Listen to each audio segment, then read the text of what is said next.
15 seconds.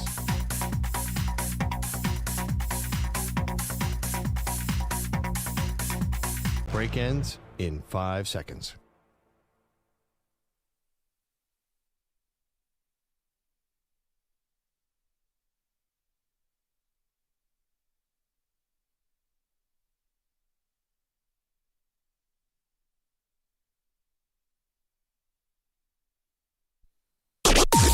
Maggie and Perloff on the Infinity Sports Network.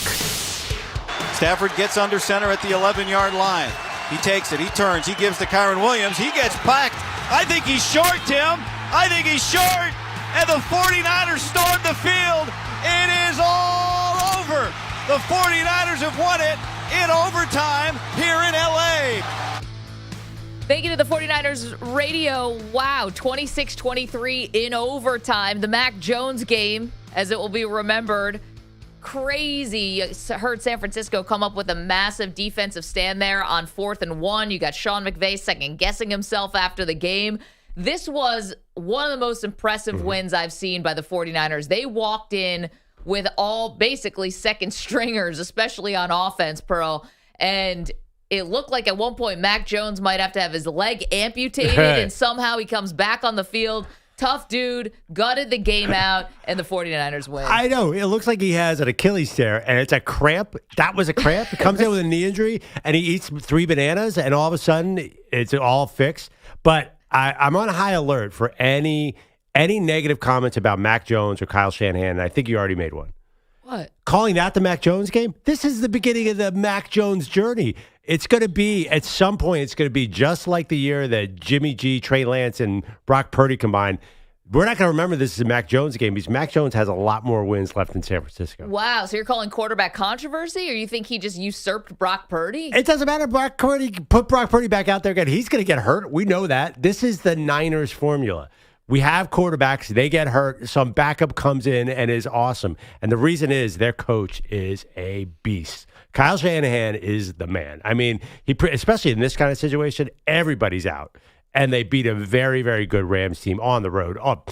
Technically on the road. Yeah, it's not like a home game. Yeah, I don't think the road part really matters. Stafford had to go to a silent count. I mean, I was so impressed and I'm not surprised. This fits a pattern where Kyle Shanahan takes a backup quarterback and he looks like he's been playing there forever. And Mac Jones, I'm not saying quarterback controversy, but there's no doubt he's right there. He's not much worse than Brock Purdy. Purdy can move a little better. I'll give you that. I mean, but Mac Jones now is not just banged up with a knee injury. The calf was cramping. The right forearm was getting worked on. I mean, this to me, as much as I want to heap the praise on the 49ers, and they definitely deserve it today, and the Robert Saleh defense, which looked like they were kind of cooked in overtime when they allowed a big gain, but get right down to the near the inside the red zone, and then the Rams decide to go for the 4th and 1 instead of kicking the field goal to keep the game tied, and ultimately the 49ers defense get a stop and they walk out with the win. That's the highlight that you heard. But I want to praise the 49ers. I definitely do, and they deserve it. But Rams, what are you thinking? You've got one good receiver left on this 49ers team, right? Kendrick Bourne ends up having the game of his life. This guy was left for dead as far as NFL careers are concerned, and it was because Pearsall was out, and Jennings was out, and Kittle was out, and Jordan Watkins was out, not to mention Purdy and Bosa. But on the offensive side, what are the Rams doing? How did they allow the defense to let Kendrick Bourne have this all-time night and even keep the 49ers in this? Well, I mean, the guys who are out are kind of journeyman anyway. Pearsall is a first-round pick. Jennings is one of their best Jennings receivers. Definitely journeyman. Just journeyman. He's like their third option on a Super Bowl team. I mean, I don't know. I'm not so convinced that Ricky Pearsall is all that. Well, let's not talk about that, I didn't even know one of the names you threw in there. I was like, Jordan Watkins. This is the thing, though. What my point is, whether you think Pearsall's good or not, he wasn't playing. Yeah, no, I know. And they were down to basically Christian McCaffrey, Kendrick Bourne, and the kicker. Well, right. But Kendrick Bourne, actually, we thought was going to be good. But he was good in New England. He was definitely a good player. He's kind of their wide receiver. Years ago with Mac Jones. I mean, years ago. How many years ago? Well, when was Mac Jones his rookie season in New England? But right, Kendrick Bourne, you're right. It's again testament to Kyle Shanahan's offense. But Jennings is kind of a journeyman, 7th-round pick. God, remember he had that 2-year, $15 million contract. You're getting hung up on the wrong but that's things my here, thing. bro. Like, you're getting hung up on the wrong You're things. not replacing these superstars, so that's why the system can come in and do that. Because their best player is Brandon Ayuk, and he's out. Their second best receiver, Deebo Samuel, is somewhere else. Yeah. So it's not like they're kind of born to do this, no pun intended at all. Yeah. Because they have a lot of interchangeable parts. So you can't be shocked that Kendrick Bourne is just as good as Ricky Pearsall and Jawan Jennings. That is not. It is a shock because he played poorly last week, had a bunch of drops. But again, I'm not blown away by that. I don't think the guys the Niners are missing on offense are that great anyway. Okay. Kittle's good. So you don't think that the Rams defense missed a huge opportunity here with a wounded opponent to at some point put snuff the candle out on these guys? Instead, Kendrick Bourne, all right, maybe you and I can quibble about how great he is. 10 receptions, 142 yards on 11 targets. The guy was Jerry Rice last night. So you're saying, yeah, I know they had trouble stopping the short passing game, and it's like they weren't totally ready for it.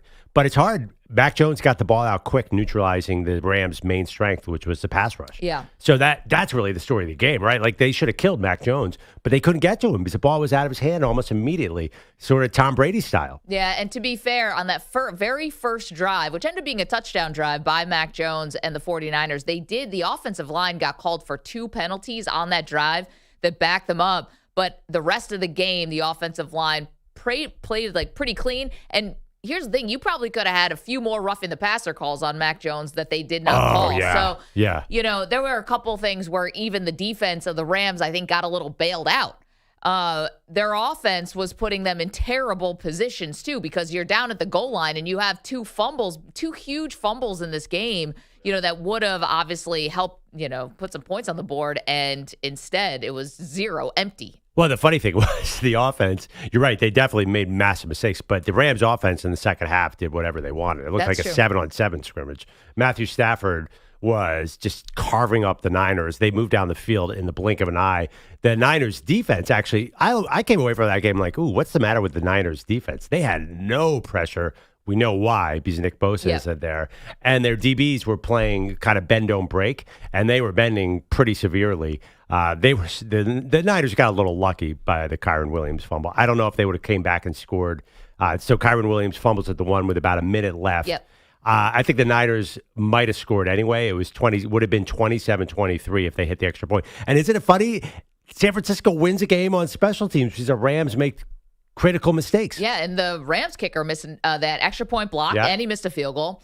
And when he did the kickoff, he couldn't get into the landing zone, and so the 49ers started at the 40. We have to put that in our lexicon of special teams mistakes. He missed the landing zone. How do you miss the landing zone in that particular moment? I don't know. I just don't understand how these guys hit these field goals from like 50 plus and then can't hit this gigantic target. Like, it just doesn't compute. That drives you nuts, I could tell. Maybe nerves play into it. I don't think weather was really, obviously, SoFi's a dome, right? So there's no excuse there.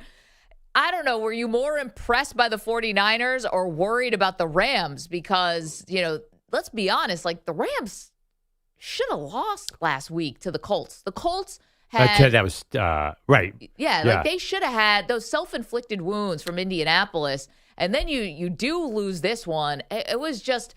There's definitely some defensive secondary issues that are going on to be with, the Rams. I think it goes on defensive coordinator Chris Shula. There was a play early on it might have been the first play of the game, where Mac Jones dropped back and he threw to Christian McCaffrey. And it felt like everyone was like, of course he threw to McCaffrey. Why don't you just, when all those short passes, why weren't they keying on Christian McCaffrey in the pass game? Because without the weapons that you mentioned, Ricky Pearsall and Jawan Jennings, they were going to rely on him. Now, both teams had a weakness. There was short running game. Like, man, they could have used a tush push last night. True. The Niners couldn't run in the red zone, and that's why Mac Jones was getting destroyed. Yep. The one play, it looked like he got really hurt. They just couldn't run the ball down there. And then the Rams' short yardage game ended up costing them the game. So I do think I'm a little worried about both run games. Christian McCaffrey has not been himself at all this year. So Mac Jones really had to carry them, believe it or not. Yeah, I thought McCaffrey was pretty good last night, though. It's in the pass catcher, game, but he's not running catches very last night well. for 85 yards. He's not getting either. He doesn't have the burst as a runner, or he's not getting the holes anymore because it's not like it was a couple years ago. So we've got some major Rams fans in our audience. So I'm curious, are you getting concerned? So you lose to Philadelphia on the fluky play, right? The Jordan Davis block field goal runs back for a score. So you lose that one. Shanna, I couldn't keep a lead hand. And in the next game against the Colts, I mean, the Colts did everything they could to hand you that game. Probably should have lost, let's be honest. But you do have a win. It's a win for you.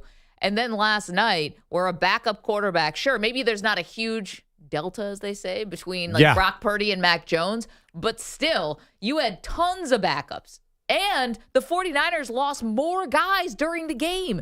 Maybe these aren't household names across the country, but they're big deal starters in San Francisco. Yerder Gross-Matos, Kalia Davis, Robert Beal. These guys are starters on the defense that left during the game. Again, that's one advantage of having low-end starters. I'm just saying, you lose starting guys during the game. You're forced to scramble. Yeah. Why didn't the Rams take advantage? Say names we know, like Nick Bosa. You don't know Yerder George Gross-Matos?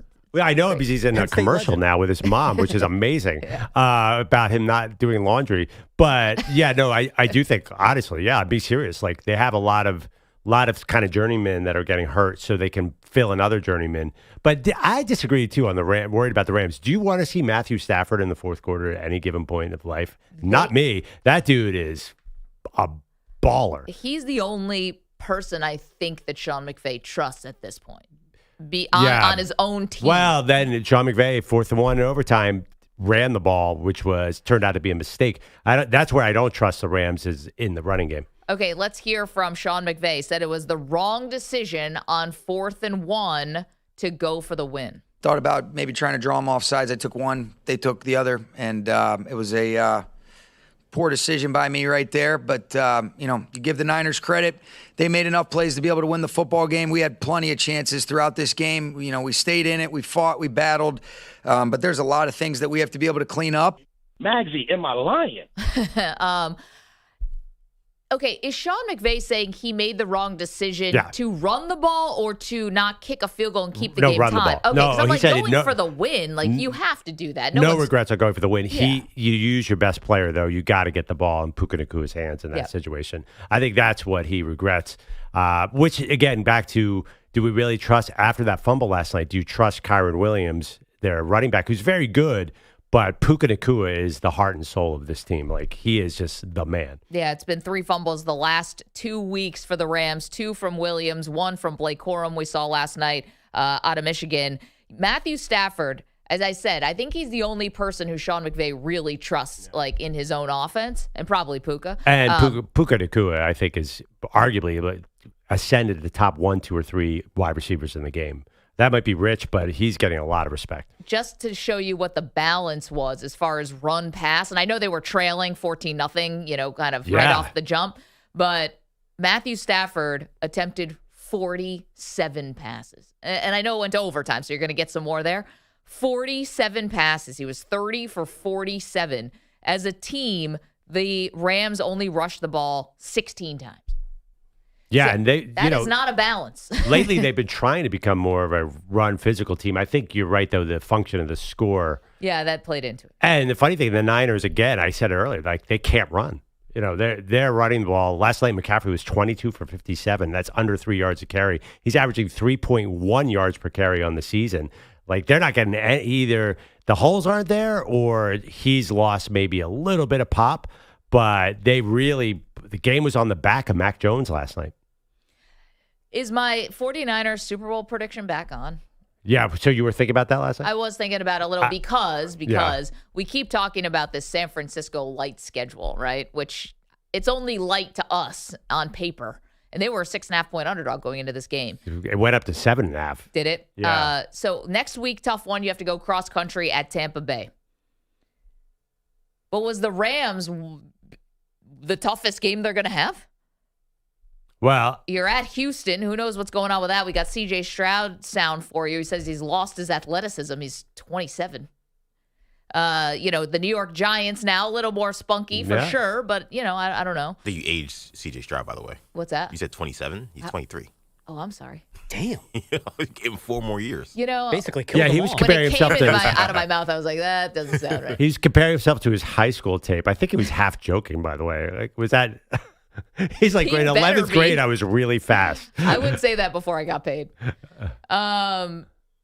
Who are the really tough other games on the schedule outside of your own division, right? So this is a huge, massive win for the 49ers. I would say I had one giant red flag with the Niners last night, and it's just that Matthew Stafford stood in the pocket for a long time and was not pressured at all. So that, again, can you really win a Super Bowl without Nick Bosa? That feels tough to me. Maybe they signed somebody at some point, but there was no pass rush last night at all. Also, their best defense player, Fred Warner, looked a bit out of it last night. Like they were manipulating around him, and he was just a few seconds late to key plays in his area. I'm just a little bit worried about that defense. They paid Robert Saleh. He's the highest paid defensive coordinator. Last night, Matthew Stafford throws for 400 yards against him. I'm a little worried about that aspect of the game. I do think Mac Jones is good enough to win. Purdy's still dealing with a toe injury, so he's going to be in and out all year long. I kind of like this Purdy-Mac Jones combo. 888-710-4ISN. They're going to need both of them. 888-710-4476. I'm going to be honest with you. When Mac Jones walked into the stadium looking like Harvey Dent, got a little my nervous. God. Look at Maggie knowing the comic book That suit was reference. crazy. Even Shout I know out. this one. Great job, Maggie. That dude looked like a roulette wheel. What are you guys talking about? That suit. America bet again. It was something when that the line Vegas moved? concocted because everyone in the world live bet or actually bet before the game on the Rams because there's no way a guy in that suit. He was just the wrong person for that suit. Like Joe Burrow, maybe I could squint and see that. He has a history of funny suits. Sure. Mac Jones. He looked like a red of diamonds and a black of diamonds, too. He looked stupid. But it confirmed to me he was the wrong person for New England. looked like a pack Because of remember cards. how like Julian Edelman was talking about how much he hated him, right? I think it was Edelman who had that podcast. Oh no, it was one of the linebackers old back in the day who talked about how much he hated Mac. He was weird and didn't really like his attitude. But then you see Mac roll up with the Niners in that kind of suit. You're like, that fits better. That feels more right. Well, it's funny because Mac Jones, we got a history with him in formal wear because the night of the draft, he kind of got clowned for looking like he was wearing like a Men's Warehouse kind of suit. Oh, I don't remember And he that. was like walking very determined out to the tunnel. And he got sort of, he got memed, if you will. Well, I think New England was looking for a 2008 pocket quarterback type, and he is the most pockety of all pocket quarterbacks now. Like, did he leave the pocket once all game long? Well, he was hurt. Even so, like he is. I think that's what New England thinks. Oh, he's Tom Brady. Like he will just sit there and he'll neutralize your pass rush by knowing where to go immediately. By the way, did Herb Street know that Mac Jones had left Alabama at a certain point? He's like, when I was covering him the other day in Tuscaloosa, all game long, we heard about 7,000 Alabama stories. Yeah, the other day, 5 years ago. Herbie, I love him. He probably throws in a little too much college analysis into his pro coverage. Just saying. Well, I actually had a thought, not on that necessarily, but on how someone else who's in college right now might get the blame for Mac Jones. Rhymes with Schmelichek. Like the fact of the matter that Bill Belichick, like the end of the New England era is now looked at as just being so terrible because it was. And they made the playoffs that first year with Mac Jones when Josh McDaniels was still in the building. Day by day. But then Belichick let this thing go to a point where maybe no quarterback could have been successful there, right? Like when we look back, let's say Mac Jones catches on somewhere else next year and ends up having a great career and looks like a first-round pick and resurrects himself like Baker Mayfield did or something like that. Does Bill Belichick wear it even more? He was asleep at the wheel at the end of the Patriots era. He had a 19-year-old girlfriend at the time. Maybe she was 17 at the time, if you're listening to Pablo Torre's podcast. And, Belichick had let it go. I don't know. I mean, I think there's going to be a lot of things on the lists of late career Bill Belichick problems. Missing on Mac Jones, I'm not going to put on there. That's probably lower, I would think. I mean, drafting the worst wide receivers in the planet again and again and again will also be part of that. So I'm not quite sure I see the Mac Jones issue. By the way, It crossed my mind. Kyle Shanahan should have taken him at number 3. That was my thought. Forget if he had taken him instead of Trey Lance, then we wouldn't be having this conversation anyway, because Mac Jones would be in his 5th year as a starter. Yeah, 888-710-4ISN, 888-710-4476. All right, 49er fans, was this the most encouraged you've been this season? And for the Rams fans, are you nervous? Rams. Honestly, I wish the 49ers played every day just so we could use that music all the time. All right, we're back. We got so much to do, so much baseball from yesterday, college football. EJ's decked out in his Hurricanes jersey, looking fly. Come in, watch on the YouTube stream, youtube.com/Infinity Sportsnet, twitch.tv/Infinity Sports Network. And Manny's got his Yankee gear on. Everyone's in a good mood today. I'm excited about that. Let's go. All right, Maggie, this is the best time of year in so many ways, but one thing to keep in mind, it's the best time to play PrizePicks because there's so many sports to choose from. You know, you make decisions every day, but on PrizePicks, being right gets you paid. So keep the season rolling by getting $50 of bonus credit instantly in lineups when you play your first $5. Plus, simple to use. Pick 2 or more players across any sport. So many sports to choose from now. Pick more or less on their projections. If you're right, you could win big. Mag, what sports did you get into last night? Well, last night was awesome because I was combo poo-poo plattering NFL and Major League Baseball. But can I tell you about tonight? Tonight, you've got college football going on, and you've got the WNBA finals that are going on, not to mention Manny's precious soccer, golf back in action. So much is going on right now on PrizePicks. So what's the deal? Just download the PrizePicks app today. Use the code MNP. Get $50 in bonus credit instantly in lineups when you play $5. That's code MNP on PrizePicks to get $50 in bonus credit instantly in lineups when you play $5. So win or lose, you get $50 bonus credit in lineups just for playing, guaranteed. PrizePicks, it's good to be right. Must be present in certain states. Visit prizepicks.com for restrictions and details. Mand P.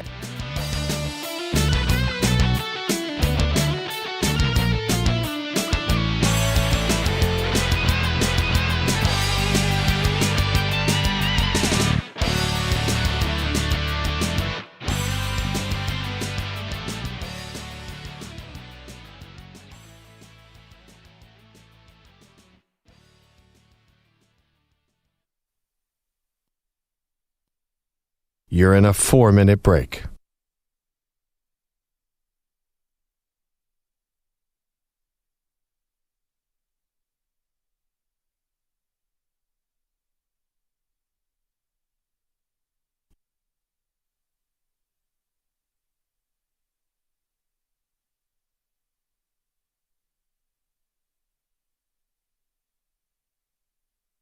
Three minutes, 30 seconds remaining.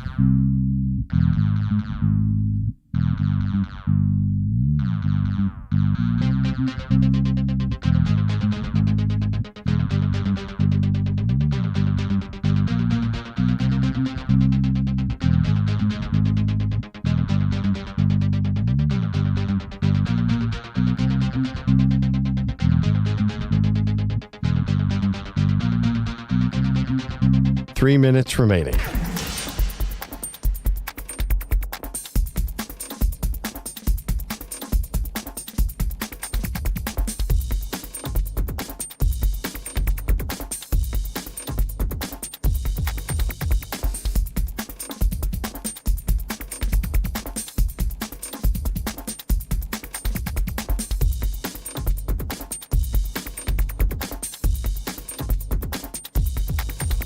Two minutes, 30 seconds remaining.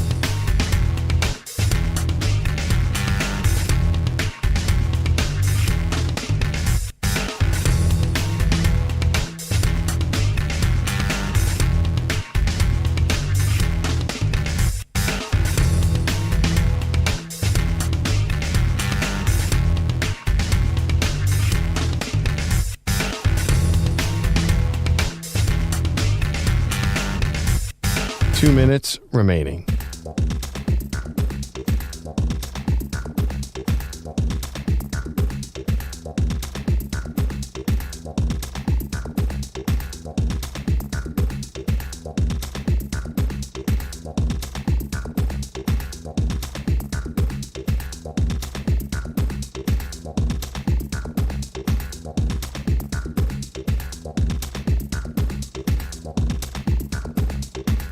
1 minute, 30 seconds remaining.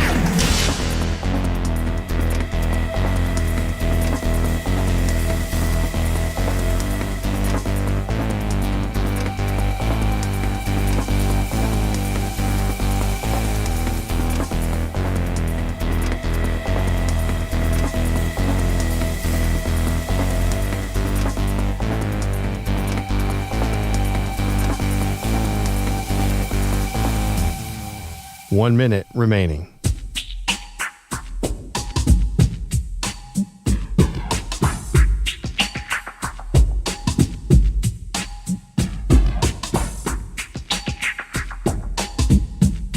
"45 seconds remaining.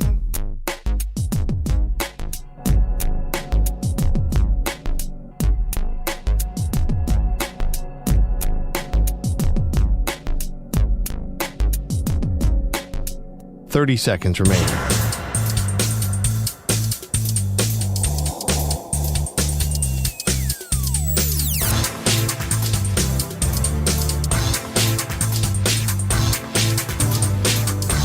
"15 seconds.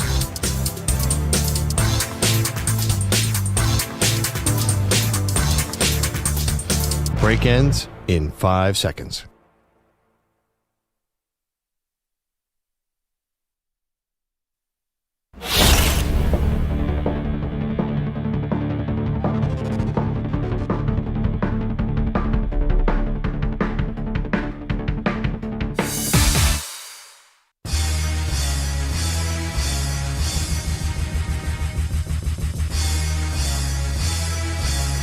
Welcome back. Maggie Perloff Show.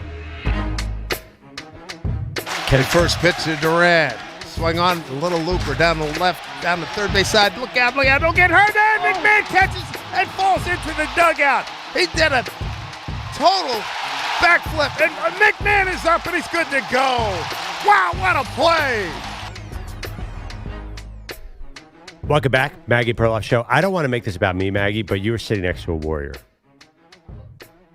I mean, I had a feeling. I had an inkling. Yeah, like you think Mac Jones played a tough game last night for the Niners? Yeah. I was just telling our buddy Andrew Bogusch about this. My wife had surgery. Yeah. She had hip surgery. Good. She's fine. She's rehabilitating. But there's nowhere to go in my house that is safe. I can't go in the bedroom because if I even touch the bed, it's a pain. And if I go downstairs, like I'm not fast enough to deliver pills and water and all the graham crackers. So basically, I'm trying to watch baseball, football, WNBA, you name it. I'm trying to watch it and being a full-time nurse.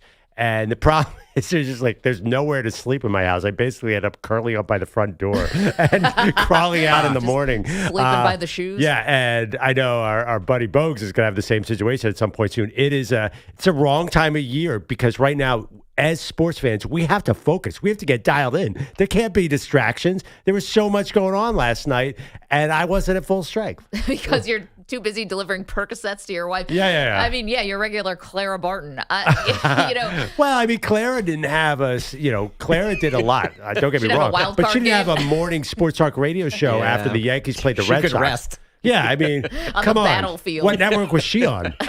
Yeah. Yeah, I've considered calling that like vacuum repair shop that they do in Breaking Bad to get a new identification and a new identity and just disappear. Flee. Go to a fugue state. Yeah, all of a sudden I'll be in Racine, Wisconsin. My name's Ben, and no one knows who I am. Yeah, and meanwhile, my wife is totally not. I'm trying to get her into the Yankees-Red Sox game. She's from Boston, and she's like nauseous from some new medication. She's like, get away from me. I'm like, come on, this kid we never heard of is striking out everybody. Have you ever seen a rookie with this many strikeouts, letting up this many runs since the year 1897? She's like, get away from me. And the other part, too, is unfortunately, for as amazing and sweet and awesome as your daughters are, they're just in that age where they just couldn't care less. They're just teenage. Like, nothing exists outside of them. It's like, mom's got surgery. Like, she'll be fine. Can someone cook me dinner? Yeah, they're 13 and 15. You're right. They're gone. They're self-centered in a completely appropriate way. So Absolutely. Yeah, no, it was a fun night. And listen, I was like, I had to put her on hold. I'm like, honey, I don't care that you're in severe pain. Deal with it. Mac Jones is dealing right now. Do you know how good Kendrick Bourne is playing right now? She's like, what?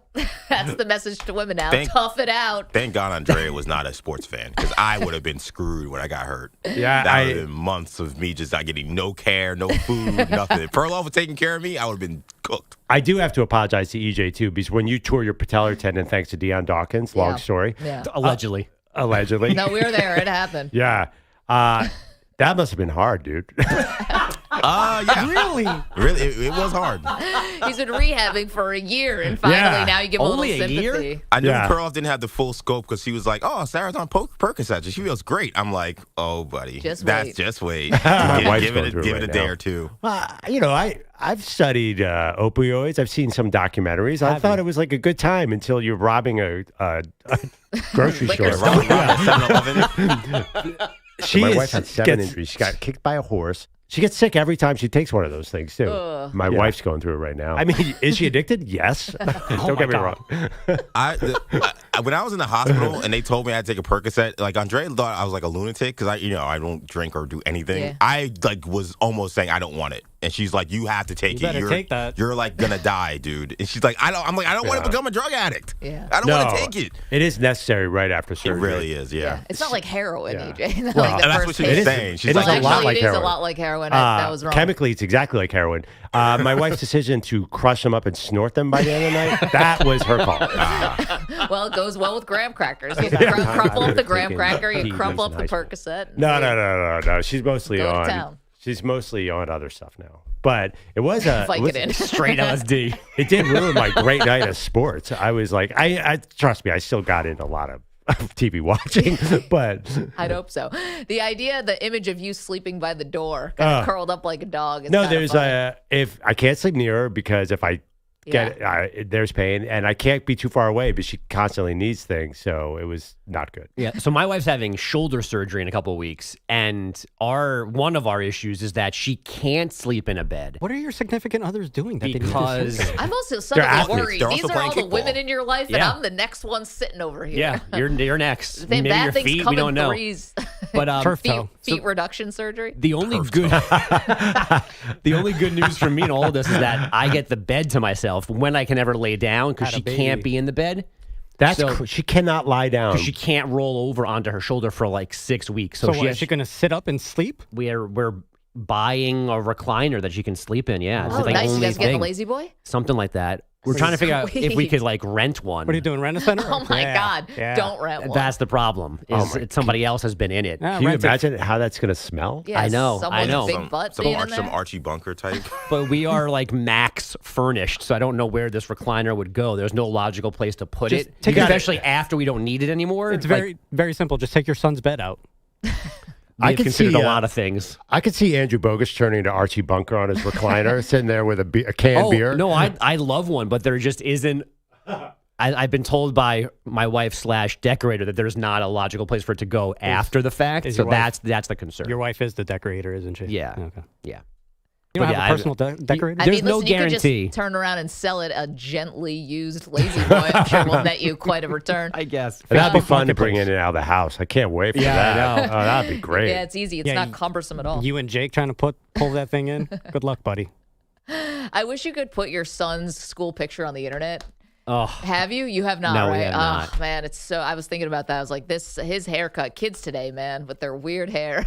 yeah. and- Everyone's wearing it long, and his hair just kind of flopped, and it looks like he's wearing a dish on But his also head. too, it had a little bit of static cling in there, so it's Yeah. flying out like. Yes. He We looked are like not. he was on Percocet. Wait a dad. or he should be. No, that looked more like an upper. He looked like Lloyd Bridges in Airplane when he picked the wrong day to stop. Oh, I was going to spinning say, balloons. he looks like Jeff Daniels in Dumb and Dumber. A little Oh like my that God, too. he totally did. Yep. All right, enough about our families. Let's get to sports.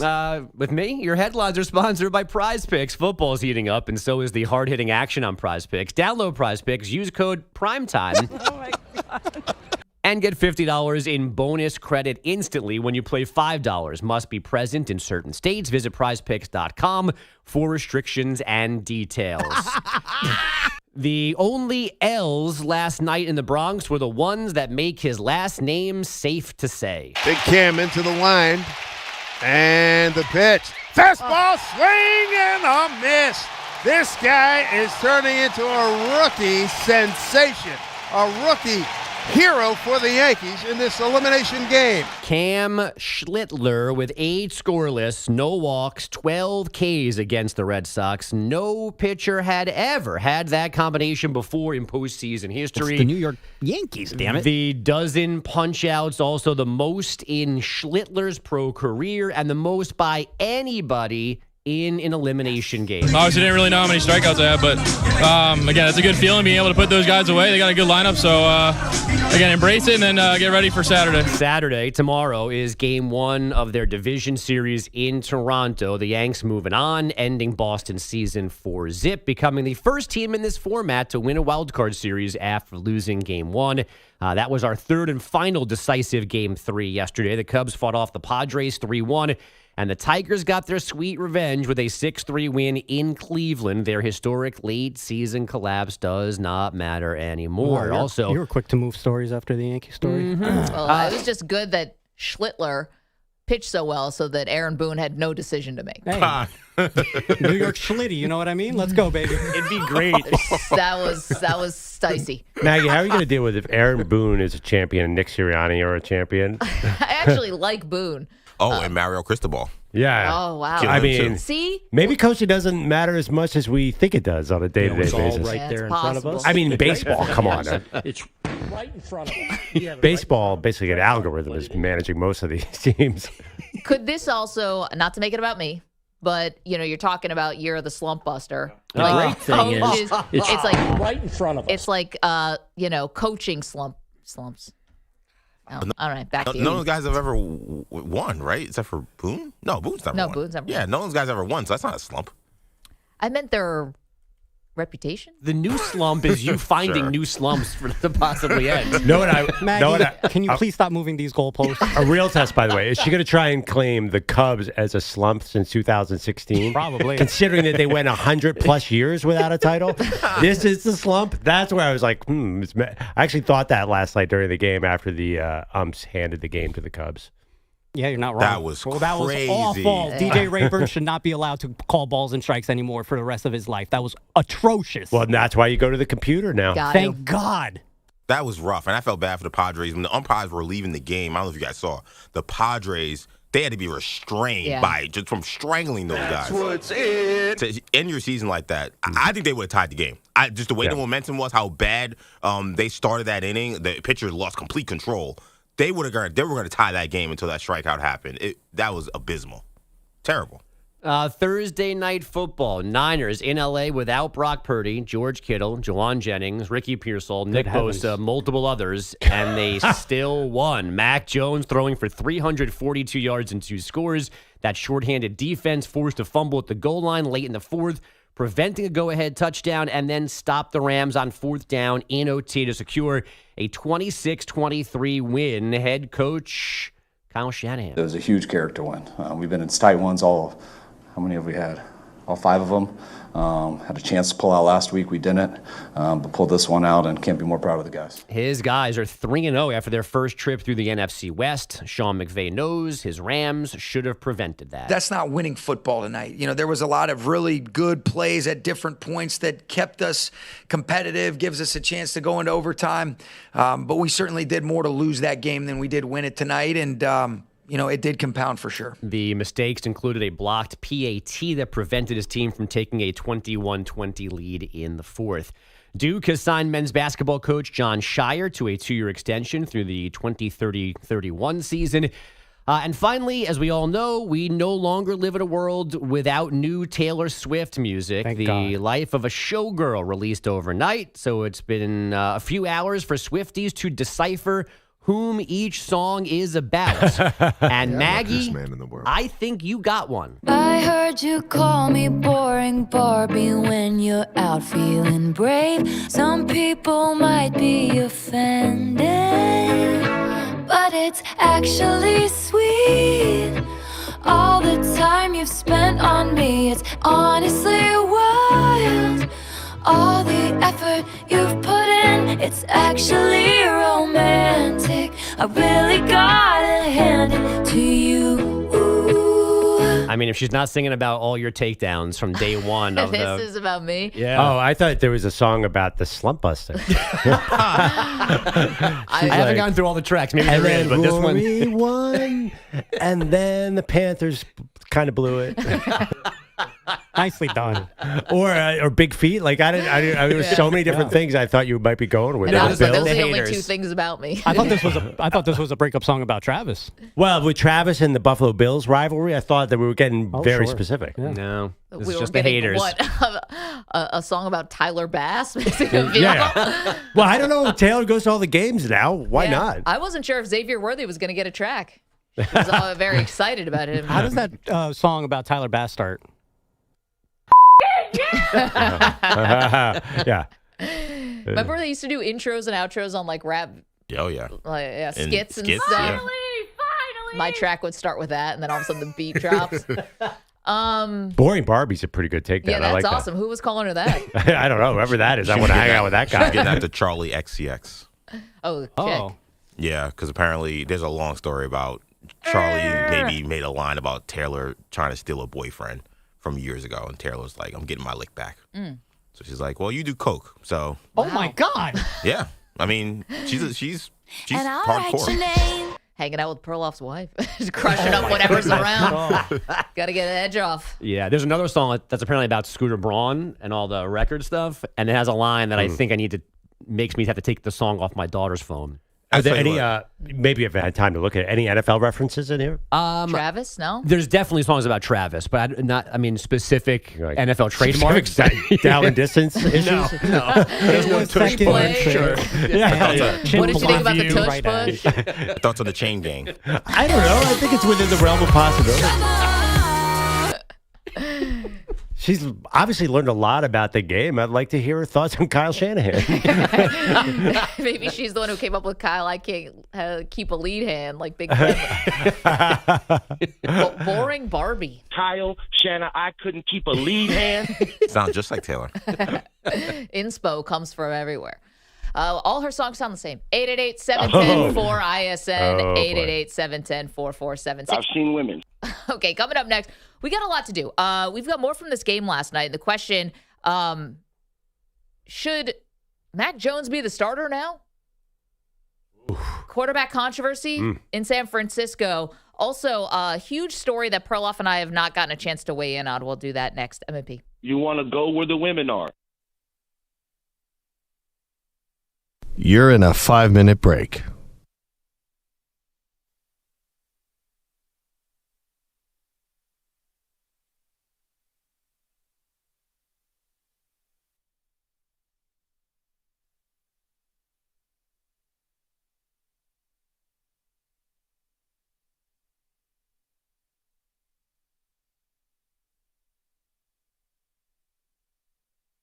Four minutes, 30 seconds remaining.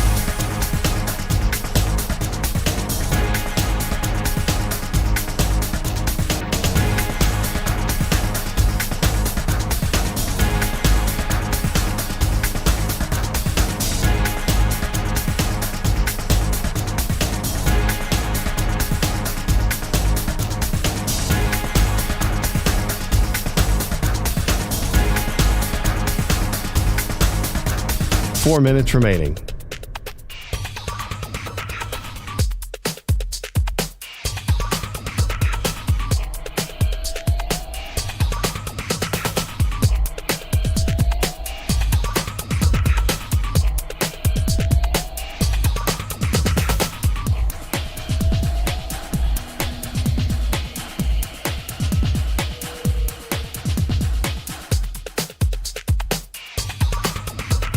Three minutes, 30 seconds remaining.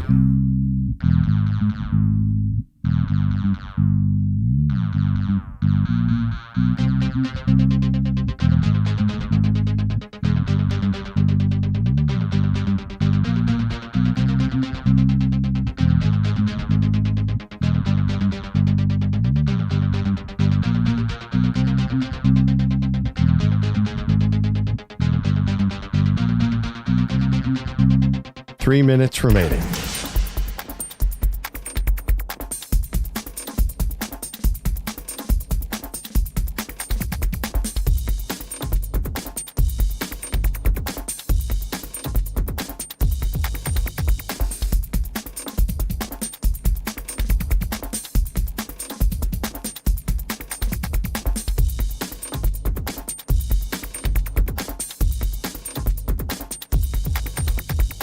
2 minutes, 30 seconds remaining.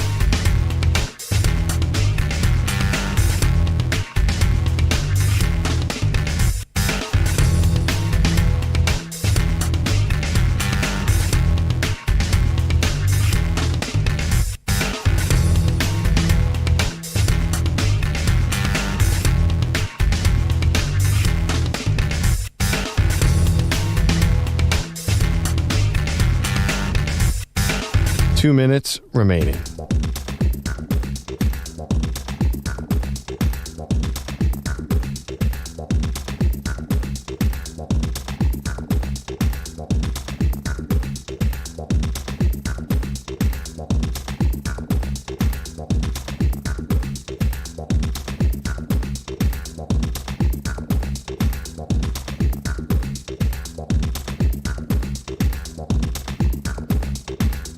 One minute, 30 seconds remaining.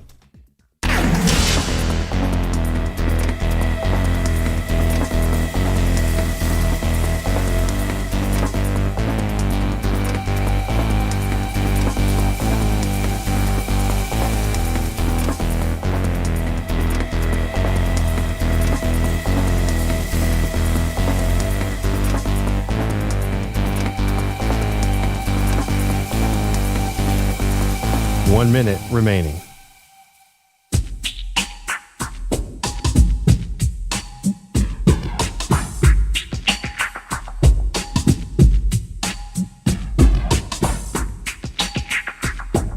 Forty-five seconds remaining.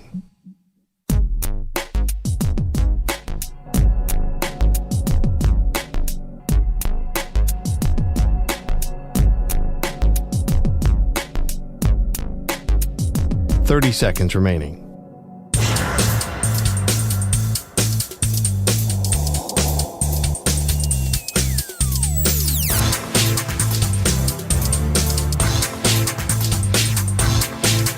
Fifteen seconds.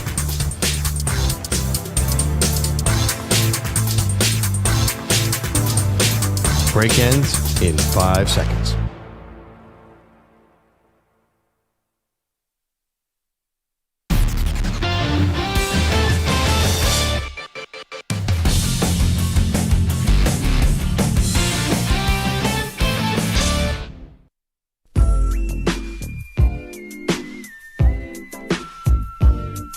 Welcome back, Maggie Perloff Show. What a great sports day yesterday.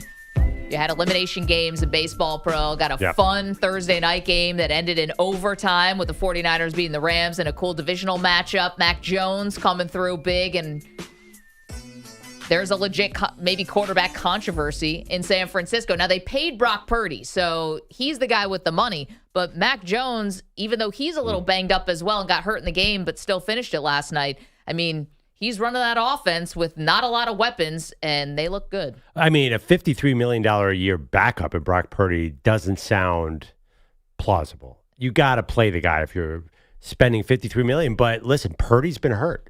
And Purdy likes to move around a lot, and I think it's his toe and also his shoulder, or some upper body part. Yeah, I think we're going to see a lot of Mac Jones. I think we might see them both. The other thing is Mac Jones has a knee issue. Yep. Last night, I guess it looked like he was in worse pain than he was. Turned out to be cramps, which is surprising. It's LA. I would hope he'd hydrate. I don't know. Something looked wrong with him as well. So I think we're going to see both quarterbacks. And then Adrian Martinez almost got in the game last night.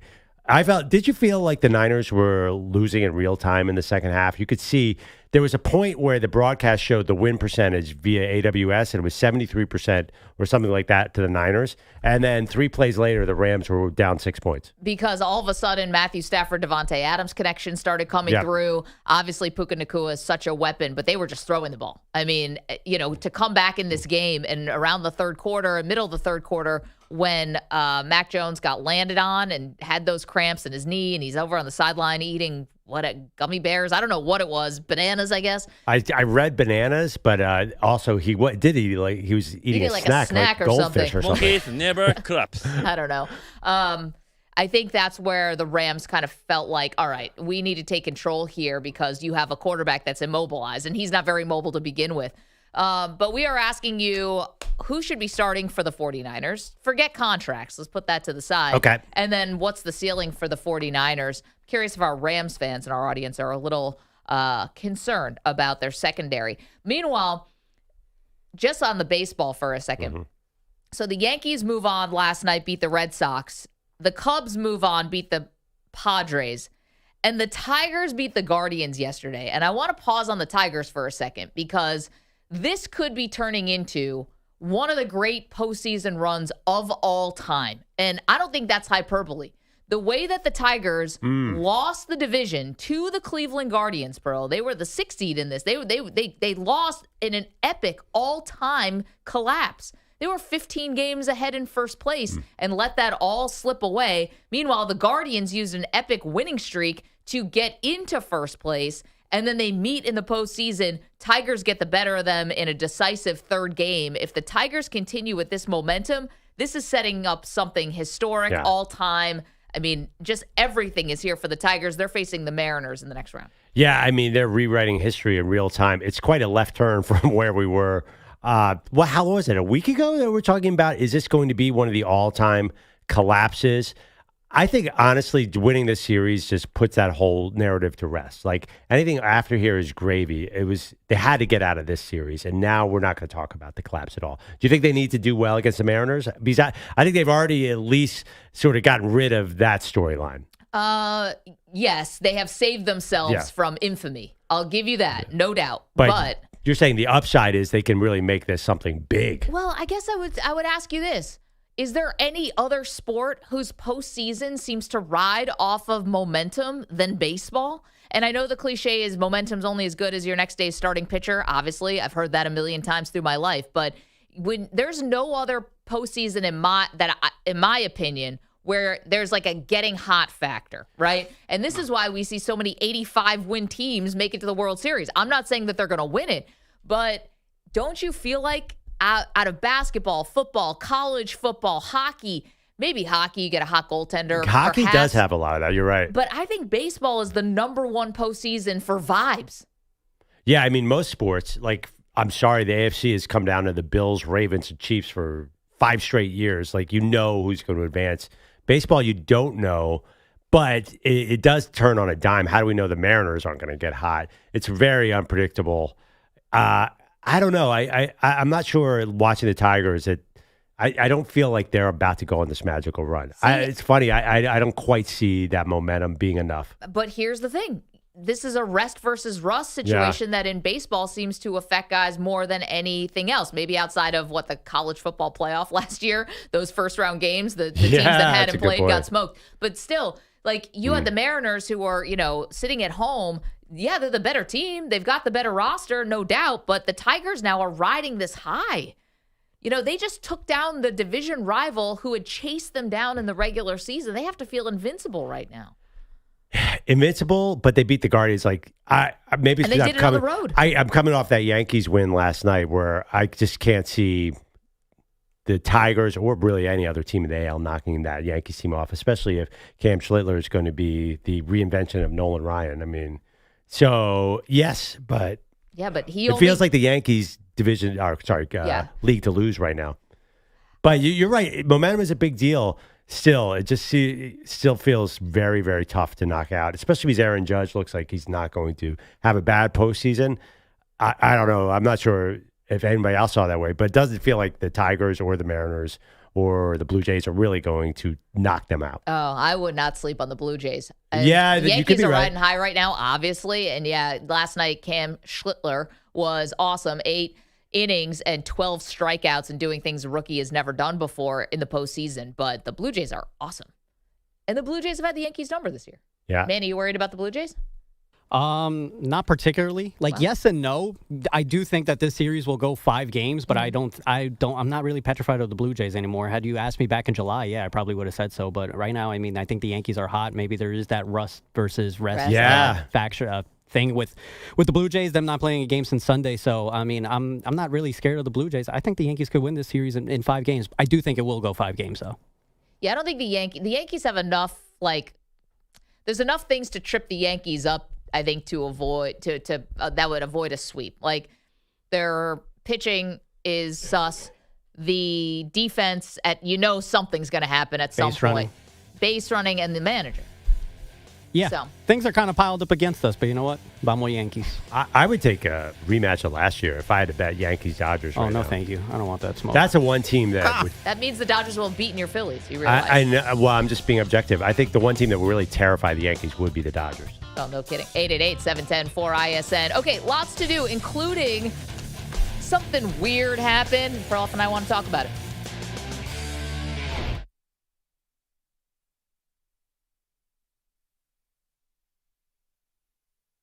You're in a 5-minute break.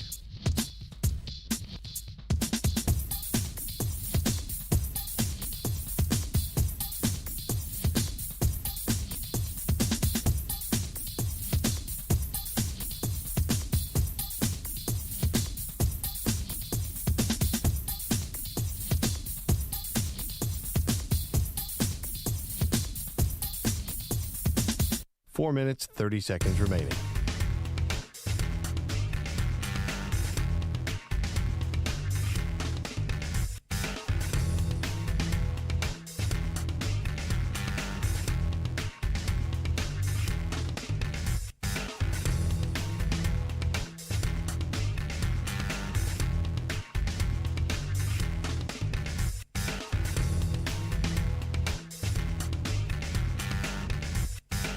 Four minutes remaining.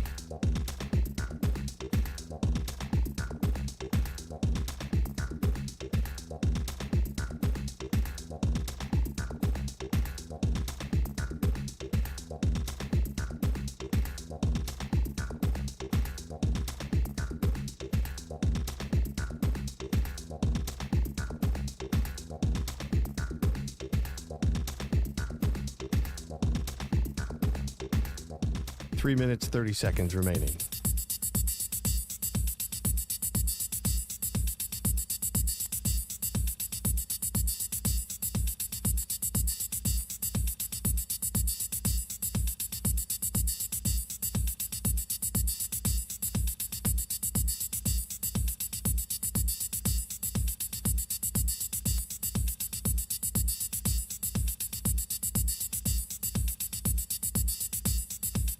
Three minutes remaining.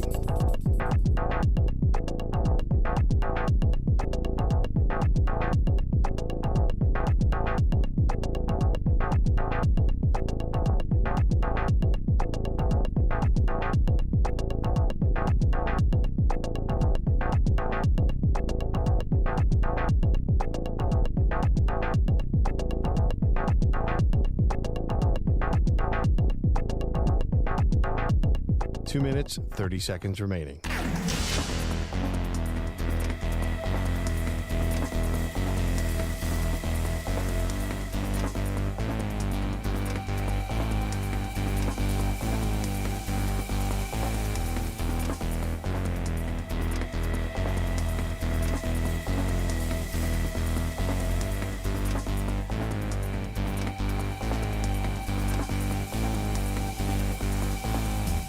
Two minutes remaining.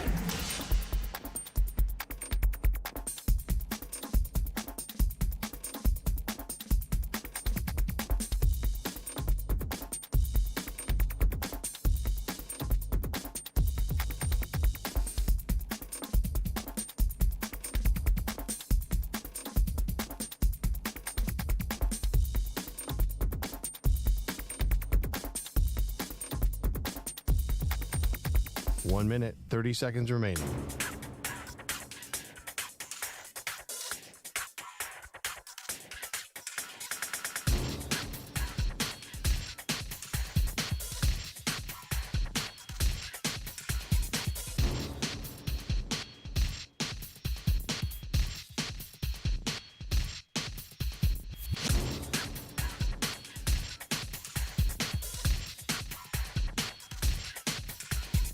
One minute remaining.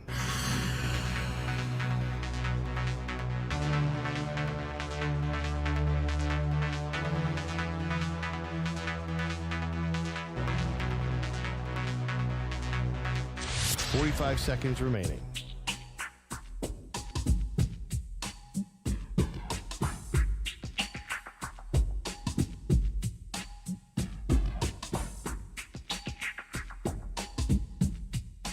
30 seconds remaining.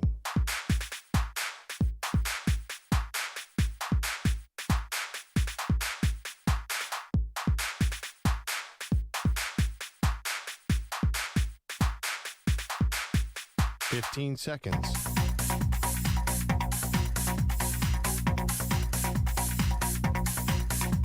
Break ends in 5 seconds.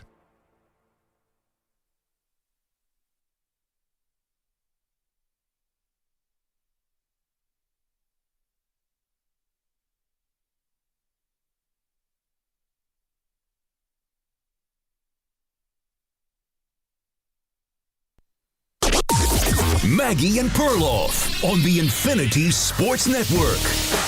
Stafford takes, gives Kyren Williams, and he is... Blow out! He fumbled it! The Niners are saying they got it. The play was shy of the line to gain. Wait for a signal. They're unpiling everybody at the 1.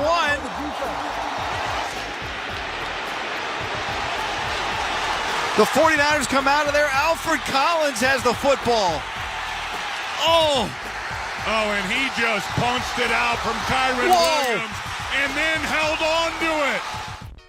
Thank you to 49ers Radio. Crazy moment in the game last night where Kyren Williams fumbles at the goal line. So the 49ers take over, but the Rams had all 3 timeouts, and they're backed up. So the 49ers end up going 3 and out, punting the ball, giving it back to the Rams, who came down, were able to kick a, 48-yard field goal. Easily got down into field goal range. Very quickly. Kick the field goal, send this baby to overtime, where the 49ers hit a field goal on their opening drive, and then the Rams got stopped on 4th and 1 at the 11, and the 49ers walk away 26-23 winners. Everyone got all that? Yeah, I mean, the Rams in that 4th and 1 tried a run play, which Sean McVay said he regretted it afterwards, and I kind of hate that play call because Matthew Stafford and Puka Nacua are the 2 best players on that team, with Devontae Adams being right behind them. I want to see those guys. I want to see the game in their hands, not in Kyren Williams' hands, especially because in the short yardage is a big deal last night. Like, there were a lot of failures. Yep. Those teams need tush pushes. Actually, the Niners did one tush push where Kyle Juszczyk pushed Mac Jones. I know, after his knee was kind of hurt in the third quarter, and I was kind of surprised. I'm like, what are you doing with Mac Jones? I thought his knee had to be amputated like 20 minutes ago. Yeah, I know. And Mac Jones had a bunch of sneaks on the night. But the Niners were lucky to get out of there with a win, even though it was sort of like, it felt like a miracle stay in the game. They have some issues. They can't run the ball at all. They averaged 2.2 yards per carry last night, kept the Rams honest. And then where was the pass rush against Matthew Stafford? Like, Stafford just carved them up in the second half. Everything, it had loss written all over, Maggie, and still they walked away with a W. Well, the 49ers were the wounded warriors of this game, because on offense, obviously, we know all the second stringers that they were down to, or all the starters that were out. It started with the quarterback, obviously, because Mac Jones played in this game, and Brock Purdy still has a toe injury, and Pearsall was out, and Jennings was out, Kittle is still on IR, Jordan Watkins is out. And then on the defensive side, it's not the household names, but they did lose 3 different guys off their defensive line last night. So, against Matthew Stafford, that's not ideal. And, Stafford's still pretty athletic in his, 17th season, and he can get away a little bit. They could not get pressure on him after, the Rams were in a 14-0 hole, but they came back on the arm of Matthew Stafford, who had 47 pass attempts in this game. Now, as far as second-guessing yourself when you're 4th and 1 at the 11 in overtime, and what's the play call there? I mean, you're so bunched up that I actually do see, you're going to start throwing the ball there. You're in harm's way. So, I don't know. Do you think your running back can get you a yard? Not, for some reason, in today's NFL, that yard is hard to get. And no, honestly, as a fan, if you want to see the other team run the ball, it gives your defense a chance.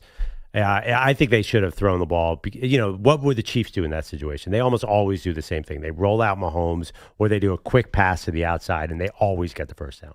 Yeah, I mean, maybe because I don't know, because there were so many injuries on the San Francisco defense, you thought maybe you could catch them on that defensive line. As I said, you had 3 starters who went out in that game during the game. Not household names like the Yerder Gross Matoses and stuff like that, but still bodies the 49ers rely on. And And maybe the Rams thought that they saw a weakness or something. Yeah, I know what you're saying. I mean, I've come away too. I'm impressed with one thing specifically last night. Mac Jones was just not letting the pass rush get to him. But my question, you sort of posed this in the first hour, why did the Rams adjust and start creeping up on Kendrick Bourne and Christian McCaffrey as receivers? Like, we all knew Mac Jones was going to do that quick pass over the middle. I felt like there was an opportunity to sort of clamp down on that particular play. Yeah, I don't know what the Rams were thinking on defense. Like, the defensive front is ferocious, and it felt like, Mac Jones was neutralizing it to a certain extent because he was getting the ball out so fast. There were a few roughing the passer calls that could have been called against the defense for the Rams that did not get called. So I thought in some ways they got a little help too, and they still couldn't put the clamps down finally. Listen, this was not a high-scoring game, 26-23, and it took overtime even to get to that. The 49ers scored touchdown drives on their first 2 drives and then field goals the rest of the way. So it's not like the Rams defense was letting them run roughshod. It's just the 49ers were down to like 2 guys, like McCaffrey and Bourne. That's it. Kyle's Juszczyk is not going to beat you. He's a good fullback, but he's not going to beat you. I thought that the 49ers also did some weird stuff in the red zone. I don't know. This was an interesting one. 49ers in first place in the NFC West with 4-1 on the record. And, I think we're asking you, what's the ceiling for the 49ers? And should Mac Jones now be the starter? You said it was an offensive game. They just weren't punching it in the red zone. Yeah, the red zone was tough. Both teams went over 400 yards. Both quarterbacks went.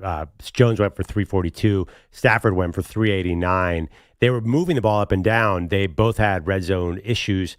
The funny thing is, special teams, the Rams, that destroyed them. I think the Rams missed a field goal, had an extra point blocked. But that being said, the same thing happened. This was a narrative that was out there. The Rams lost to the Eagles, blew a lead. I think a lot of people said, I think if they played again in the playoffs, the Rams win that game. This is another one. I feel better about the Rams coming out of this game than the Niners as far as big picture Super Bowl chances. I still think the Niners are just eventually going to have issues not having Bosa and Kittle and other guys as well. They'll get Kittle back. They'll get Ayuk back. Yeah, is Ayuk what are they going to look like? Is Ayuk going to be himself? And so when's Kittle coming back, actually? He's on IR, so he'll be back soon, right? I imagine. So here's the other part about the Rams that makes you a little concerned. Just to clean this up about the red zone, the 49ers were 2 for 5 red zone attempts. Rams were 3 for 5. But the Rams had the 2 fumbles. And, you fumble at the goal line. You have the Blake Corum fumble. I mean, this was they always say it, Pearl. It's like turnover battle stuff, but they were huge. It was a huge deal, those 2 fumbles. Huge. So yeah, absolutely. There you go. Is there a quarterback controversy brewing in San Francisco, which is always fun? And then what's the ceiling for the 49ers? They're my Super Bowl pick. Back on? What did the odds say? You could make big money off of that right now. Do you also realize that the 49ers, they went on that 17-play drive. Their second drive, or more than that, was a 20-play drive. I got to double check. They had the time of possession battle. The 49ers had the ball for 40 minutes to the Rams 26 minutes. They were just dinking and dunking and dinking. That was crazy to me. They also ran 83 total plays to the Rams 64 plays. Wow. I'm on DraftKings right now, and the Niners are 8th in Super Bowl odds, and the Rams are 9th, basically tied. It's funny. I would go Rams as a more likely Super Bowl team. Well, I mean, yeah, the 49ers are. Who else could they possibly lose? I'm looking at these odds right now, though. The Niners are at 16-1 and the Rams are at 18-1. So then it's a real fall off because the Commanders are 10th. The Commanders, they don't feel like a Super Bowl threat at all. The Commanders. It feels like there's a bit of a cliff right after the Rams. Then you go Commanders, Bucks, Broncos, Seahawks. So. Yeah, I mean, the Niners are still in the mix, Maggie, according to Vegas. You should feel good. 710-4-ISN, 888-710-4476. 49ers would count, by the way. Massive slump You're buster. the slump buster. I don't know. We're not talking about the 49ers slump. You mean going back to, 94? Yeah, that's a long time. And coming close in 2 Super Bowls and losing? Yeah. But you have to admit, the narrative is different around the 49ers than the Cowboys. Like, Cowboys, everyone's like, God, it's been 30 years since they've done anything. The Niners or more a blowing the big one kind of narrative. Listen, they can all be slump busters. It's just a different variety. The Cowboys is more of I can never get to the NFC Championship game, and the 49ers are more I can never beat the Chiefs. Yeah, I mean, is there anybody's show except for us who are going to call the Niners slump busters? We'll find a way. Okay, so you're welcome to weigh in on the 49ers, your 49er fans. How much better are you feeling about the season now? I mean, this is one of your toughest games on the road against the Rams, the slump bust queen. I regret saying that, just like Sean McVay regrets running the ball on 4th and 1. We both put our teams in bad positions there. Meanwhile, there's a story that Perloff and I have not been able to weigh in on yet, and we'd like to. And the story involves one of the more polarizing third-string quarterbacks of all time. Oh, you guys use words for this one? Yeah, we're not going to mime this one. This is about Shedeur Sanders. So by now you've probably heard this story, but maybe not. Shedeur Sanders gave a, candid, interview to a radio station in Cleveland where he said that he feels like he looks at the quarterback play around the NFL and feels like he's ready to play right now. And after that happened, Rex Ryan came out and really kind of blasted Shedeur on ESPN. And you would think that Shedeur Sanders and Rex Ryan actually have a lot more in common than they don't, which is that they are both the product of more successful fathers. And then Shedeur got relegated still to third string as Dylan Gabriel, the backup, got elevated to the starter, and now Joe Flacco is the backup. And all of this is happening as the team is, boarded a flight to go to London to face the Vikings. So Shedeur is asked about it at his locker, and he's answering questions, or they're asking him questions, and while he's giving the answer, Pearl, he's mouthing words, but the sound is not coming out. And this goes on for like a few minutes, I guess, before Cleveland Browns communications PR person steps in and is like, get this guy away from these cameras. So funny, Shedeur. Yeah, hilarious. So here was my gut reaction when I saw this, because I've never seen anything like this before, and I'm sure none of us have. I thought, wow, this is the height of nepotism. This is the true Nepo baby, and this is why. Because you think that you can pull something like that and you will get another job at some point in the league because your dad is Deion Sanders. That's the height of it, because there's no other third-string quarterback on earth that could ever pull something like that and think they will ever be employed again by an NFL team. So when I say Rex Ryan and Shedeur Sanders actually have more in common, they don't. Rex, the son of Buddy Ryan, who was a more successful coach than him, and Shedeur, the son of Deion Sanders, a more successful football player than him. They should actually be birds of a feather here. And the fact that they were able to push each other's buttons in this way to create this moment, if Shedeur was reacting to Rex, then that's pretty sad on all accounts. But to me, this was the height of what it must feel like to be a Nepo baby, because you realize you can act like this, which is pretty immature and unprofessional, and you know you will likely get another shot because your dad is who they are. But didn't Shedeur fall in the draft because of his dad? Still got a shot, and it turns out that the Ravens wanted him, and he said no. But if his last name, if he was Shedeur Smith, he probably would have gone in the second round. So I'm not sure that Nepo baby thing helped him in this case. Well, but maybe it's a moving target because, maybe it didn't help him in the draft, and he didn't help himself with his bad interviews. Allegedly. And now, that was my first thought. This is somebody who doesn't feel like they have to fit in at all. That wasn't in my top 100 thoughts on this situation. I mean, first of all, it's funny. Last night, Kyle Shanahan versus Sean McVay with Chris Shula being the coordinator. That's a Nepo Bowl right there. Oh, totally. All three of those dads and granddads, super, super famous and NFL coaches. So Adam Schefter nailed it to me. He came on the next day, ESPN's Adam Schefter, and said, a lot of people probably don't understand what Shedeur is doing because nobody saw the Rex Ryan rant. And the reason nobody saw the Rex Ryan rant, because Rex Ryan's rant made no sense. It was just like gobbledygook. Shedeur says, I think I'm good enough to start. And Rex Ryan takes that as a chance to go off on a classic radio style rant on ESPN, but nobody cared because it was so stupid. Like, there's no reason to rip Shedeur for saying I can start. It's just not even in the ether. Yeah, of course Shedeur has to have that confidence. You don't want to put him out there if he doesn't think he's good enough to start. So Shedeur should say that. Shedeur did nothing wrong to start this. So to actually, what I worried about, I was like, wow, Shedeur's season here is everything. Like, Why does he even know about this? Mac Jones, last night they were talking about Mac Jones has no social media, has no awareness of what's on social media, doesn't even have accounts. Why is Shedeur like so in this conversation? Like, dude, maybe he brings upon himself, like, stay out of this. Who cares if Rex Ryan goes off on First Take? Like, that's Rex's job on the TV. That's how you get paid at ESPN. Everybody knows that. So why is Shedeur lowering himself to do this? Like, stay out of social media. That's what I'm saying. Because the currency of the Sanders family is attention. Now, well, that's a mistake, right? Yeah, you're exactly right, but that's terrible. But Dion, see, where Dion is the complete exception here is that he's an inner circle Hall of Famer, and we will always pay attention to him, and you can kind of explain away or kind of wave away any antics because look at what he did on the field. He backed it up all the time. Right. And he was an athlete unlike, very few that we've ever seen in our lives to be able to play two sports professionally like that. It's like Dion gets a pass forever on all the things. And I think Shedeur feels like, he's kind of taken the attention as currency and thinking this is going to make him, I don't know, make his dad proud or continue the Sanders legacy or something. But he's not, good enough to pull something like this off and make the rest of us say, okay, well, ha, but man, you threw 4 touchdowns and threw for 350 yards, so you're just kind of a quirky guy.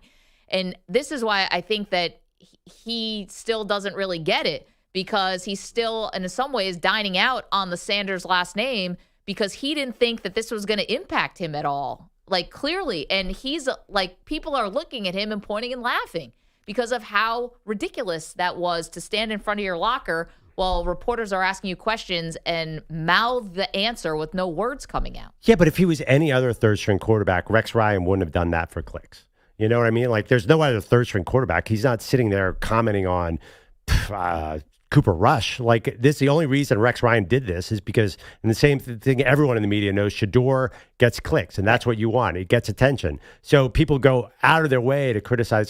There's no reason Rex Ryan should be going after a third-string quarterback. If he wasn't Shedeur Sanders, he wouldn't have even considered this, and his take was ridiculous. So I understand why Shedeur would be upset. I don't think he should be reading social media, but if you read that or saw that take, you'd be like, wow, the media is after me. He actually has a point. Okay, but it's also like you're fueling the fire by giving Rex more oxygen. You also have a podcast where you could explain yourself if you really want to. You don't have to do it in the Browns locker room. And, Shedeur is the one who's responsible for his own actions. Rex is responsible for his. His job right now is to be a blowhard on TV. He's doing a great job at it. Shedeur's job is to try to be a starting quarterback in the NFL. And the other thing, so I think Shedeur only, has to take responsibility. And actually, I think the Sanders family is loving this. I think they're proud of him for what he did, which, again, when Dion does it, he's got the cachet of being Deion Sanders. Shedeur doesn't have that yet. The other thing I would say also, and this is why we always talk about the Browns quarterback situation, how fascinating this is, because I don't trust the Browns. And this is another instance where I don't trust the Browns. Because why, on a day when Dillon Gabriel gets named as the starter, why is Shedeur talking to the media at all? What do you mean he's not talking to the media? Well, he would have if words had come out of his mouth. Why is he available for the media? True, Perloff. You have the built-in excuse of we're about to leave to go to London. So to me, why? This is Dillon Gabriel's, then why is his moment. Then why is Rex Ryan talking about Shedeur Sanders if it's Dillon Gabriel's moment? Who cares if you're the Browns? To be fair, he didn't know Dillon Gabriel was being named the starter on Monday when he made the comments. So it was before. But also, who cares? If I'm the Browns PR and I'm really not in this just to, make headlines of all different variety, even the embarrassing ones. The Browns are like the Cowboys, but worse. All attention is good attention, I guess. Why is even Shedeur available in the locker room? Well, okay. They hide guys all the time. That's a good point. I agree with everything you're saying, but I do think somebody on that panel on ESPN should have told Rex Ryan vehemently to shut up, dude. This is a young player. He doesn't deserve any of this heat. Not a single thing that Rex Ryan said made any sense to me. So I'm on Team Shedeur here. He had a right. I don't think you should be reading this, but if you did read this, I'd be upset too. Rex Ryan's openly questioning your character And what has Shedeur done wrong as a Browns quarterback? He was basically relegated to some side field during training camp and never complained about it. He's been, as far as I can tell, a good teammate. Like, he doesn't deserve criticism. So I understand why Shedeur was upset. 888-710-4ISN, 888-710-4476. Yes. All right, I think Rex was probably a more successful coach than Buddy. Yeah, Buddy never won a playoff game. You've been killing Rex Ryan in this segment, by the way. You made me choke a couple of times with some of the comments that you made on Rex Ryan. Buddy Ryan was the architect of the Bears defense. Yeah, to win so a he was Super a Bowl. great defensive coordinator. Never won a playoff game, though, famously. Rex got to 2 AFC title games. All right, I guess Rex won a Super Bowl with the Ravens. Rex a better head coach. Yeah, he wasn't the defensive coordinator, though, was he, for that Ravens team? No, I think he may have been on the staff as an assistant somewhere. All right, sorry. Sorry, Rex. I was there for those AFC Championship games. I you were get there it. for the Bills years, too. Buddy's my guy. Don't get me wrong. Buddy's my guy. That's it. But Rex actually had surprise. He was pretty successful as head coach. I mean, we're not going to say he was terrible. I'm just kind of going off the nepotism angle that you started with. Rex deserved his spot as a head coach. I'm actually surprised. You covered him. I mean, are you surprised he never got another job? No, the Buffalo years were total embarrassment. He completely mailed in that job. Yeah. He was literally not in the building enough. And so, that's, I think, where I probably turned on Rex. Oh, yeah, but makes actually, sense. Here's the moment I turned on Rex. Good for you. You go to New England. You beat Tom Brady. I'll always give credit for that. They had a fantastic defense that year, and they had the ground and pound. It was perfect. Perfect Let's formula. go to eat a damn snack. This is a dude who put his starting quarterback back into a game in a preseason game against the Giants, the Snoopy Bowl, and Mark Sanchez got hurt, and it created basically a lost season. Let's make sure we play like the New York Jets. I had to watch Mike Vick because of that guy. That was probably Mike a bad Vick call. literally did not know the playbook and admitted it. That's probably a bad call looking back on that. I mean, I think I could take a couple shots at Rex Ryan. Buddy nice was guy. I was at a dinner with him once. I mean, very nice. It was funny. He was fun. His press conferences were amazing. Mike Vick, the former Eagles quarterback? Let's call it what it is. I mean, they're both Nepo babies. Shedeur and Rex. They should know. They should understand each other. They shouldn't be fighting. We should get Rex's birth chart. I did Shedeur's birth chart yesterday. Maybe we get Rex's birth chart. Oh, did Andrea call in? No, Andrea. No, but I brought this to Bogusch's attention that there was a astrology specialist who broke down Shedeur, and everything that's happening to him, we could have foreseen. Perloff, it seems to me like you want to exercise your Fifth Amendment right. No, I'm good. I just feel like I don't want to rip anybody else here. I'm already feeling a little guilty about going too far after Rex on that one. But that take was so dumb. Leave Shedeur alone, everybody. He's a third-string quarterback trying to find his way in the NFL. He's just a young boy. I mean, he didn't say anything yesterday or 2 days ago that was so bad. Yeah, because he literally didn't say anything. I'm curious for the people who have been riding with Shedeur. He too pled the fifth. The Shedeur army, if you will, right? The people who really love Shedeur. Now, we know hive. You call us and you want to talk about Shedeur all the time. We get it. So do we. But after you watch that, did he lose some members because of how immature that looked? Yesterday was not an indication that was the case because me and Bogusch, we took some heat from the Shedeur hive. All right. 888-710-4ISN. They came after you? Yeah, they did. Wow. 888-710-4476. This is how we are these days. You got to pick a side and get entrenched. All right. Lots more to do, including last night's barn burner of a game, overtime. San Francisco escapes with a win. Big fourth down stop by the San Francisco defense. We also have plenty of baseball for you. The DSs are set. M&P.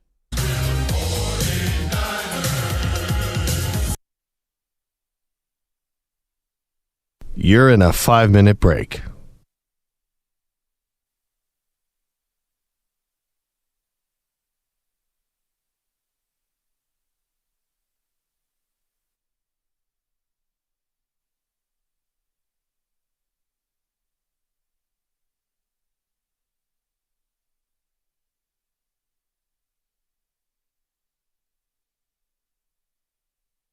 Four minutes, 30 seconds remaining.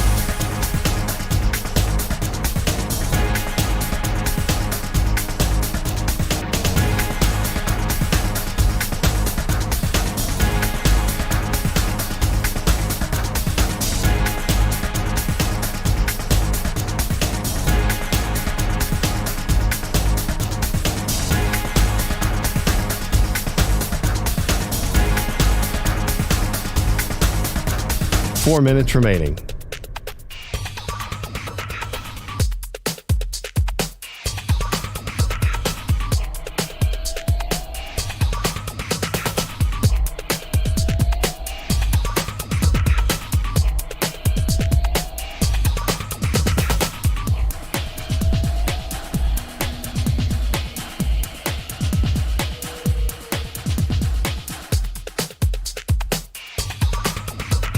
Three minutes, 30 seconds remaining.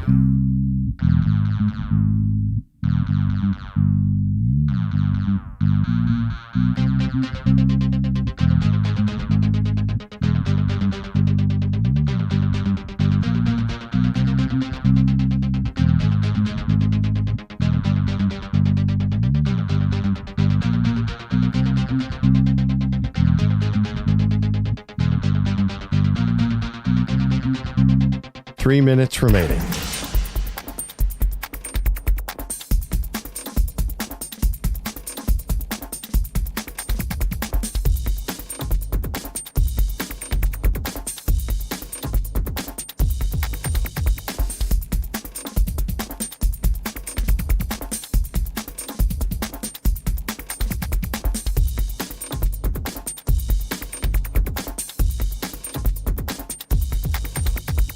Two minutes, 30 seconds remaining.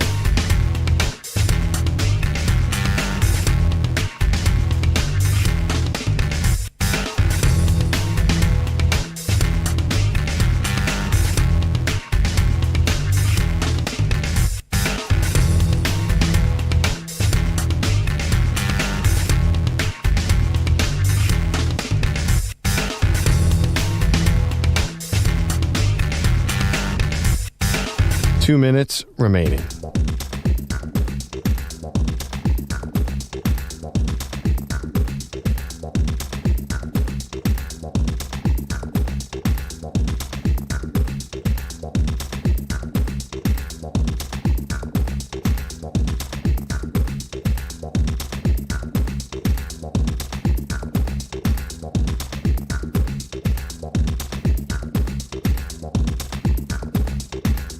One minute, 30 seconds remaining.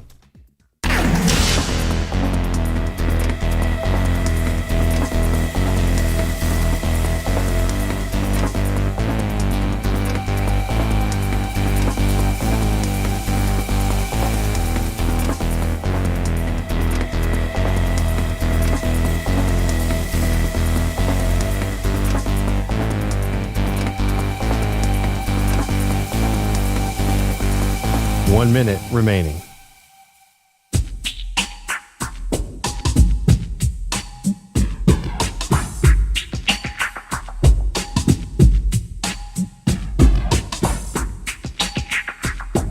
Forty-five seconds remaining.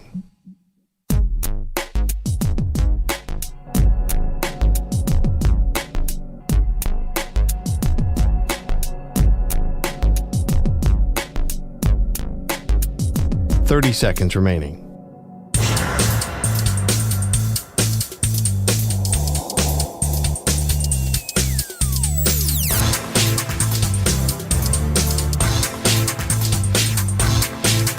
Fifteen seconds.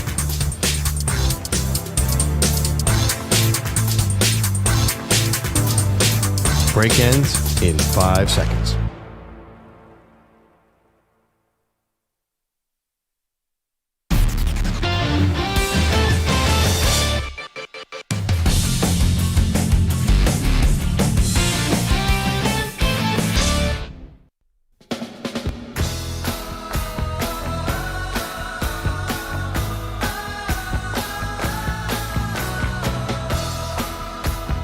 Maggie Perloff Show. Got a couple things out there for you. If you missed the end of last night's game, 49ers win in overtime against the Rams. They jumped out to a big lead, 14-0. Rams came back. Rams fumble at the goal line. Oof. With a few minutes left to go in the fourth quarter, but because they had all of their timeouts, they were able to force San Francisco to go 3-and-out, punt the ball. They got it back, kicked a game-tying field goal in the waning seconds that got it to overtime. 49ers score a field goal in the first drive. Rams get stopped on a 4th and 1 where they decide to run the ball. Sean McVay of the Rams says he regrets that decision, didn't have the ball in Matthew Stafford's hands, and now the 49ers, despite being super injured on both sides of the ball, are in first place in the NFC West. Yeah, I mean, Matthew Stafford does whatever he wants all night, and they take the ball out of his hand on the most important play of the game. That was a shame for Rams fans. Yeah, that was tough for the Rams, and this could be one of the toughest games that the 49ers will have all season. And their schedule is really, really light, even though they are so banged up. So this was a huge, huge W for the 49ers. They are my Super Bowl pick. And even with a backup quarterback in Mac Jones, I think it's game on here for the 49ers if they can get a little healthier. Well, here's the thing. I mean, the schedule is easy, but if you can't get any pressure on the quarterback, then all those easy teams are all of a sudden good. Yeah, that's true. So the pressure rate was really, really low last night. Matthew Stafford did whatever he wanted. Even a mediocre quarterback, even Jackson Dart can look good if you don't get to him. So that's really, I think the Niners might make a trade, get a little more help on that defensive line without Bosa. I think that's the one major vulnerability. Shanahan can figure out the offense, but the defense, that is a work in progress.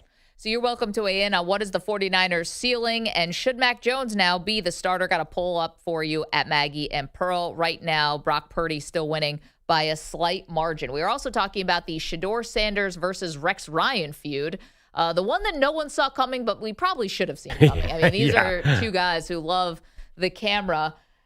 Jim is in South Carolina, wants to weigh in on this. Jim, whose side are you on? Hey, good morning. So, I want to read a quote. It's better to keep your mouth shut and be thought a fool than to open it and remove all doubt. So in Rex Ryan's case, it would have been better. It would have been Rex Ryan's case would have been better to keep his mouth shut. And in Shedeur's case, he kept his mouth shut, but still looked like a fool. So I'm not sure which way that works. Yes. Yeah, maybe there are no winners in this situation. No, we are. We get to talk about it, so I guess we get to win. But Jim, that's a good one. Thank you. Appreciate you weighing in. The first thing, before I realized that Shedeur, who stood in front of his locker the other day, answering questions from reporters, but was moving his mouth, but no words were coming out. I think this is called pantomiming. He wasn't they'd be calling it miming, yeah. Because he wasn't doing like the I'm in a glass cube. We did this yesterday. Okay. What's actually miming? Because he wasn't doing the how do I get out of this box? Yeah, right. Like a street He was just like whispering. Yeah. It was so weird. But before I knew this was maybe in direct response to Rex Ryan, which I guess we still have not confirmed, but kind of feels like the dots are getting connected there. Rex Ryan, who's just a talking head now, former coach on ESPN.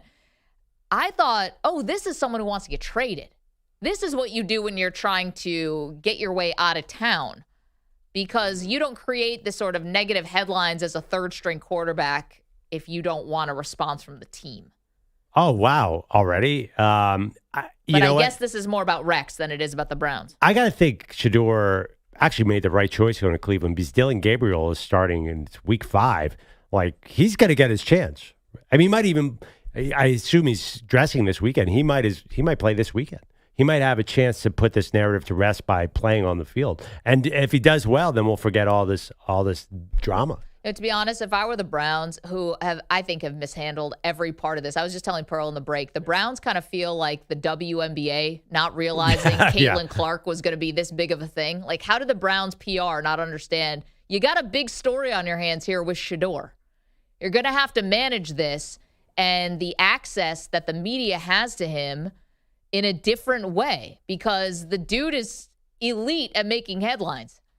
I don't know if he's any good at quarterbacking in the NFL level, but he's elite at making headlines. They've had 35 quarterbacks. All of them were losers.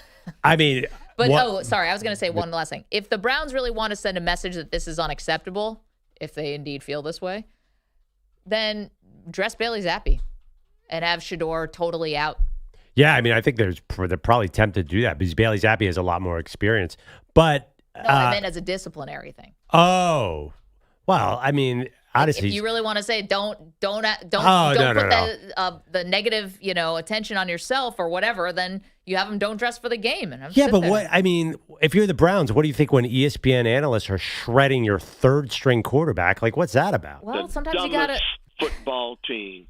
I mean, again, sometimes if you look gotta around you gotta have a thick skin, and you gotta just, If you're the Vikings Like, and say nothing. If you're the Vikings and Ryan Clark goes after Max Brosmer or whoever their third-string quarterback is, do you think that the Vikings PR staff is going to be like, Max, you better not say anything back? I mean, I think Shedeur has a right to be upset here. This team couldn't win the Super Bowl if they were only team in the NFL. I also think that the Browns might not mind that distraction, Maggie, because like, what else do they have to focus on? Right? I mean, like, win a game? I don't know. Let Shedeur get all the heat and keep it away from the product on the field. Honestly, that I'd rather them talk about Shedeur than talk about the fact that they can't win. Let's get to Bogusch, who's got the latest. There's so much sports going on. This is our time to shine, Bogusch. What do you have? Cleveland Brown. I got headlines sponsored by Progressive Insurance. Your small business keeps you on the go. Progressive Commercial Insurance keeps your policy within reach with our easy-to-use mobile app. Learn more at progressivecommercial.com. Relegate the Cleveland Browns to the NCAA. With memories of the Cowboys and Packers tying at 40 still dancing in our minds, the Rams were set up for a tying field goal on Thursday Night Football. They had a 4th and 1 from the Niners 11, over 3 minutes left in extra time. But maybe not to confuse George Pickens again. L.A. played for the win and went for it on 4th down. Down a field goal, 4th down and 1. They hand it off right side. Kyron stumbling. He got stuffed. He did not get there. Niners celebrates on 4th down and 1.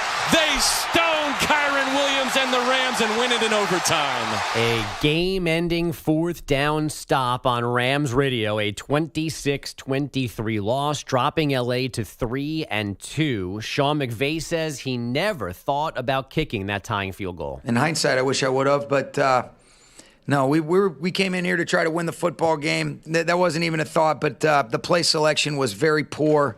I'm sick right now because I put our players in a spot, and I got to live with that. Wait, he said two different things there. He said, I wish I'd gone for the tie, but then I was always going for the win. That was sarcasm at the first thing. Okay. Yeah. He said he'd never ever thought about it. It was a bunch of stumbling no's when he was asked, and then the first coherent sentence begins with, I wish I did in hindsight, but it was not a real. Yeah, he was never going to. They were never going to tie the game. No. Well, I wonder too, even if it's a tie game and they scored a touchdown, would they have gone for 2 in that situation? I know it's hypothetical because Niners only hit a field goal. He probably would have gone for 2 to go. No, for the game would have been over. No.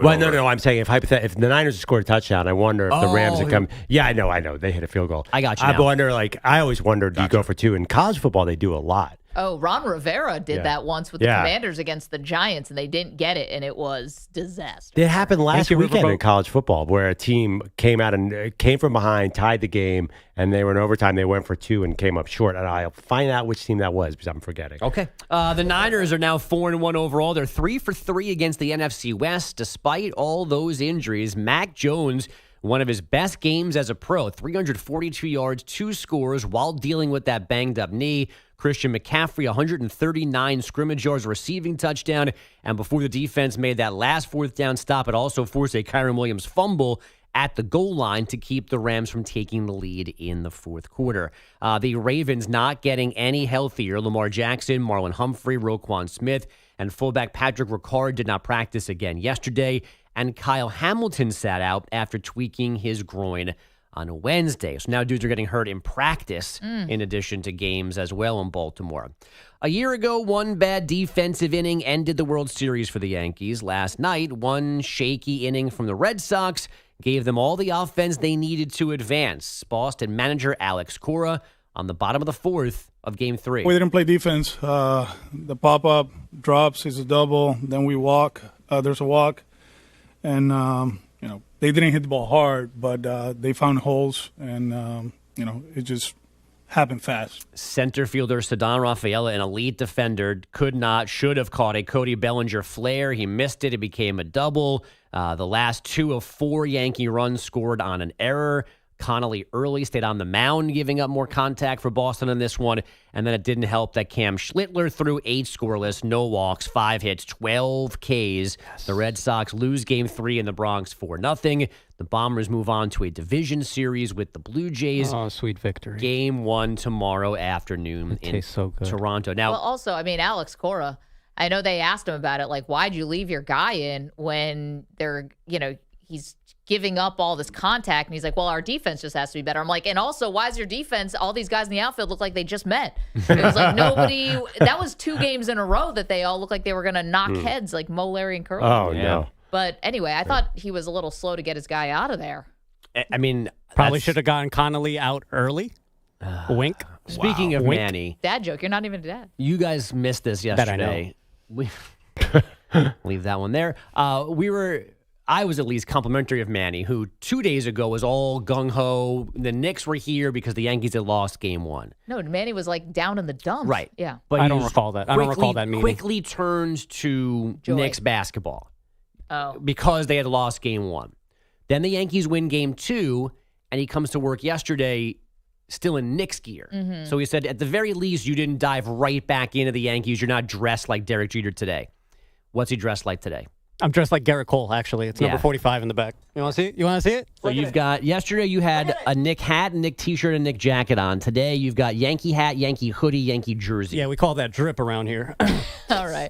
What else we got? So We were trying to be nice, EJ, and he let us down today. I wasn't trying to be nice. I was killing him yesterday for it. You were trying to let him off the hook. Yeah, and my bad. Yeah. I learned my lesson. Keep crying. Stay on the hook. Keep crying, y'all. Skinny Zion is currently making his Yeah. preseason debut. The Pelicans doing battle with Melbourne United. That's not a soccer team, is it? In Melbourne. I think they're even playing at Rod Laver Arena, which is center court Really? for the Aussie Open. Oh, dude, yeah, I think it is. Yeah, yeah. it does say Rod Laver Arena. Yeah, Pelicans are winning 93-80. Yeah, and Skinny Zion, despite the Vegemite and the Fosters, he's got 15 points, 2 rebounds, 5 assists, 2 steals, 5 of 8 shooting. Oh, my God. 16 minutes, and he looks good. He's playing against Melbourne United. Doesn't matter. Those are still professional athletes, Yeah. Maggie. I think Ben Who, Simmons Luke is. Longley? Aw.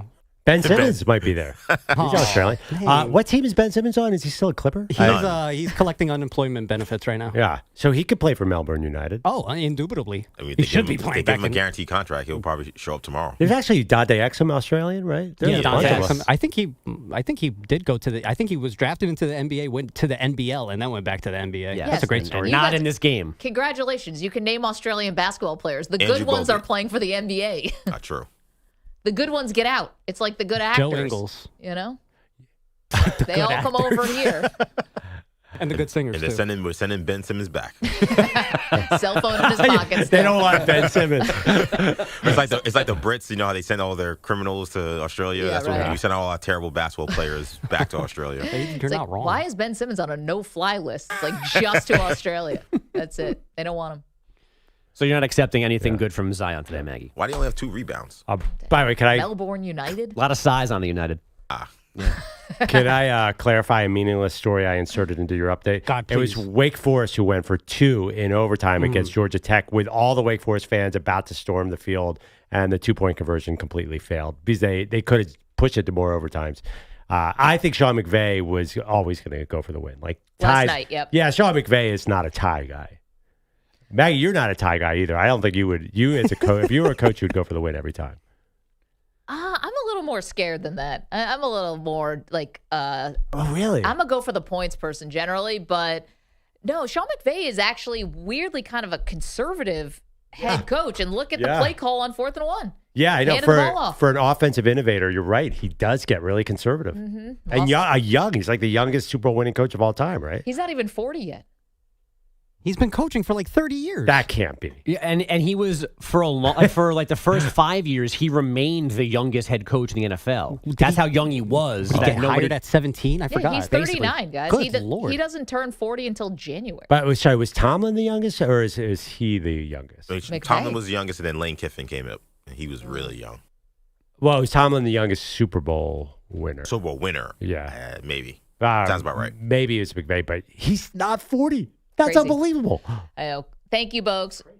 888-710-4ISN. See you guys on the phones. You want to talk about Shedeur Sanders v. Rex Ryan? We're here for that.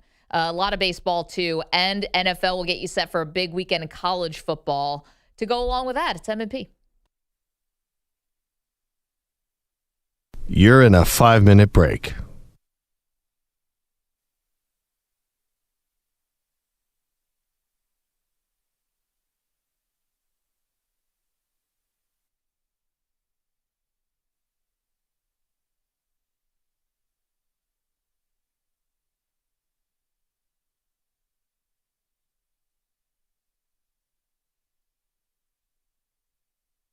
4 minutes, 30 seconds remaining.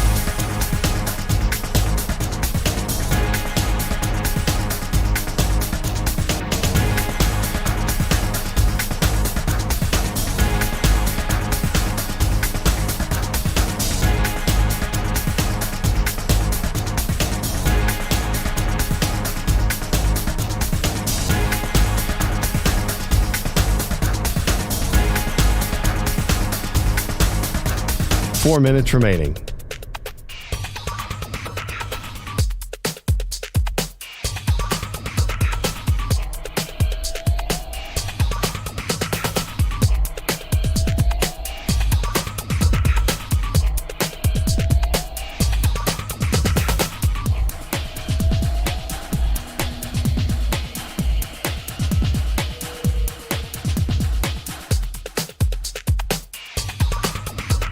Three minutes, 30 seconds remaining.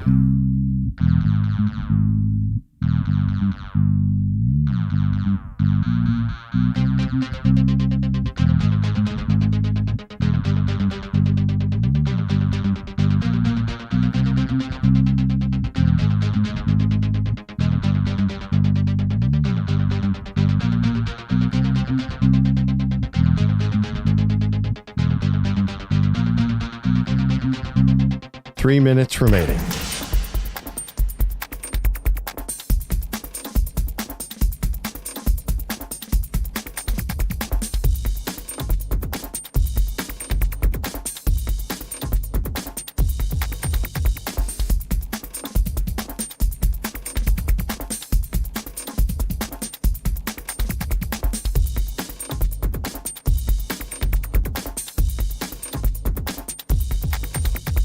Two minutes, 30 seconds remaining.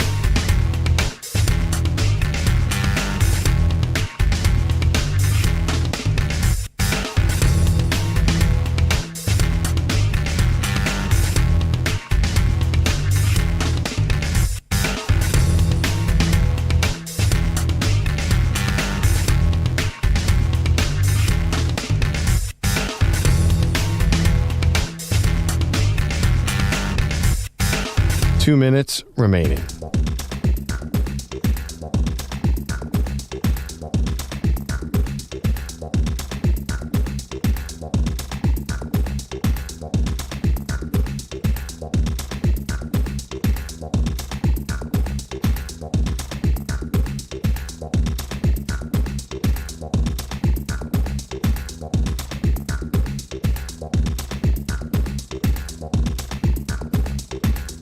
One minute, 30 seconds remaining.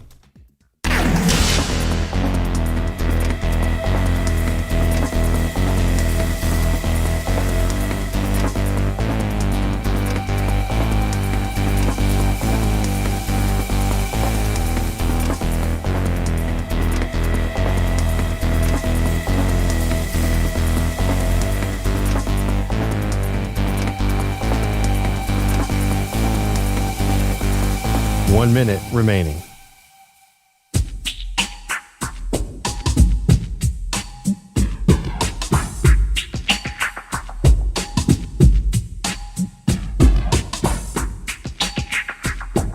Forty-five seconds remaining.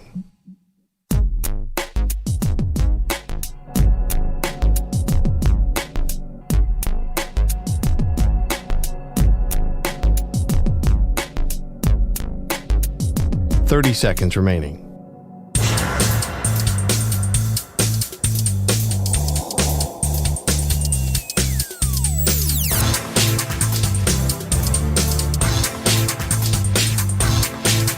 Fifteen seconds.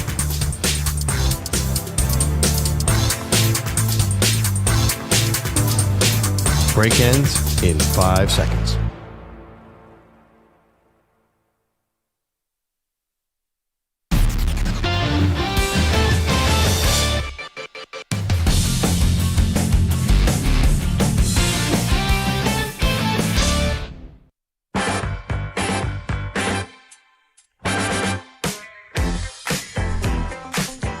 This NASCAR race preview is sponsored by WeatherGuard Truck and Van Equipment. They're just as driven as the hardworking pros they serve. We're getting into crunch time, Manny. What do you got? You got that right, Perloff. The NASCAR Cup playoffs continue this weekend, and the infield will be open down in North Carolina. We wrap up the round of 12 with the Bank of America Roval 400 from the Charlotte Motor Speedway Road Course. The winner last week at Kansas was Chase Elliott, that number 9 for Hendrick Motorsports, currently sits at the top of the standings with 5 races left to go in the season. And racing for their seasons this weekend will be Ross Chastain, Bubba Wallace, Tyler Reddick, and Austin Cindric. Those guys ranked 9 through 12 respectively, potentially just 109 laps left in their 2025 season. The drama continues. It's the final race of the 2025 round of 12 in the NASCAR Cup playoffs. It's the Bank of America Roval 400 from the Charlotte Motor Speedway Road Course. Green flag waves on Sunday, 3 p.m. Eastern. Vroom, vroom, Manny Tires. Thank you for that. All right, we've been talking about Shedeur Sanders versus Rex Ryan, the feud we never saw coming, but probably should have. It led to some bizarre behavior from Shedeur, who stood in front of his locker with reporters around him asking questions, and he was mouthing the answers, but no words were coming out. Miming, if you will. Joe's in San Francisco. What's up, Joe? Hey, they keep on saying he can't play, but they haven't released him. So I mean, if he think he's that bad, let him go release him and see if he can play for somebody else, because you're just wasting his time right now. And then you just basically just doing him wrong. Like, he's not getting a chance to play, and he's in the media every day. Now everything they say about him is negative, but he's really not doing nothing. So it's just, it's not fair. Well, Joe, I appreciate the call, but I don't know if that's necessarily right. Shedeur wanted the Browns. The Ravens said they were going to draft him, and they said no thank you because he didn't want to sit behind Lamar Jackson. He wanted the Browns, and now you're a 5th-round pick, so in theory, they're developing you, right? Well, also, he has a great chance to play here. He's very likely to play in Cleveland. Yeah, maybe he was upset that when Dillon Gabriel got named the starter, he didn't get named the backup. They still are going with Flacco as the backup. But to be honest, I don't have a ton of sympathy now for Shedeur because he handled this in such an immature way. Wait, when you say maybe he was upset based on the miming, because he didn't say anything. No, before. He didn't say. That's what I'm saying. Maybe he was miffed by the fact that he was not even a backup. Again, we're all left to guess here because it's so bizarre what he did in front of his locker. It was about Rex Ryan tearing them apart for very little reason. That's fine, but now that I saw this, and it is so out of character for any NFL quarterback to do something this kind of bizarre, that maybe he's not mature enough to be the backup. I don't know. By all accounts, he's doing well as far as studying the playbook, doing what he's being asked to do, which is run scout team, and I thought things were going pretty well, and then you got this weird thing which opens the door for I don't know, man, can you handle the NFL? You got to handle getting criticized by blowhards on TV. By the way, he'd be 3rd string in Baltimore, right? Cooper Rush would still be the backup. We'll probably see Cooper Rush this weekend. Yeah. I'm not sure would have been any difference. I think he's going to get on the field faster in Cleveland than anywhere else. They're going to Dillon Gabriel. Dillon Gabriel is a 3rd-round pick who usually 3rd-round picks are not starting by week 5, and he's 5'10". This is an opportunity for Shedeur, by the way. I think that we're getting caught up, and people are calling and saying, well, they're doing him wrong by not playing him. They're going to play him. But do you think that he hurt himself by the move he pulled in front of his locker? You don't think the Browns look at that and are just like, oh, boy? No, I don't think that matters to them. They got to put a quarterback out on the field.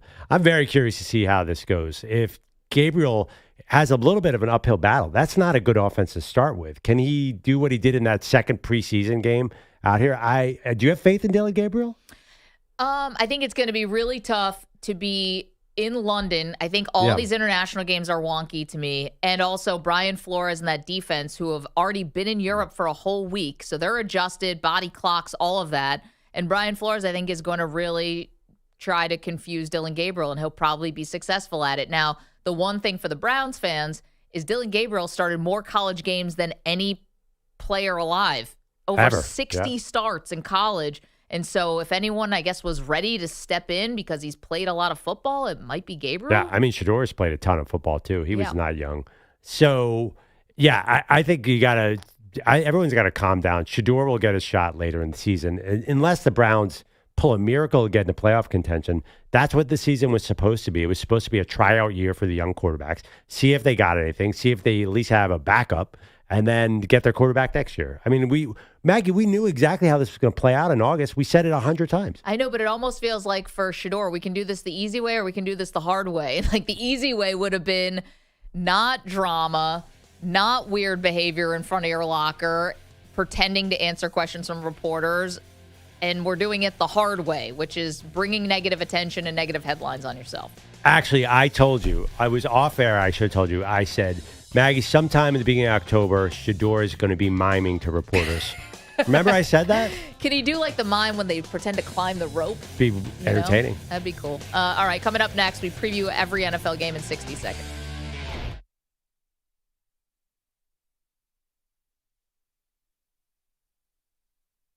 You're in a 5-minute break.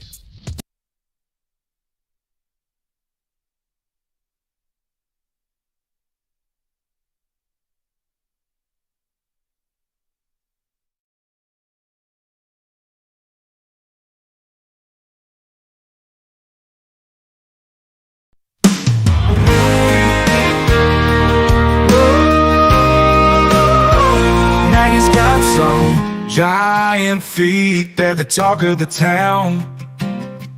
When she walks the sidewalk cracks, she's bringing buildings down. She tried to buy some shoes, but they said no way. Now she's wearing boat sails just to get through the day.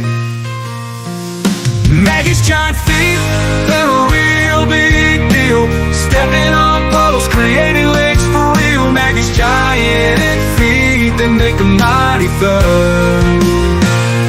But Maggie just laughs, hey, it's all in good fun. She went to a dance, cleared out the floor. Her feet made the music, folks yelled for more. At the beach, she's a hit, making giant sand castles. Her footprint's so big, they're like dinosaur battles. She went to a dance, cleared out the floor. Her feet made the music, folks yelled for more. At the beach, she's a hit, making giant sand castles. Her footprint's so big, they're like dinosaur battles. Maggie's giant feet, they're a real big deal. Stepping on puddles, creating legs for real. Maggie's giant feet, they make a mighty thud. But Maggie just laughs, hey, it's all in good fun. She went to a dance, cleared out the floor.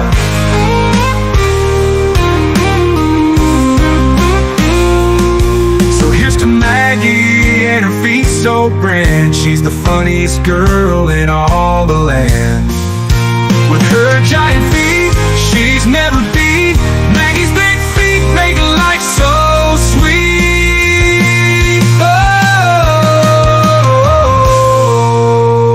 Oh, Maggie's big feet make life so sweet.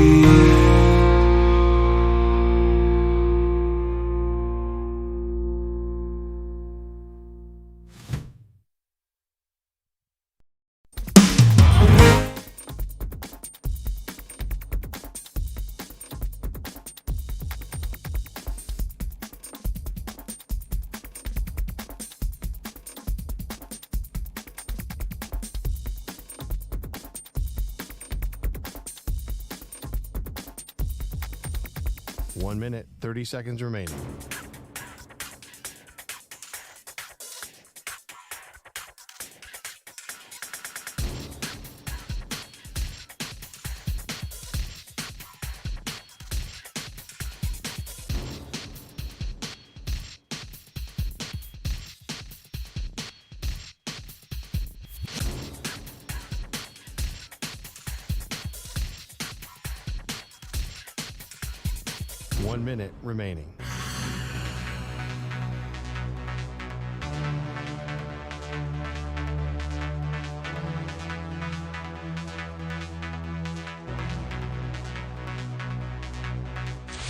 45 seconds remaining.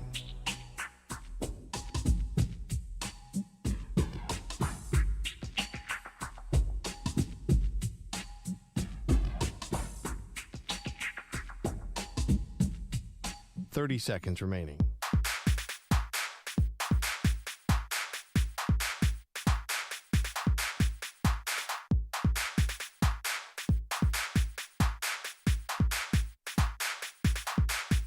Fifteen seconds.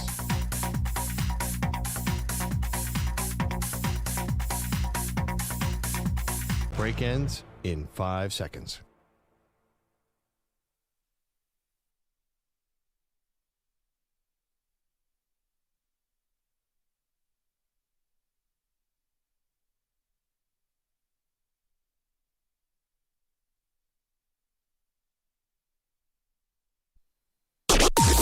Maggie and Perloff on the Infinity Sports Network.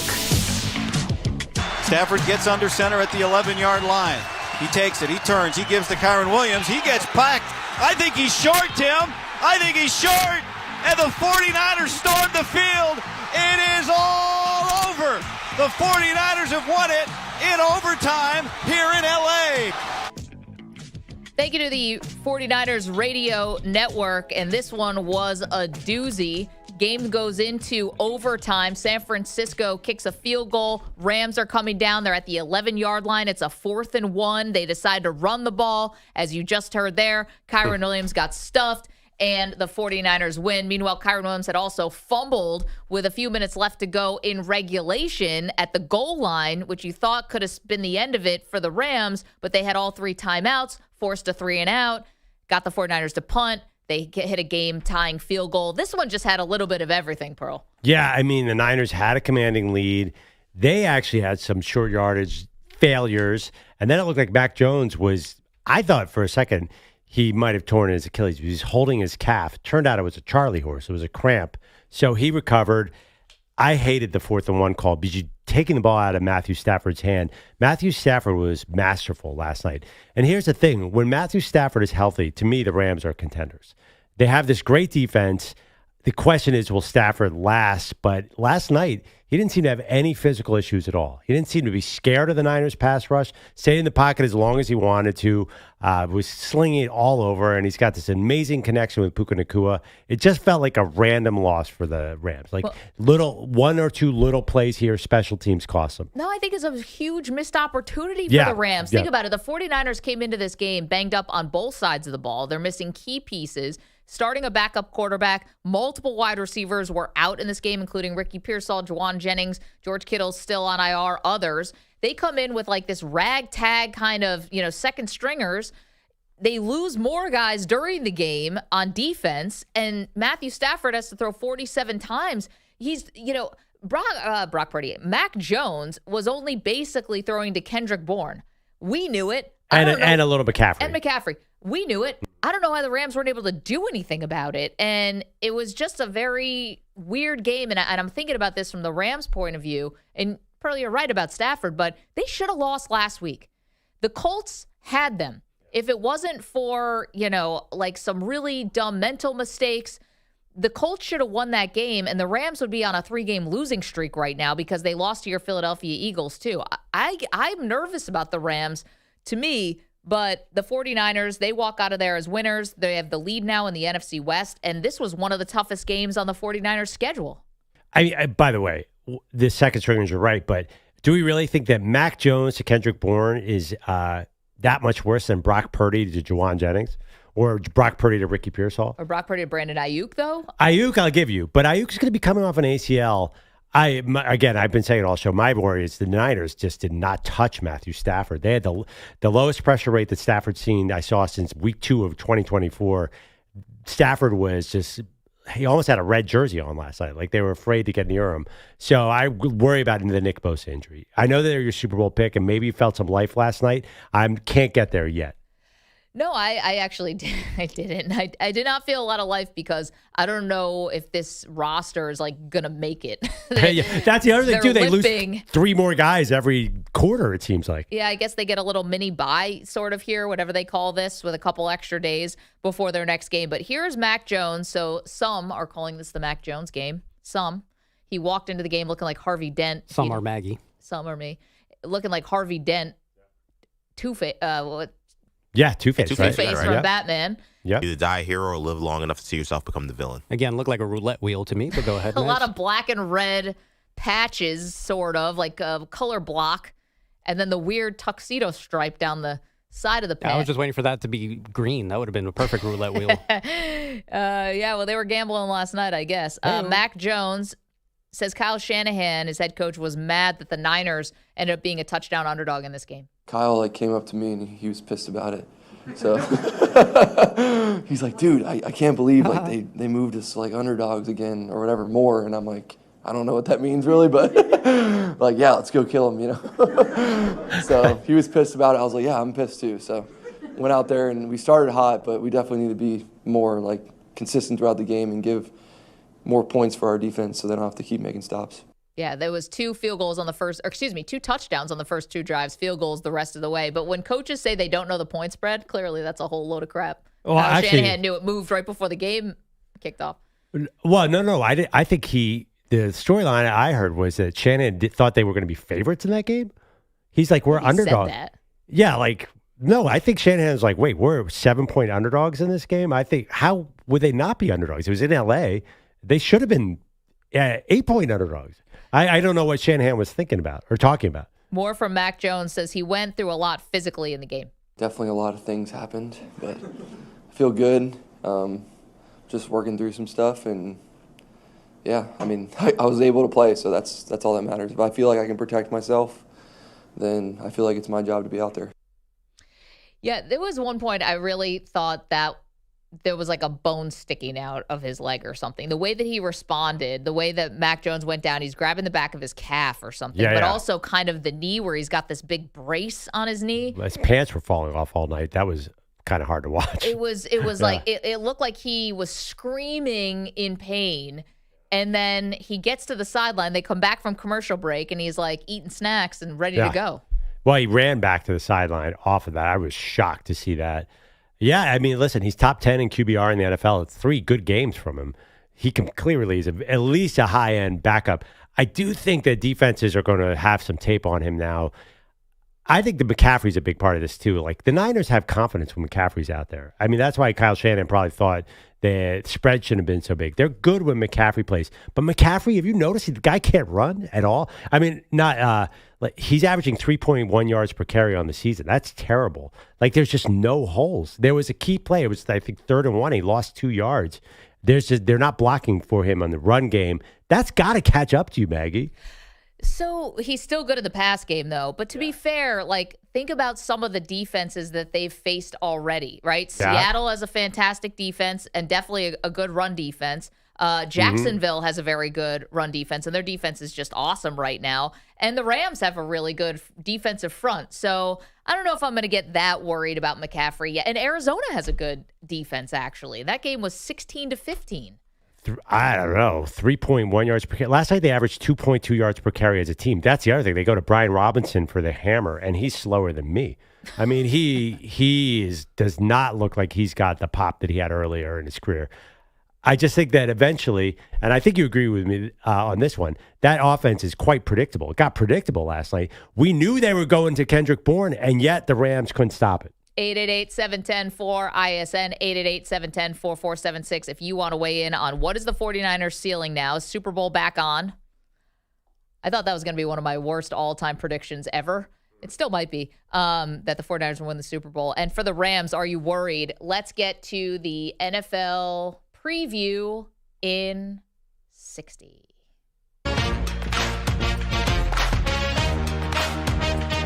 DJ's going to give us a game.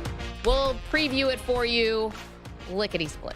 All right, let's start in London, where we've talked a lot about Dillon Gabriel. He makes his debut start against the Vikings. That's unfair. Dillon Gabriel, poor guy played more college games than ever, and then he's got to see Brian Flores in his first game. This already a 9:30 a.m. game is going to be ugly. This game is going to be hideous, Maggie. It's going to be a defensive battle because Cleveland's defense is awesome. I think the Vikings are going to try to torture Dillon Gabriel. Well, total for this game, 36.5. If you think it's going to be a defensive battle, you can put your money where your mouth is there. Listen, tough spot for a rookie making his starting debut against Brian Flores. Not expecting a lot, but in the meantime, the Vikings also, to Carson Wentz, they made a lot of mistakes that week, their last week against the Pittsburgh Steelers in a game they probably should have.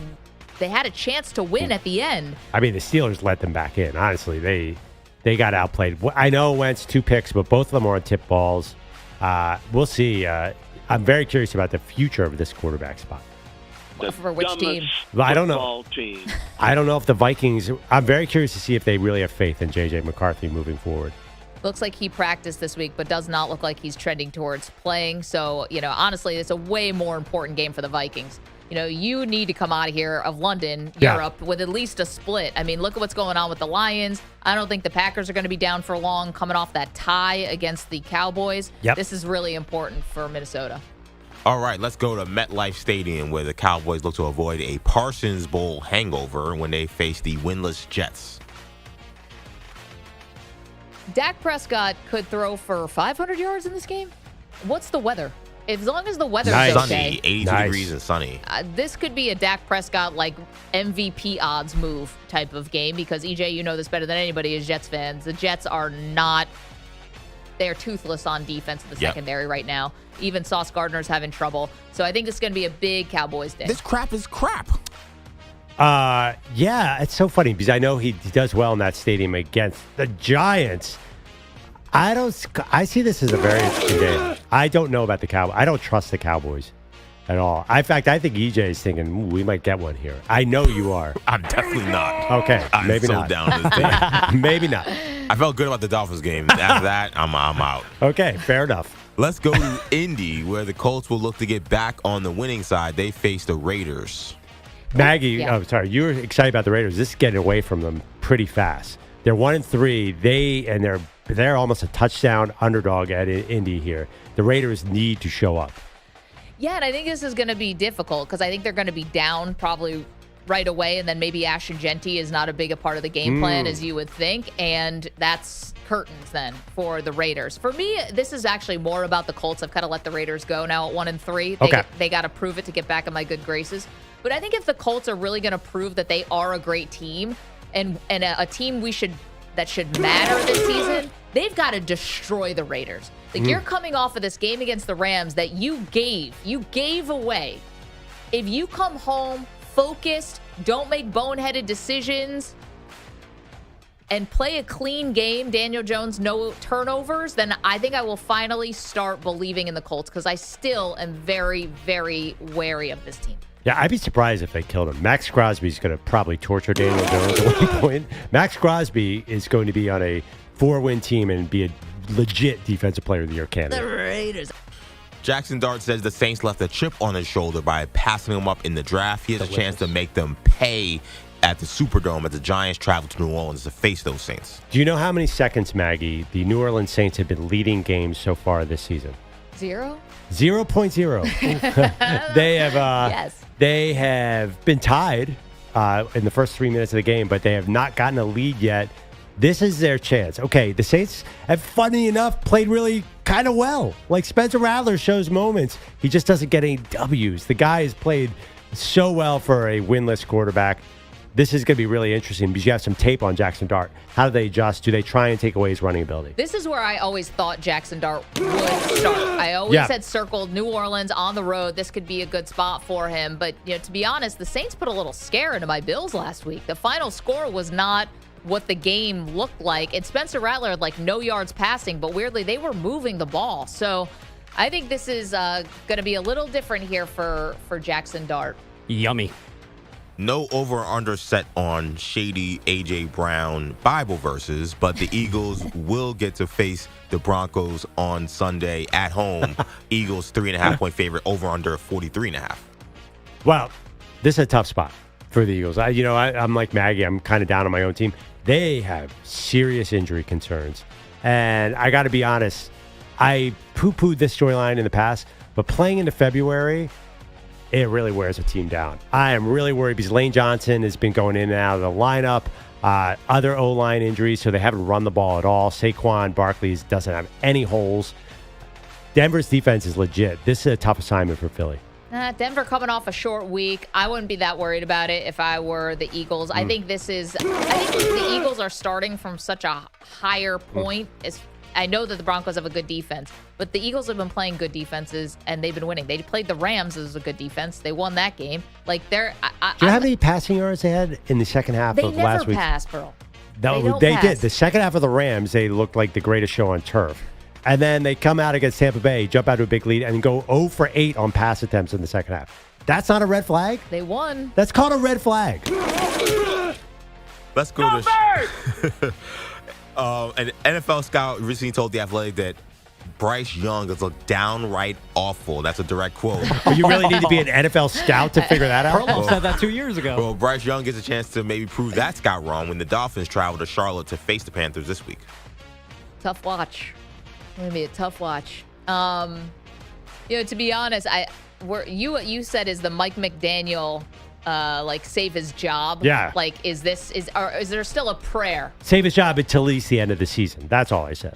Right, after the Miami had their big win, their big W over the Jets last week. If Mike McDaniel loses this game, I imagine he's got to get fired, right?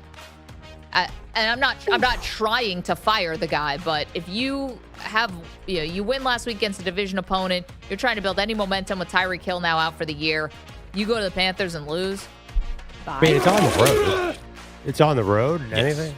I'm not asking. I'm just saying, does that give him any grace? No, it's the Panthers. They're favored. I'm wearing. I might buy a Darren Waller jersey. This is the greatest story. Sorry, man. I know that Giants fans are upset, but the fact that guy came off the couch and had an acrobatic touchdown in the end zone, that was a miracle play. And he only had 4 targets. Time constraints. I could go on and on about Darren Waller, but let's please move on. Yeah, that had nothing to do with the Jets secondary.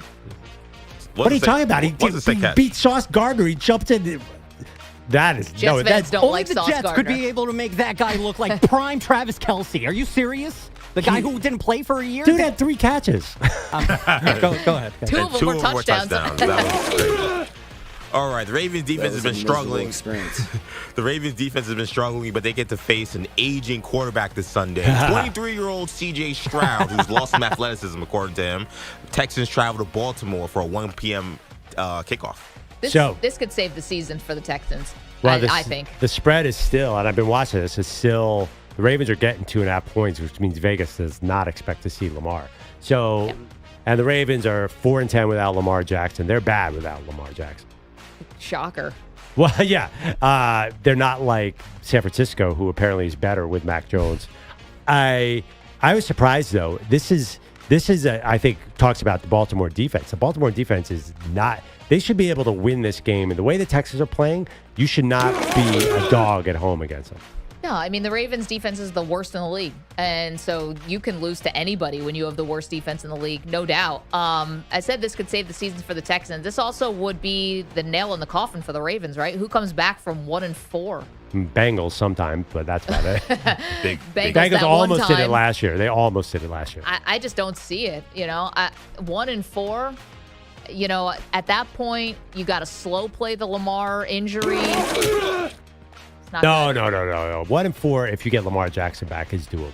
But if he's out 2 to 3 weeks. I don't believe it'll be 2 to 3 weeks. And then it's like... What happens when you take ass to the desert? We're going to find out when the Titans face the Cardinals in Glendale. That is funny. A lot of swamp, but I don't write these lines, by the way. Man, I heard, what was it? I think Mary Kay Cabot from Cleveland was like, listen, what Shedeur Sanders did in front of his locker wasn't so bad. Look at Cam Ward. Like, he said ass. It was like, I don't think it's the same, Mary Kay. I don't think it's the same as someone mouthing their responses to Cam Ward. Just saying. We're keeping the book right now. We ass. I think Cam Ward got a lot of respect for that. Like, Cam Ward can call out his teammates, and people love it for some reason. It's the second or third time he's done that. By the way, I should be a defensive coordinator because I know how to stop the Cardinals. Please. Put every single player you have on Trey McBride and any key spot. Like, that dude just, I watch him kill opponents again and again and again. Cardinals are probably going to win this game. Yeah, they're 7.5-point favorites. Baker Mayfield says him and Sam Darnold are still friends, but they do not reminisce about their Carolina days. They will get to face off in Seattle. Bucks travel to the Seahawks. I mean, this is purely a weather game, right? The barometric pressure in the Pacific Northwest compared to what they're dealing with in Tampa Bay. A, it's a long flight. You know, your legs go in. And B, I just can't see a team from Tampa Bay winning a game in Seattle. What do you think of my theory there? I don't see that at all. I got the one thing about the Bucks, they were a flimsy 3-0. So not surprised that they would lose to the Eagles last week because they were pulling wins out of their you-know-what to start the season. But you go on the road with a pretty good defense the Bucks have, Pearl. Defenses travel. I think this is a field goal game. I would take the points here with the Bucks. I don't think there's a blowout happening despite travel or any of that stuff. Well, it was, in all seriousness, it was super hot in that Eagles game. That might have taken a lot out of them. But they're from Florida. They play in that heat. Presumably they practice in it. They should be acclimated to it. I don't know. A lot of guys were going down in that particular game. That was really, really hot. I think the Eagles are going to be worn out from that game. I expect the Bucks. This is, I mean, I'm joking, but this is a tough assignment to go up to Seattle. I'm curious. Seattle wins this game. Like, we're talking about them as a contender in the NFC all of a sudden. 4-1. They can run the ball, so we'll see. Elite uniform matchup as well. They're both wearing their throwback jerseys, so it's going to be awesome on the field at least. We're getting creamsicle? We're getting the white jerseys, the white creamsicle against the Seahawks like royal blue jersey. Oh, the Cortez nice. Kennedy? Yes. Oh my God. I love that Seahawks jersey. That's going to be fun to watch. Jamar Chase said the Bengals gave up last week. So, of course, the Lions are the perfect team you want to see come into your home, right? Detroit travels to Cincinnati to face those Bengals. This is another season potential ender here for Cincinnati. This is a tough assignment because the Lions never let up. You know, they're going to smell a little blood in the water. It's going to be over. The spread is 10.5. This is just atrocious. And we were talking about Zach Taylor on the hot seat, Pearl. You said he was. I thought he'd get a pass because Joe Burrow is hurt this year. Talked to former MVP Boomer Esiason about the whole thing. He said, no, Pearl's right. Zach Taylor definitely on the hot seat. And this is one of those games that could be the end.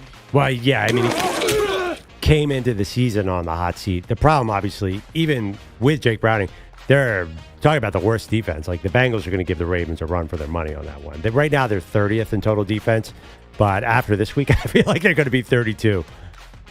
The Chargers thought that stopping Jackson Dart running was going to be tough. Wait till they see a rejuvenated Jaden Daniels. Washington travels to the Chargers to face Washington travels to L.A. to face the Chargers at SoFi. To me, this is a little like the Colts about, are you going to prove you're a serious team here if you're the Chargers and we should really be taking you seriously as a Super Bowl contender? You lose to Manny's Giants and rookie Jackson Dart. You got Jaden Daniels coming off an injury to your place. You've got to, kill them.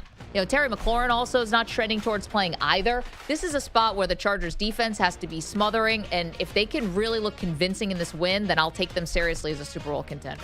You know, I was thinking about the Chargers, and let me know what you think of this as a potential A.J. Brown landing spot.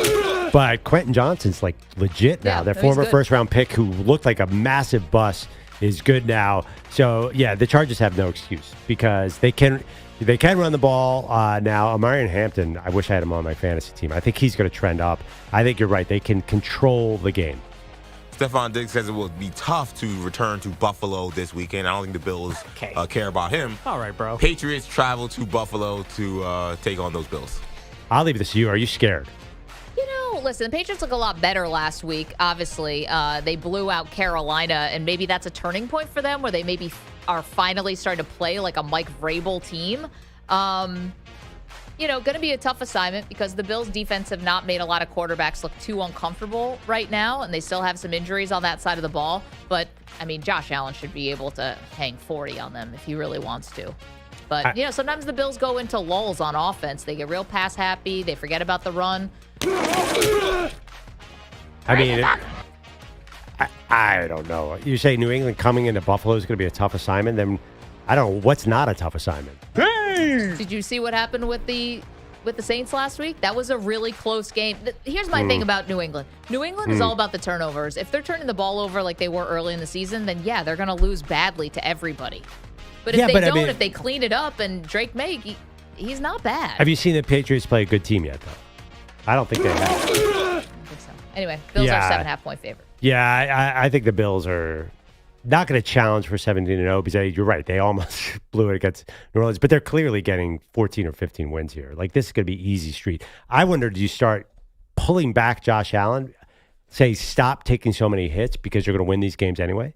I mean, they've been saying that for years, it's just not possible. But they've never had a road that was this easy. Like, it's never been like, they honestly play like 2 winning teams the rest of the season. So I don't know, like, he just still is so aggressive. Yeah, and they needed him on a big third down against the Saints. I know people look at the final score and think that was easy street. It was not. Josh Allen had to convert a major third down with his legs to keep a drive alive when it was a 1-score game. I would think if I was a divisional foe, like, I would take an extra shot at him. I'm sorry, listen, we're talking about Buddy Ryan earlier in the show. Buddy Ryan would murder that guy if he could. Like, you take a late shot at him. You're not going to win the game anyway. You might as well try and hit the quarterback because it feels like people defer to him. Possibly because he's bigger than everybody. Well, he's like a linebacker out there. Also, he's really good at drawing personal foul penalties. 888-710-4ISN, 888-710-4476. We'll leave the Monday night Chiefs and Jags for Monday. Oh, God. Meanwhile, got a lot of fun college games, including EJ's Miami Hurricanes on the road against Florida State, which is super fun. Plus, we get Diego Pavia versus Alabama 2.0. So much left to do. It's the Maggie and Perloff Show. Don't move. You're in a 5-minute break.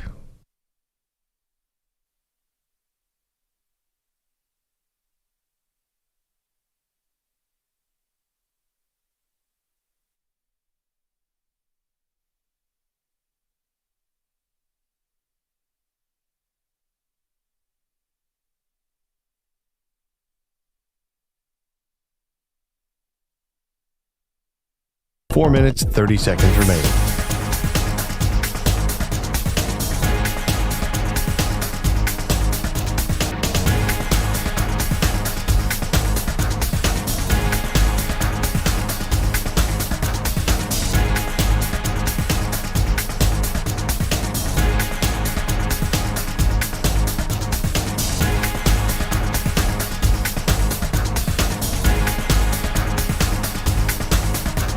Four minutes remaining.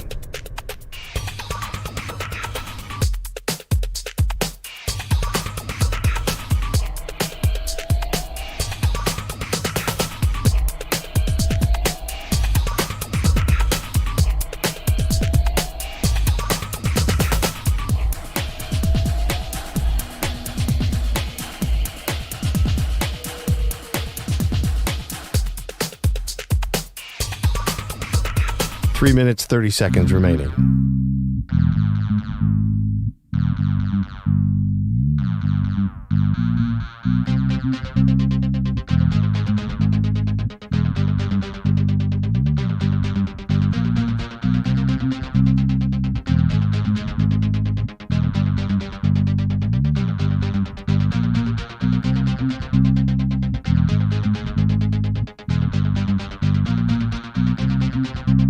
Three minutes remaining.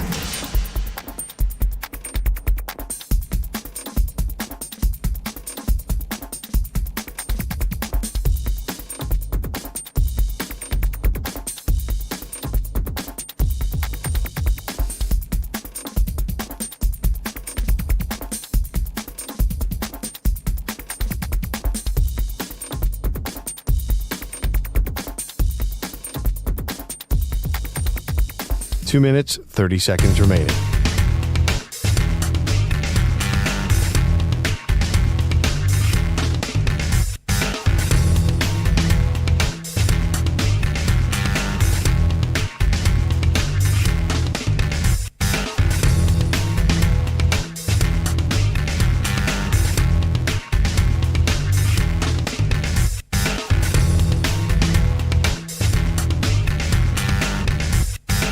Two minutes remaining.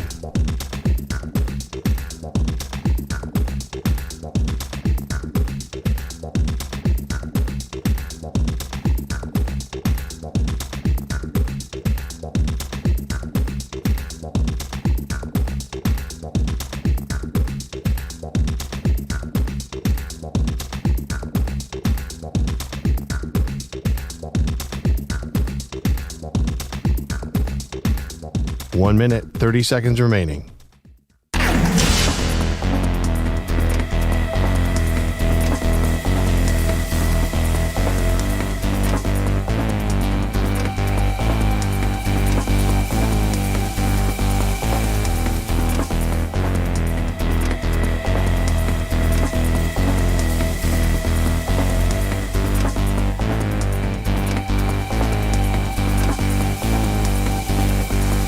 One minute remaining.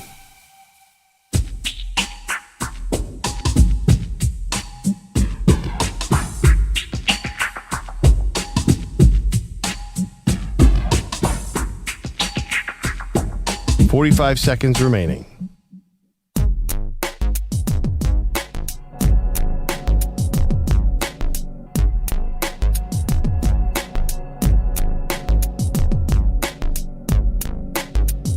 $30 seconds remaining.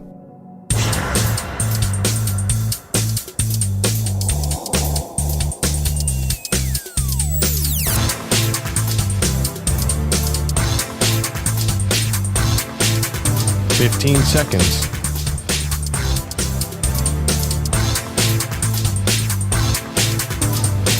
Break ends in 5 seconds.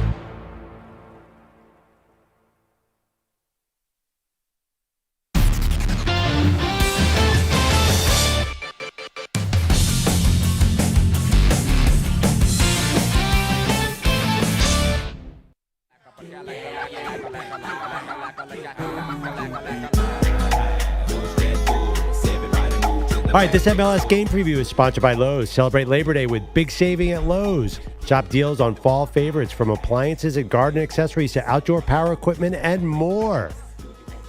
I assume we turn to Manny. Labor Day. Yeah, there was a kind of a quick read here that was in Halloween. Listen, there was a listen. I don't want to place blame anywhere, but some of our higher ups have some explaining to do with some of these reads that were. You can still be celebrating. It's still gonna be a Labor Day sale. Is it Canadian or Mexican Labor Day soon? I think it's actually in Kuala Lumpur. Okay. Though, you do need to go to. This is actually really important that we did this now because you got to go to Lowe's for Halloween because they sell all those crazy Halloween decorations there. Well, guys, we are just a smidge over 2 weeks from Decision Day 2025 in Major League Soccer. Still tons to be decided. And there's a big game tomorrow as the New England Revolution head down to Miami to take on Inter Miami. Fun time here during Labor Day.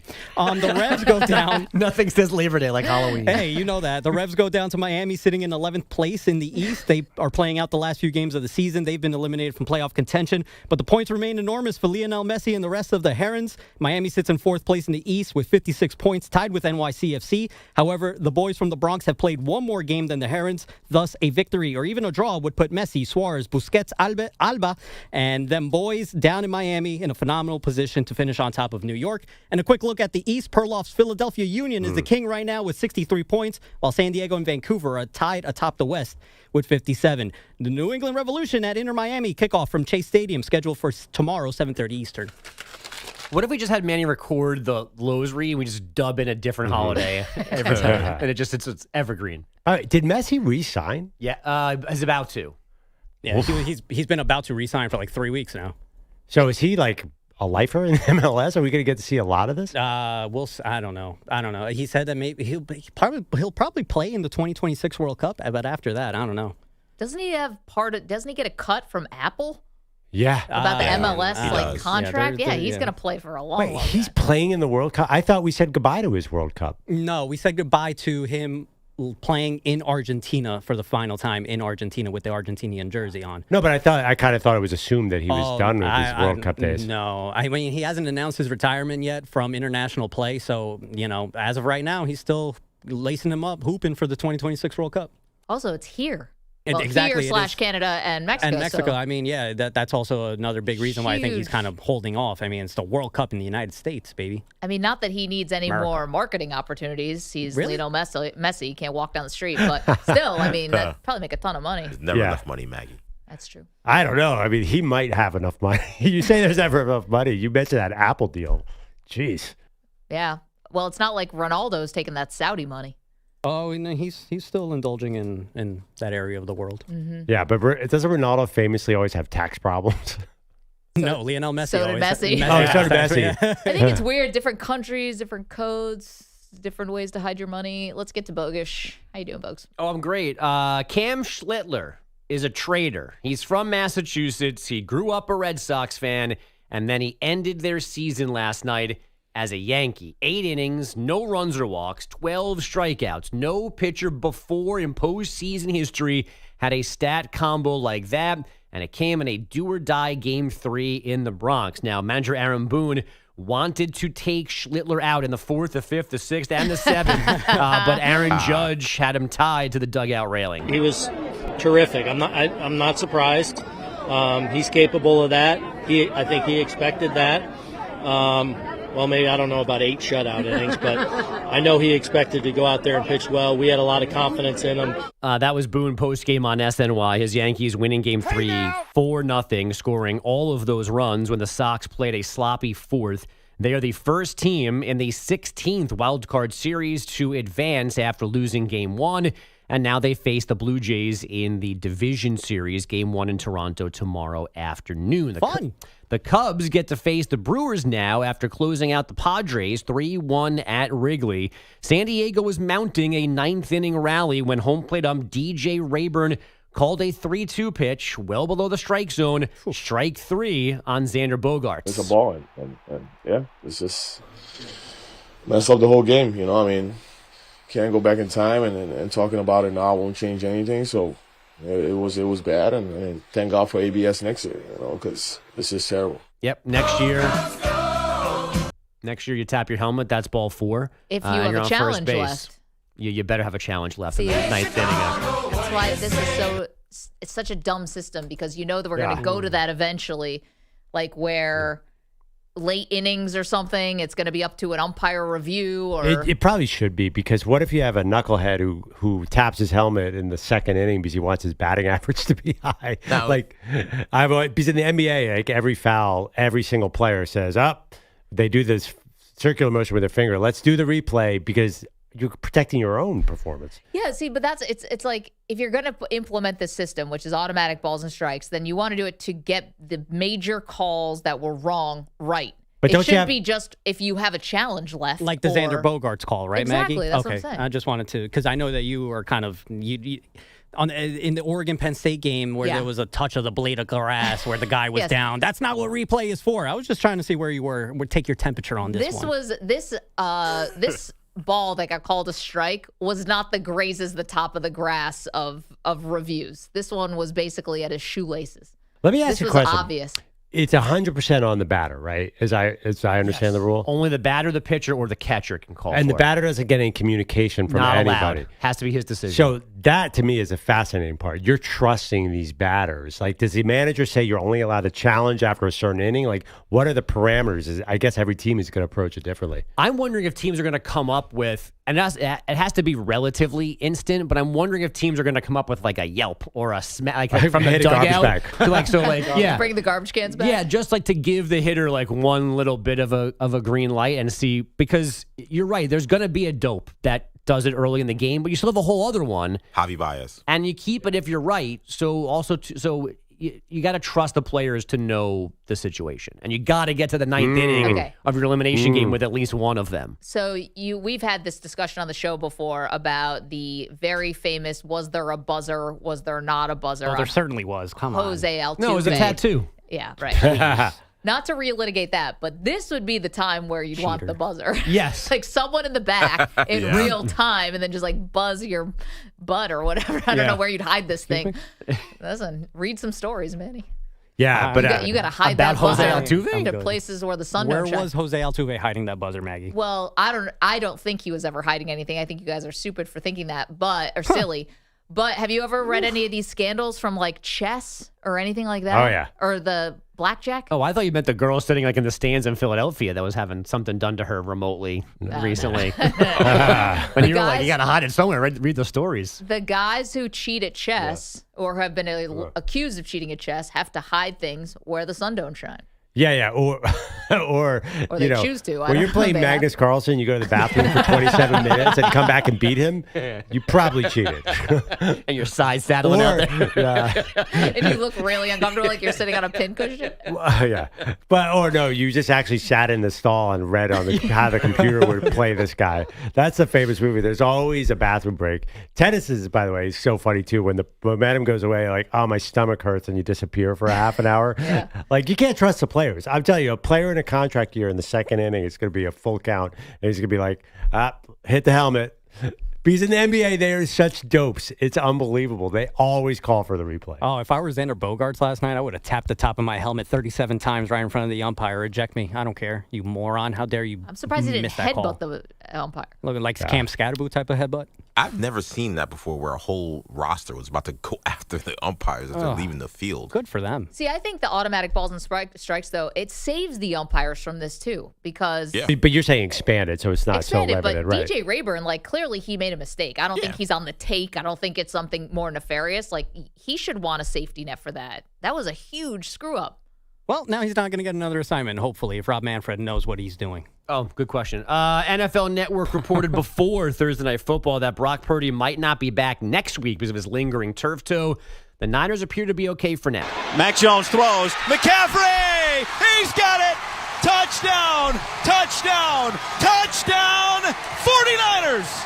And it's a 2-score lead here early in the second quarter. Mac Jones' second touchdown pass made it 14-0 over the Rams in L.A. Jones finished with 342 passing yards, but his offense only managed field goals the rest of the way, so San Francisco had to sweat out a 26-23 OT win over those Rams. L.A. almost took the lead in the fourth, but a PAT was blocked. They almost took the lead again later in regulation, but Kyren Williams was stripped on his way into the end zone, and then they almost drove for the winning TD in extra time, but Williams was stopped on a 4th-and-1 run. The Nevada State Supreme Court gave John Gruden another win yesterday in his legal battle with the NFL. The court denying the league's request to rehear the decision that said Gruden's suit does not belong in the NFL's arbitration process. Flip right double, X jet, 36 counter naked waggle at 7, X quarter on 1. Ready, one. break. Naked waggle is also how you cheat at chess. Sorry. Okay. Or your spouse. She's a naked waggle. That's what you do when the buzzer is up there. Anyway. That actually makes no sense, but I like it. All right, that's where we got to leave it, folks. Oh, okay. Thank you so much. We will talk to you again next hour. Coming up, speaking of that John Gruden thing, there's more coaching news out there. Another huge character wants to get back in. Not just Gruden. We got details for you next. Naked waggle. You're in a 5-minute break.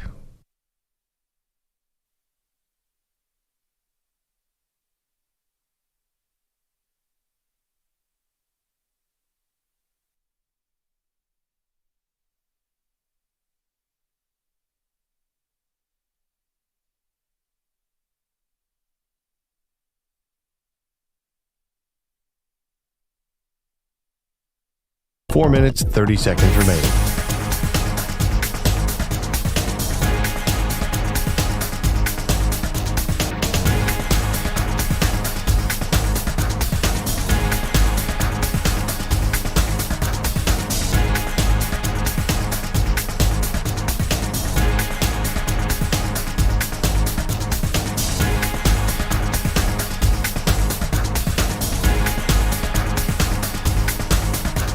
Four minutes remaining.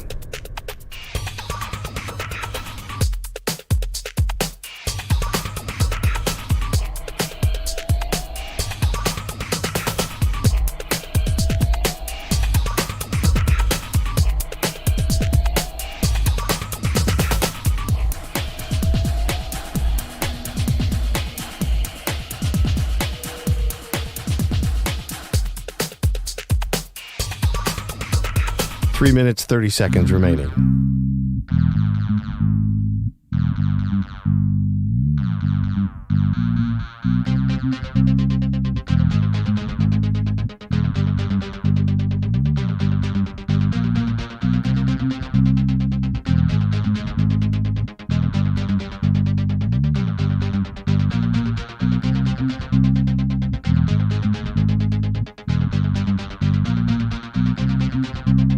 3 minutes remaining.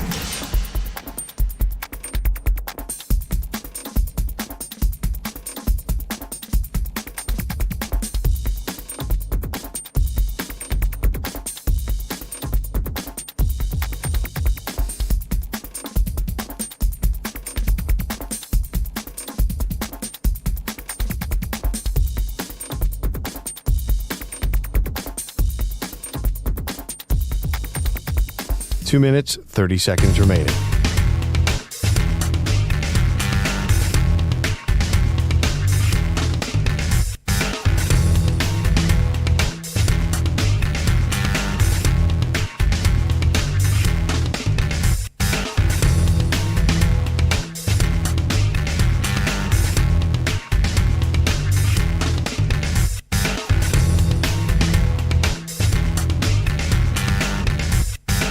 Two minutes remaining.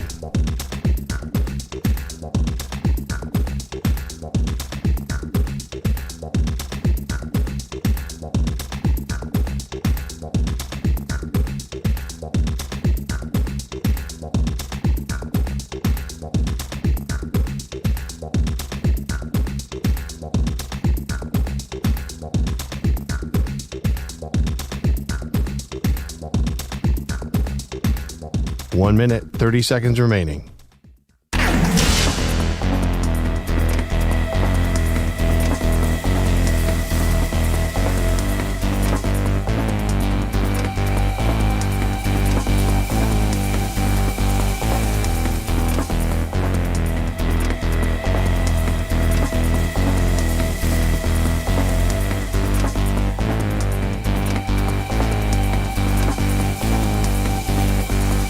One minute remaining.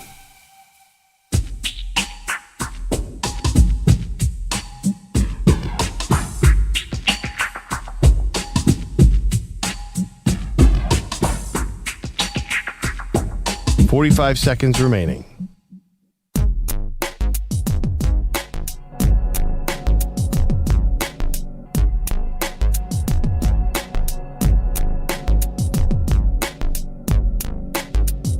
.30 seconds remaining.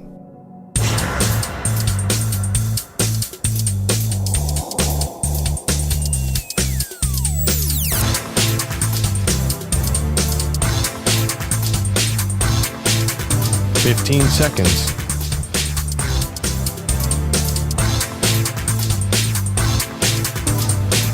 Break ends in 5 seconds.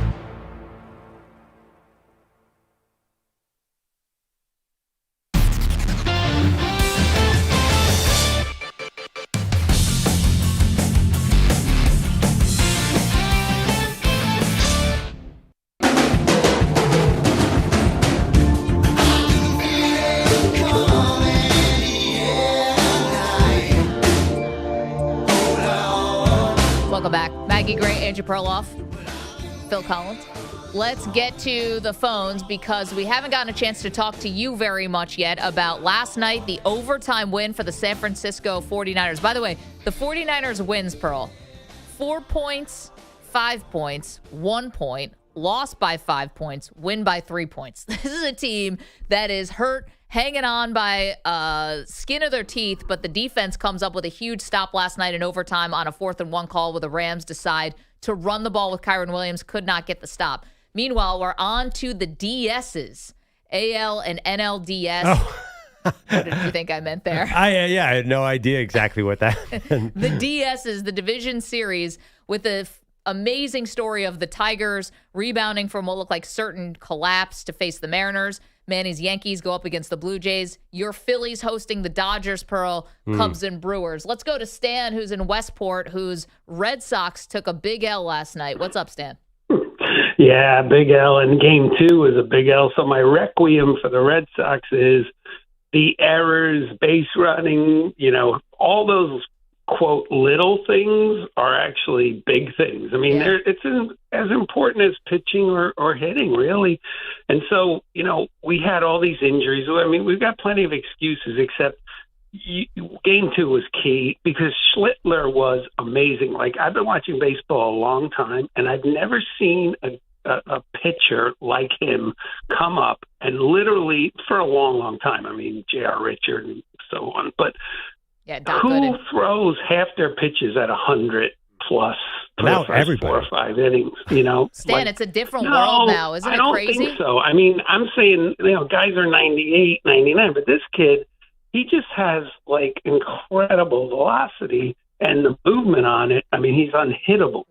So there was no way with him, the way he pitched last night, that we were going to win that game. So game 2 was really the failure. And I think next year, people will be back, but I really think they're going to go hard after Alonso too. I think if they had somebody like him. If you're worried about defensive miscues, may I introduce you to Pete Alonso, who's actually not bad defensively. It's just when he attempts to throw balls from first base, sometimes you're not sure where it's going to go. Stan, thank you so much for that. You know, it's funny. It's like the Red Sox and the Yankees switch bodies from game 1 to game 3 and 2 and 3, where the Red Sox were making all the defensive errors and base running miscues. That was the Yankees' MO in game 1 and obviously going back to the World Series last year. So I don't know if I agree with that throwing 100 throughout. I mean, maybe obviously what Slatler did last night was unprecedented, like the number of strikeouts and the number of scoreless innings. But everybody throws 100. I saw Yamamoto pitching the other day, where his breaking stuff is like 97, and like didn't even look like he's trying to throw the ball hard. So everybody does this. By the way, you get Shohei starting game 1 against the Phillies. You excited for that? Absolutely. I mean, I wanted the Shohei out of the bullpen weirdness, like maximum crazy, but no, him starting is going to be very tough for your Phillies. Oh, not at all. I'm so thrilled about this. Wear that dude down because his bat has been terrifying, especially playing in Philadelphia. Are you kidding me? His check swings will go out of that stadium. Have him focus on pitching. That's just fine. Watch out, King of Prussia. Get your gloves out, King of Prussia. I mean, Shohei is 6 innings, no earned runs from Shohei. Oh, but so what? As long as like his bat is going to kill us. That one's headed to Bucks County. By the way, he can do both in the same game. He can hit 2 home runs instead of 6 shutout innings. And there are metrics like the more he pitches, his hitting goes down a little bit. That's like we need like the Dodgers bats are a major problem. Bill is in the Bay Area feeling good after a big Niners win in overtime on the road. What's up, Bill? Hey, good morning. Good morning. Bags, first off, thanks for showing my Niners some support, you know, giving them whatever. But Bogusch, not Perloff, I'm telling you, you're about as bad as our local sports talk out here. Brian Murphy, he only gave our Niners 5% chance. He's an undercover Rams person anyway, and he's a sports talk caster out here at KMBR. I mean, I don't understand your Eagles with all their strength, having Hurts, having Saquon Barkley, all that stuff, barely beat we have scrubs, and we're beating the Rams. You know, they're going to be fun. Being a fan is a fun thing. You always put in, you think your team's going to go all the way, and you know what? We're doing with scrubs. I can't wait till they get to a full strength. It's going to be great. There's something about, thank you for the call. Did he call him Shaquan Barkley? That was funny. Did. Oh, that's going to be a drop. So one thing about the 49ers, I can see how the fans, like you can when a team is this hurt and the backups start coming in and playing this way and beating a full strength, Rams team, that can give a lot of juice. I know the Rams, I think, were missing their right tackle last night, but you know what I mean. That gives a lot of energy, momentum, to kind of feel like you can do anything for the 49ers. This is the type of win that can really embolden a team like that, give them confidence, no? I keep coming back to this. I think the Nick Bosa injury scares you. And you saw it play out last night. Stafford threw for 389 yards and was not touched all night. They still lost. The Rams they still lost, but I know. But do you think that formula is going to get you to a Super Bowl win, which is the only goal, really? Because we know Shanahan can get to the Super Bowl. Like, can you win a Super Bowl without pressuring the quarterback? The answer is obviously no. I mean, you can't. So how are they going to solve that? That's the one. They can solve the offense. They have Kyle Shanahan. They have Christian McCaffrey. I'm not worried about that. But they're really going to have to play keep away because I don't trust that defense. Even last night, I know the Rams didn't score a lot of points, but that was on the Rams. Like fumbling at the one, mistakes, special teams mistakes. I just worry now about not having Bosa on the defense. Like, who scares you on that defense? Is it supposed to be Fred Warner? It's not Diamondor Lenore. I just think you need to be good on both sides of the ball. Well, when they needed their defense to make the play of the game, they were able to do it. Now, it wasn't getting pressure on the quarterback. It was stopping the run. But still, 4th and 1, overtime, they're going for the win, and you came up with the big stop. Is it repeatable? I don't know, but it worked last night. But how many yards were the Rams churning up in the second half? They were moving the ball like crazy. I know. Well, they were down 14-0 after 2 drives. So, yeah, the Rams had to start throwing the ball. And I think that, honestly, Matthew Stafford is the only person who McVay even trusts right now. Him to Puka, him to Devontae Adams. And, you know, Kyron Williams had a fumble and Blake Corum had a fumble. Well, I mean, listen, that's pretty good to go to Puka and Devontae Adams. Bad, right? Yeah, I would do that too. I actually have more faith in the Rams long term. 888-710-4ISN, 888-710-4476. My Super Bowl pick of the 49ers, back on, baby. Bogusch. Perloff. Coming up next, let's try to win some money, shall we? Nick Kostos, the host of You Better You Bet, gets us set for a huge weekend. It's M&P.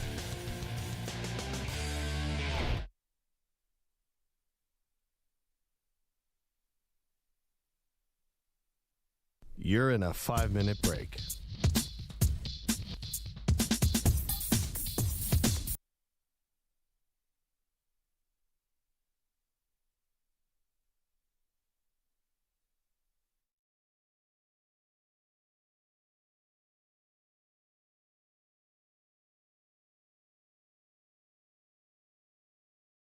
But wait, hold up, no seat in sight. Her chair is gone this quiet night. Odyssey's finest, infinity's pride. Now Amy's pacing, no place to slide. She scans the room, but it's just air. A burning question, who took my chair? Ooh, who stole Amy's chair? Was it Zach Gell with his innocent stare? Or Ryan Hickey with his towering hair? It's not people lying, he's never there. Somebody fess up, who stole Amy's chair?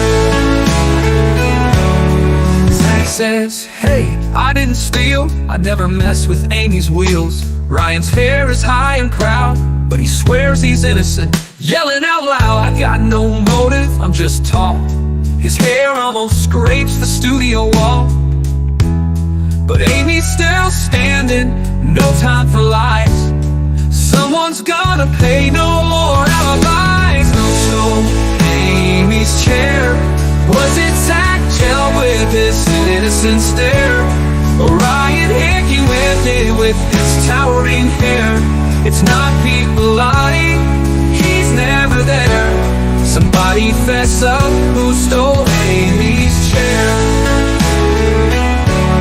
The chair is gone, Amy's on fire. Infinity Sports has one desire: to return the throne before the show, or Amy's wrath will surely blow. Who stole Amy's chair?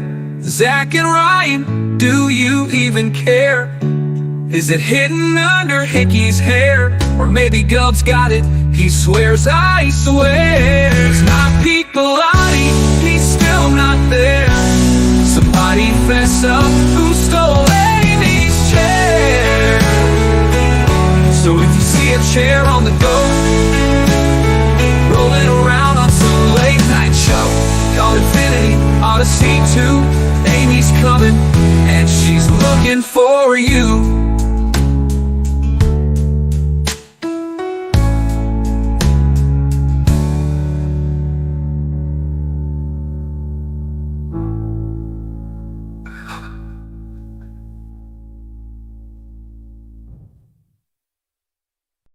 Amy Lawrence in her power, but wait, hold up, no seat in sight.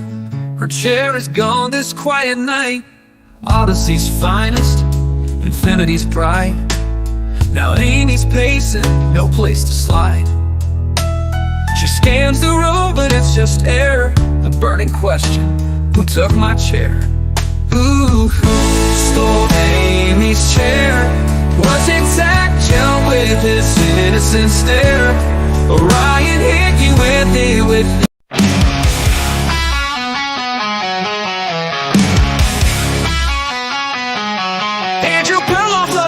little college shell shock bliss. He feeds it kale and lettuce, then gives it a little kiss. Andrew Bogusch's turtles got a mansion in the tank. 1 minute remaining.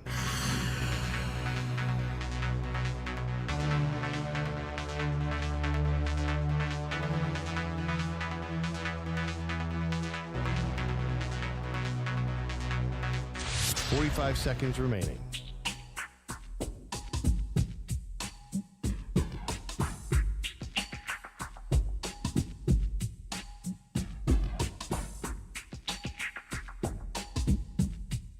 $30 seconds remaining.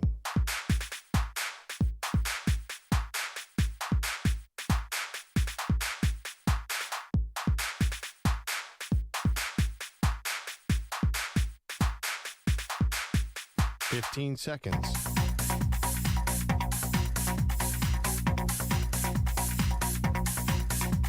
Break ends in 5 seconds.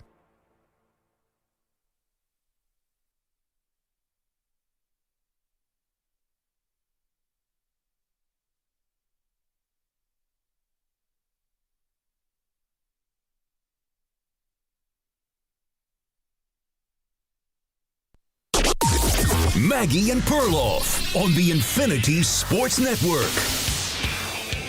Se va para segunda el corredor, swing, un elevado por el lado de tercera en territorio foul. McMahon la mide, McMahon para el tercer out. Oh, Canadá, los Yankees van para allá y esta es otra victoria para los Yankees de Nueva York. Con marcador final de 4-0, los Yankees acaban de eliminar a los Medias Rojas Boston Red Sox. Adelantan a la serie de división. Love it. That's our pal Ricky Ricardo calling the Yankees beating the Boston Red Sox in the wild card game on Spanish radio. Him breaking out into "Oh Canada" was not a turn I saw coming. Ricky Ricardo also does Spanish for your Philadelphia Eagles, Pearl, the Spanish play-by-play, and he's so good at it. And yeah, now it's going to be the Yankees and the Blue Jays. Blue Jays got the better of the Yankees throughout the season series, but maybe the Yankees are on a run now. Oh, it's so hard to predict how the regular season will translate into playoffs. I don't know who's on a run, who's on a run. By the way, Ricky's, you might, if you shake his hand, it's weighed down by an Eagles Super Bowl ring, which is amazing. Let's get to Nick Kostos, who's the host of You Better You Bet, who joins us every Friday at this time. Nick, congratulations to your New York Yankees. Nick's not hearing us. I'm trying to congratulate Nick on his New York Yankees. In the meantime, I find this to be a very tricky weekend for betting, Pearl.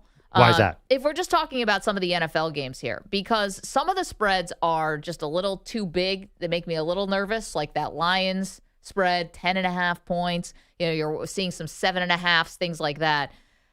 But to me, there's also some real stink bombs of matchups. Yeah. Like, what are you going to do with, Titans in Arizona? All right. How about the Saints Giants? Exactly. So let's get to Nick Kostos from You Better You Bet. You can hear us now, Nick. Good morning.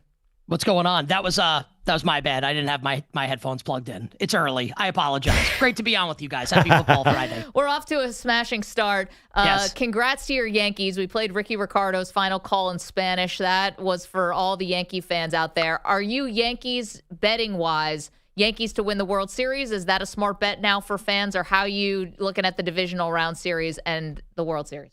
So I don't think the Yankees will win the World Series, and it pains me to say that as a Yankee fan. I'm very happy that they beat the Red Sox last night. That was great.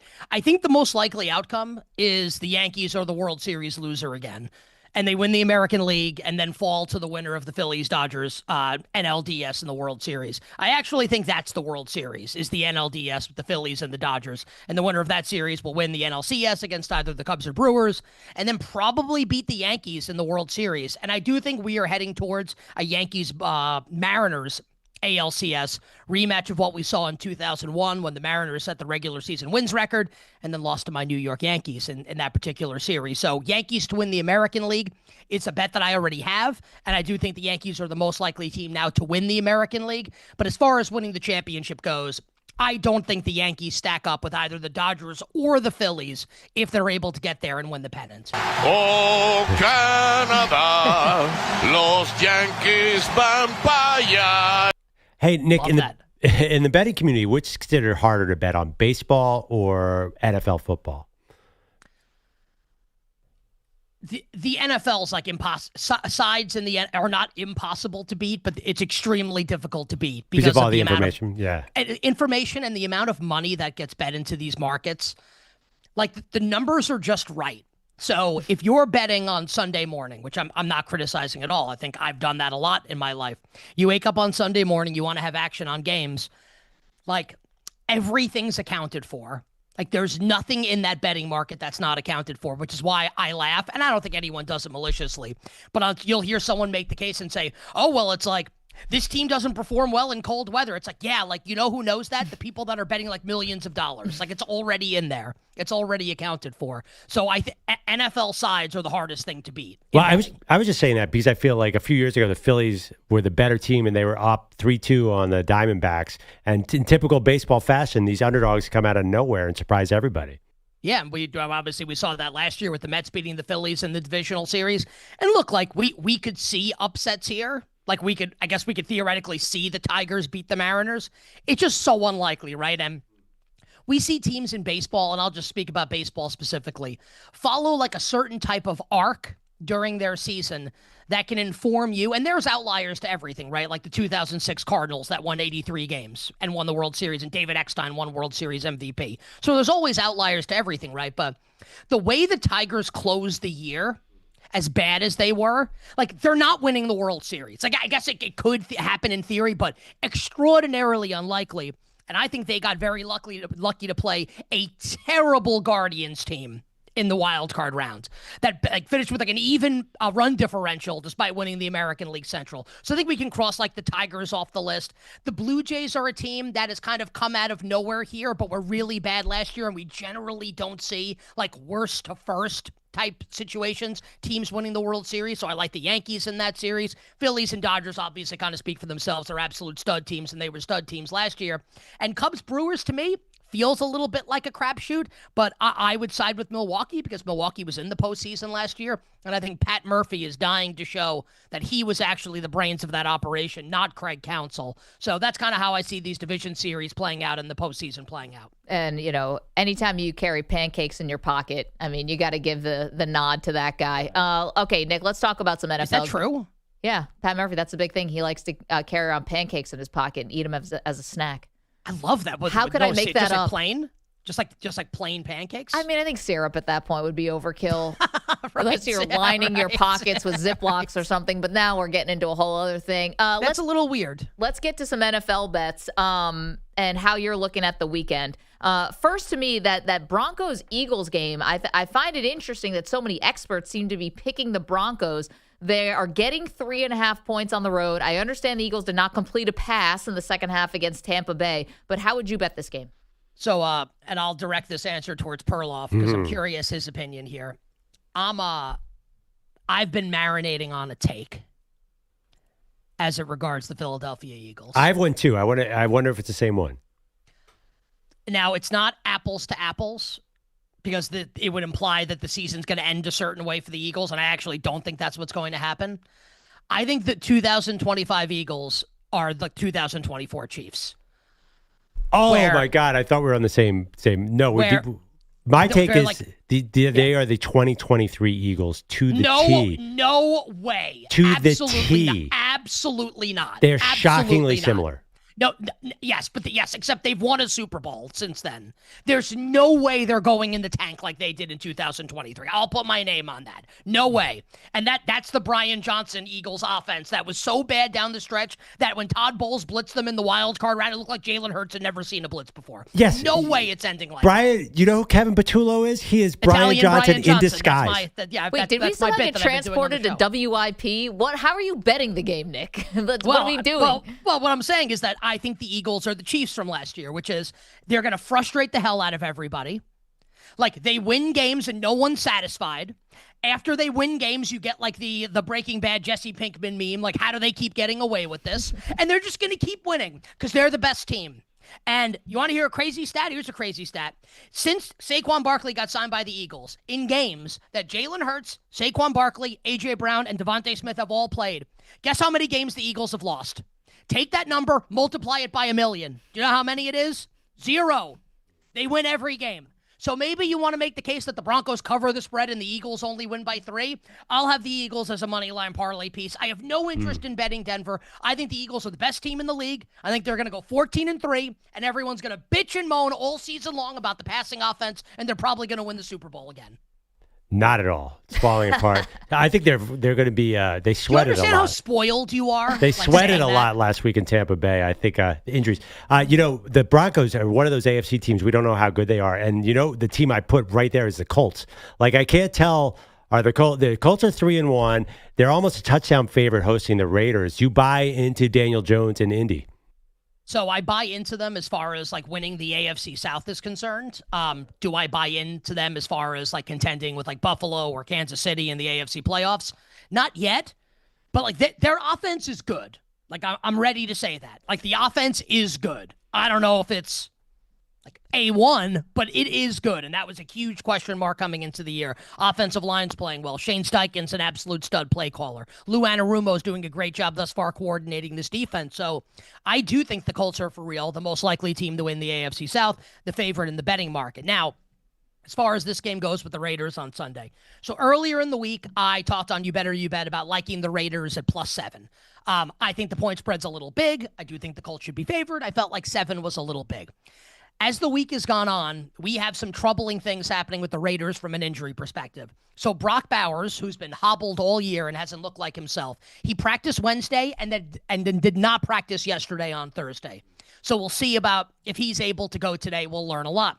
Max Crosby was added to the injury report yesterday for the Las Vegas Raiders as well. So if we get to Sunday and we're at like full strength Raiders, Bowers is playing, Crosby's playing, and the number is 7, I'll like the Raiders even without left tackle Colton Miller. But if like Bowers and Crosby aren't going to play, like I don't think you can bet Las Vegas. So like still more to be figured out as far as injury stuff goes with that game. Nick, why do you think the Dallas Cowboys are only a 2.5-point favorite, even though it's on the road? The Jets are terrible. I know the Cowboys' defense is not very good, but their offense, I mean, they could be able to do whatever they want in this game. Were you surprised that spread is so low? And how are you betting that game? I'm actually surprised like the Jets aren't favored right now. And there's a reason why I'm saying that. And you're right to ask the question the way that you did. So the first part is the Cowboys' defense is so bad. Yeah, so bad. It's so bad. So bad. Yes. I would encourage everybody, and we'll see what happens today. Take a look, like go on Twitter and search Cowboys injury report and look at yesterday's injury report for the Dallas Cowboys, where before we get to what's like anyone out on defense, they could be missing 4/5 of their offensive line in this game. All the Tylers aren't practicing, and they have 3 of them. And Cooper Beebe's already on injured reserve. So it might just be right tackle Terrence Steele is the only starting offensive lineman that plays in this game. Now, like things can change. We'll see what happens today. They are trending towards having like a number of offensive linemen out against the Jets here. And the defense is bad. And the number's close to 3. Right now, this is an easy click on the Jets, and I live with whatever the result is. And I'll just say this on Monday night. I think that the Jets' ineptitude and penalties and Braylon Allen's fumble at the goal line and how bad the defense is at tackling masked, I thought was a pretty solid effort from Justin Fields and the Jets' offense. And I think you see the Jets' offense score on Dallas's defense in this game. I like the Jets. All right, Nick. The Texans are 2.5-point favorites over the Ravens. Does that mean that bettors know that Lamar Jackson is not going to play, even though the Ravens have been a little bit mum on it so far? But that spread says he's out. Yeah, I would. So this is a pretty like time-proven axiom. Like just look at the betting market. If the betting market felt like Lamar Jackson, so there's what we call, and you see this in the NBA all the time also, like in-between numbers. And you saw it with the Niners-Rams game over the course of the week this week. So like I made the game, and I actually think it was the look-ahead number also. If everyone's playing for Baltimore, like Ravens -9.5. Like that's the number of the game if like everyone's playing for Baltimore. So then you see it's 6.5. And then it's 3.5. And 3.5 is an in-between number where we don't like We maybe Lamar's playing, but maybe it's Cooper Rush. Texans -2.5 is Cooper Rush is playing. There is no Lamar Jackson in that number. Texans -2.5 on the road. And it's not just Lamar. And I would encourage people, because it's like a CVS receipt, like search Ravens injury report. It's not just Lamar. There's a ton of critical defensive players that are going to be out. Kyle Hamilton missed yesterday's practice. Now, they did get Nate Wiggins, their star corner, and Ronnie Stanley, both back at practice yesterday. And I'm curious if Jair Alexander, who was signed by the Ravens this offseason, played in week 1 and got torched by the Bills and has been a healthy inactive since. I think they're going to need him in this game. And if he plays, maybe he's bad, but he does have like number 1 cornerback upside. We've seen that throughout his career. If we get to Sunday, or forget about that, if the injury report comes out today and like Wiggins isn't playing and Ronnie Stanley's hurt, I think the Ravens might be the worst team in the league with the team that they're actually going to field on Sunday. It's all the good players are out for Baltimore. And think about this also. Like Derrick Henry's going to play. Okay. Like when you're down in games, you can't use him. So when they're trailing in these games, he doesn't play. Justice Hill plays. You need to play with a lead in order for Derrick Henry to be effective. He can't play in the passing game. So still more to be revealed here. I'll tell you what, I would never bet the Ravens at these prices right now. It's Texans or nothing. Nick Kostos joining us from You Better You Bet for a couple more minutes. Is there another NFL bet you love, or do you want to, let's move on to college football, but if there's something you really love you want to tell our audience about, we're all ears. Yeah, let's talk about, Maggie, your team. Okay. On Sunday night. Let's talk about the Buffalo Bills. And maybe we'll do I like the Browns plus the points in London on Sunday morning. I think that has the potential to be like a really unique game where both defenses just absolutely dominate. and I'm getting 3.5, so I do like the Browns to cover that spread on Sunday morning. So Bills Patriots on Sunday night. I think everyone would be hard pressed to find someone before the season started that was more into the Patriots than me. I bet them over their win total. I bet them to make the playoffs. Like I'm in on Drake May, and I'm in on the Patriots, right? So I love New England. I bet them last week against Carolina. Talked about it on this show. Had them in Survivor. We got eliminated last night with the Rams, and just it was the first thing I thought. Yeah. Sorry, bud. Yeah. Honestly, I texted Femi, my co-host, and I said I would rather had the Rams win than the Yankees. If I'm keeping it a buck, as Cam Ward would say, it was really, really soul crushing. But anyway, back to Buffalo and New England. So everyone loves the Patriots, and I love the Patriots. And the Patriots have been a hot bet this week. Offense has been great. Go score for score with the Bills. Problem: it looks like Ed Oliver and Matt Milano are going to be back, and Milton Williams, who Perloff knows. Monster for the Eagles on the run to the Super Bowl last year. Huge money free agent signing by the Patriots. He has been a stud this year for the Patriots. Missed practice yesterday, sustained an ankle injury in practice. We'll find out more today. If he doesn't play, it's a huge deal, even if he does play. I think the Bills are naming their score in this game. And maybe the Patriots are able to score enough to keep up and stroll in through the back door maybe at the end of the game. I think this point spread should be 10. I love the Bills on Sunday night to lay it on the Patriots. It's 8.5 right now is what I'm seeing. Okay, let's flip over to college. So I think the two kind of headliner games, EJ's Miami Hurricanes, they're laying 4.5 on the road against Florida State. And then we also get Diego Pavia versus Alabama 2.0. Vanderbilt, the 10.5-point underdog in that game to Alabama. Either of those games that you love from a betting perspective? So I don't have a strong read on Bama Vandy, only because like anything that I say is a guess because we don't know what's Bama going to be. If Bama's the team that it was against Georgia on Saturday night, like they're going to win this game by 20 points. But if Bama's the team that we've seen like under Kalen DeBoer, we saw in this exact spot last year, like on a letdown spot losing to Vanderbilt, would it shock me if Vanderbilt covered the spread? Absolutely not. Would it shock me if Vanderbilt won? Probably, but I'll throw something out there. If you out there listening and watching, if you think Vanderbilt is going to win this game, you need to bet Diego Pavia to win the Heisman Trophy. Like now, before this game starts, because if they win, he might be the favorite after the game. Some sharp bettors that I deal with, which this does not mean the bet's going to win, but just to give you this context, like Vandy plus the points. Maybe not to win, but at least to keep it close. I am, me personally, going to bet the Florida State-Miami game. I'm going to take the points with the Seminoles. I think it's a nice spot to bet Florida State coming off the Island loss last week on Friday night against Virginia. We have seen Carson Beck in his college career play way better at home than he does on the road. This is Miami's first road game of the year, and I give Florida State the coaching edge. And I know Mario Cristobal's a great recruiter. I think he's brain dead when it comes to in-game decision-making. So I'll take the points with Florida State. And if this ends like so many other games did in this rivalry in the 80s and the 90s with Bobby Bowden and company, wide left or wide right, Miami wins by 3, and we cash our ticket on Florida State plus the points. On the sad end of the spectrum in the ACC, Dabo Swinney and Bill Belichick are playing, and no one cares. Yeah, it's big spread, though. It's rough. Clemson, yeah, 14.5 favorites? Yeah, I think the time to bet Clemson was at -14. Like Clemson just has, and they've been obviously like an ultra disappointment this year, but have so much more talent than North Carolina. For me, that's a Clemson or nothing, but the time to bet Clemson was a couple like yesterday, really, when this point spread was just 14. Can I throw out one other bet to you guys that I like in college that's kind of off the beaten path? Go ahead. I am not going to claim to know anything about this game, but there are people that I deal with that win betting college football, and they like Michigan State plus the points against Nebraska. So I bet that yesterday. I can't name one player on Michigan State. Not one.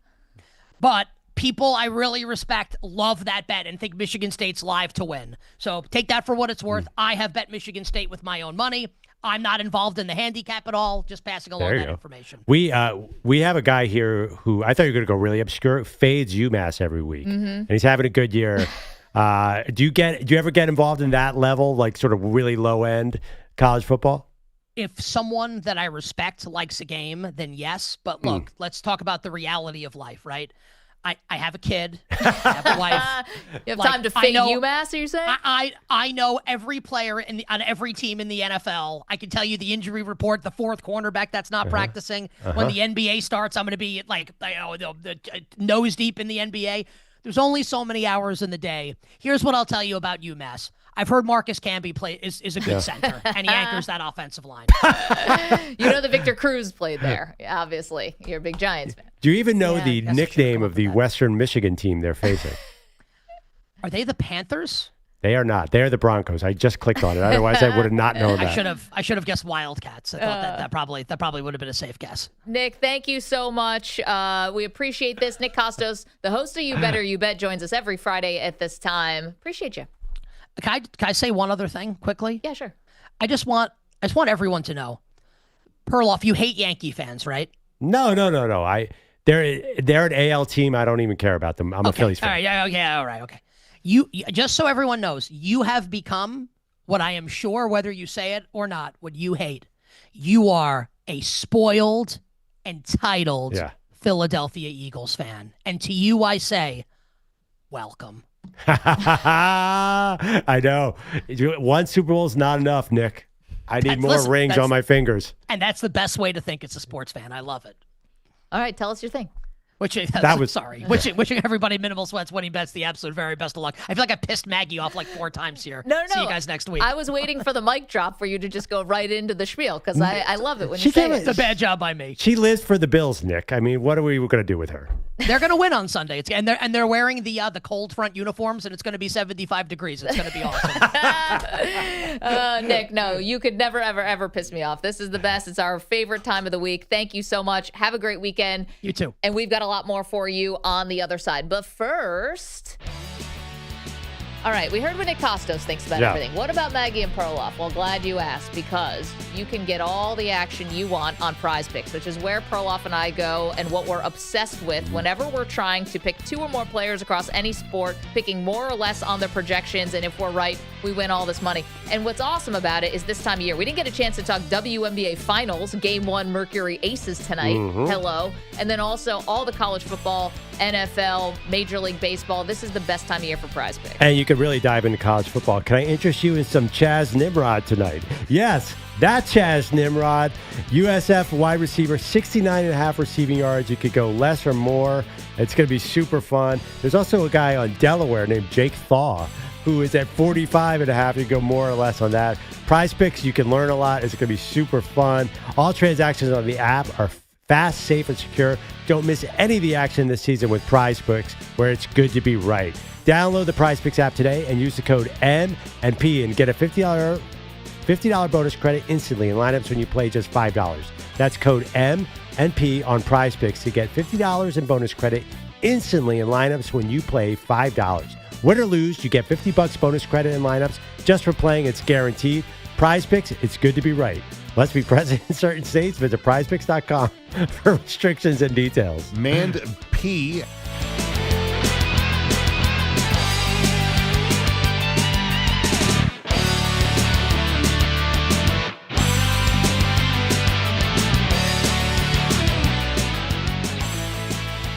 Yes, that's Chaz Nimrod.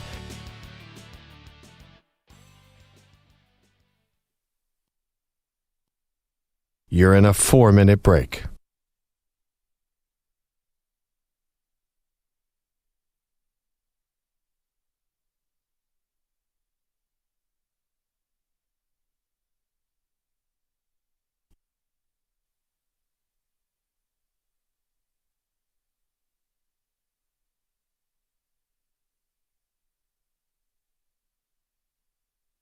Three minutes, 30 seconds remaining.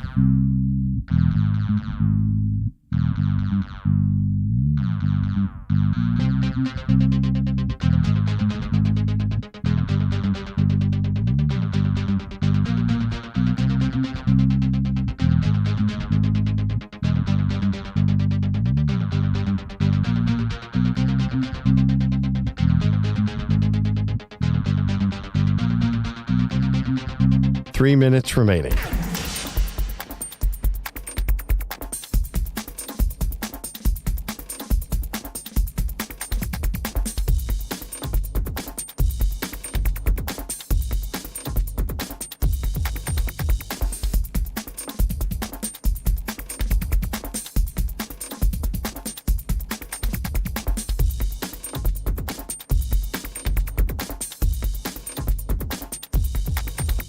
Two minutes, 30 seconds remaining.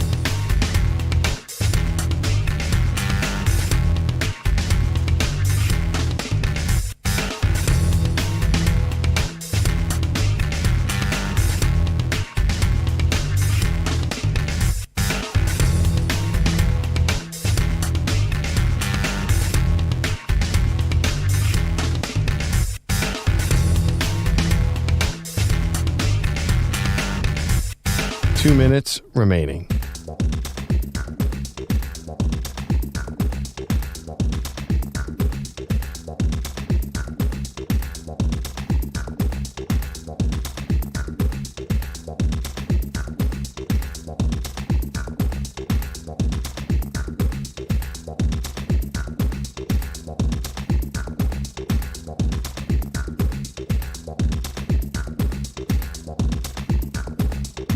1 minute, 30 seconds remaining.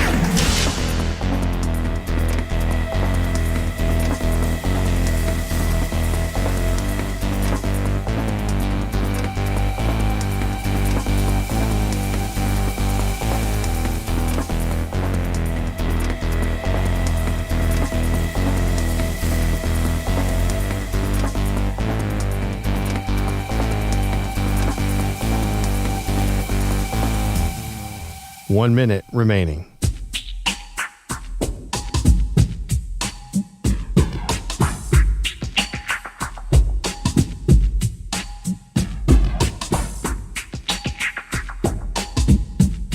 .45 seconds remaining.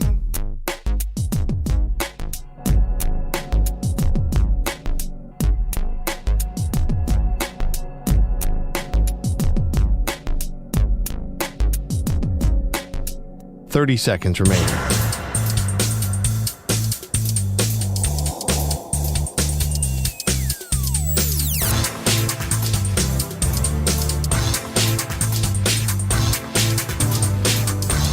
.15 seconds.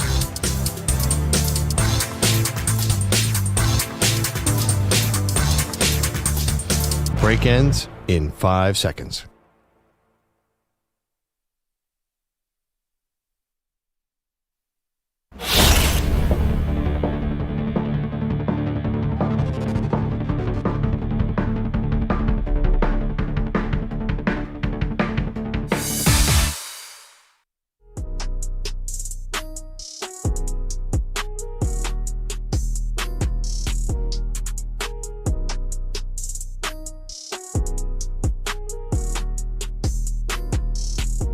eBay is home to millions of finds, and each one becomes part of your story. From your favorite vintage band tee to the dream car you've been searching for, it's all there. eBay, things people love. Wow, we're chopping it up here because we're so excited for this sports weekend. I mean, Sorry. Yeah. The NBA preseason kicked off yesterday in Abu Dhabi. The Knicks beat the Sixers 99-84. 11 points from Karl-Anthony Towns, 10 from Mikal Bridges, 6 from Jalen Brunson with 4 assists. VJ Edgecombe, 14 points, 6 boards, 4 assists. And Perloff likes to hear that in his first taste of NBA action. The third overall pick also illustrated that near 40-inch vertical a few times. With the East being so open, would anything less than a trip to the NBA Finals be a failure for the Knicks as part of this sponsor preview? Yes. I mean, no. I mean, yes, like they're not reaching the finals because the Knicks never reached the finals. Since what was the last year? 99. I was going to say I'm excited because I have the Phillies in action. I have the Eagles in action. Now I have my Sixers in action because you guys, I didn't watch the game, told me VJ Edgecombe can literally fly. But no, the Knicks are not a finals or bust team. That can't really be true. Yes, it can. Look at the rest of the East. I mean, everyone's hurt. Who's coming out of the East? You got Tyrese Halliburton, who's basically been the Knicks' kryptonite. He's now going to be gone for the season. Giannis, I don't know what to do with Giannis. That dude's still in Greece. Well, but it's just the thing about him is it never feels satisfied with the team that's around him. It's always in, out, will he, won't he? And this stuff is a shadow because it's not just about the offseason. It's about the trade deadline, which would be crazy. At a superstar would get traded then. But look what happened to Luka Doncic. Yep. So, listen, Milwaukee's not trading Giannis, I don't think. But still, he just, he leaves a little, wiggle room, if you will. Can the West send some of his teams to the East to challenge the Knicks here? This is upsetting me. Because now he's seeing that the path is clear. Yeah, I mean, this is wide open for the Knicks. If they don't make the NBA Finals, it's an absolute. They should fire Mike Brown. Get ready to learn Cleveland Cavaliers, buddy. Yep. I know. How about the Cavs? How many number one seeds can they get in the East and fall in the second round or first round? Orlando Magic, up and coming. You just asked when the last time the Knicks were in the finals. Yeah, Shaq was playing. Shaq, well, actually, no, Dwight Howard. I was about to say. You forget Hito Turkoglu? No, Sorry. I would never forget J.J. Redick and Turkoglu. And the great Skip to Malou, by the way. Cooper Flagg, they just posted a video. He was opening up a pack from when he was born, and he ripped off, first one was Hito Turkoglu, and he was like, who's this guy? Yeah. What? Yeah. Know your history, dude. Oh, God.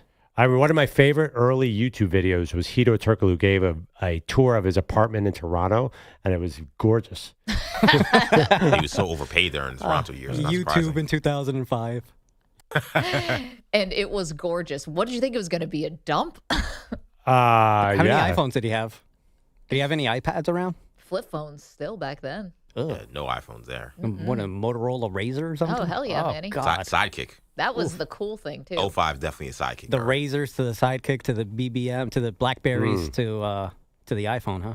For a second, I said the BBL. I was like, even that didn't BlackBerry happen. Messenger. Like, not that again. BBM. Even that hadn't been invented yet. Well. I remember once, and I won't say the player. Go ahead.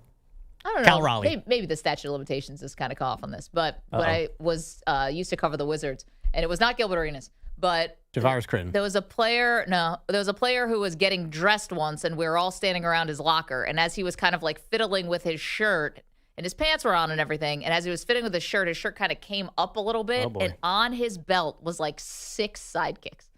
It was like 4 phones.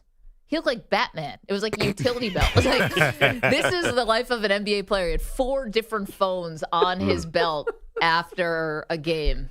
One of my favorite memes. Happily married dude. One of my favorite memes is Paul Pierce with the 2 cell phones at like a 2003 All-Star game, trying to record something on his flip phone. LeBron too. There's a meme of LeBron. You're young LeBron trying to do that too. He's taking a photo of Michael Jordan, I think. No, that was a WWE event. Was it? Yeah, Okay. John Cena. John Cena. Yeah.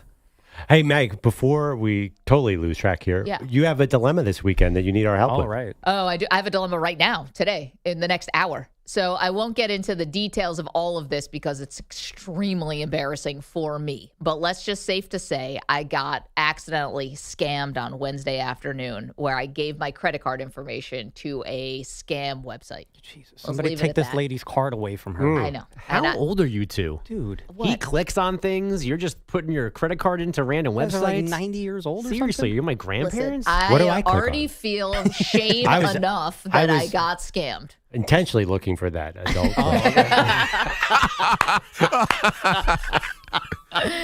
It's bookmarked. Yes, that Chaz Nimrod. Yes, that Chaz Nimrod. So I feel like a dope. I got scammed. I thought I was doing something else, and I was in it. Anyway, long story short, I had to cancel everything. So I have no credit cards. I have no debit cards. I have no way to get any money. Who carries cash around nowadays, too? Okay, I haven't even been able to activate new cards, so they're coming all today. They were able to put them, like, expedite them for me. But I have no way to get money at all. Are you asking us for money? Yeah. That's what's coming next. I got a Hold on one second. Okay, Who's got 5 on it? Hefty Vig over here. So I couldn't even, if I even wanted to buy breakfast, I couldn't do it. I have nothing attached to anything. There's no way for me to get any cash. I forgot yesterday, someone texted me, I'm meeting somebody for coffee after this. Now it's just coffee, but I'm meeting them for coffee. Who's paying? Exactly. So I don't want to tell this person. You have to, Mags. I got scammed and I have $10 on me. I got 2 5s. I have another 5. You can make it 15 if you I want. don't want to start borrowing money from people, but I'm kind of thinking, I'm remembering, I think I treated last time when I was out with this person. And it's just coffee. So is there a way when I just sort of don't, like, reach for the check? Can you really not tell them? Go to the bathroom. Yeah, by the way, speaking with the situation, like you could say I'm a victim of identity theft and I have nothing. But then I got to start with the store. Like, I don't want to. You can't be like, I've been the victim of identity theft, and then be like, so do you mind picking up the tab? And I don't want to give you any other details. Would you say that this is maybe the most overblown crisis Maggie's ever presented to us? Wait, I thought you were not going to be able to get through the Holland Tunnel. You have to ask somebody to buy you a $2 coffee? What are you talking about? Who cares? You should declare bankruptcy. Okay. We're meeting at a very fancy place. I'll give you a 20. Give you 25 on Monday. We're meeting at a very fancy place You're meeting for at coffee. a fancy place for coffee? What? That I Starbucks. picked because I forgot that I don't have any access to any cash. All right, I got so you, Mags. Just tell them, And I forgot bro. to take money out of my husband's wallet this morning. Wait, I don't understand. Was your husband What is a fancy coffee place? What are you going to drop here? Well, we're going Greg's Coffee. No, we're going at this fancy place that maybe we might get breakfast too. You never know. But I can't order breakfast now because I got no money. I got no dough. So I'm still here for a while. Call me. I'll walk down. I'll swipe for you. Yeah, thanks, Dad. Anyway, that's my dilemma. Okay. So can I borrow some? Just kidding. Here, get a latte on me. Oh, thanks for really. Yes, $10. Wow. Now She you says she only has $20. $10. Like, what kind of $10 coffee are you getting? Is that real It's currency? New York City. Yeah. Smells real. You said Greg's Coffee. That's like No, I'm not going to $2.99. No offense to Greg's Coffee, but I'm not going there. You know what you should do? You should just meet up at a park. Say, forget going to this coffee place. Meet up at a park and just bring 2 cups of coffee from the office. I know. We're not going on a date, dude. Oh. Well, I was wondering, can you get through all the tolls you need to get through and that kind of thing? That is a great question. I got here. Yeah, you're good. So that's Easy Pass, I guess, is not connect. So that's the other thing. When you're a victim of fraud like this, then you cancel your credit cards. They tell you, all right, here are the reoccurring charges on your credit card that you're going to have to. Yeah. And that was. Yeah. I was like, oh, you just read my life. Yeah, just ask Jackson Dart. I'm sure he can help you with that. Right. The guy didn't know how Easy Pass worked, right? Yeah, didn't know what it was. Forget how it worked. He was like, what is that? That's my QB. Meanwhile, they're like, all right, you have your recurring passes here for NBA League Pass. You've got your, it was another Substack that I subscribed to, and also like your therapy. And I was like, oh, thanks. Hey, I need the therapy for all the basketball and football I'm watching. What did you buy on the web that ruined all your, like, I have to know. I'm sorry. Unless it's intimate and personal.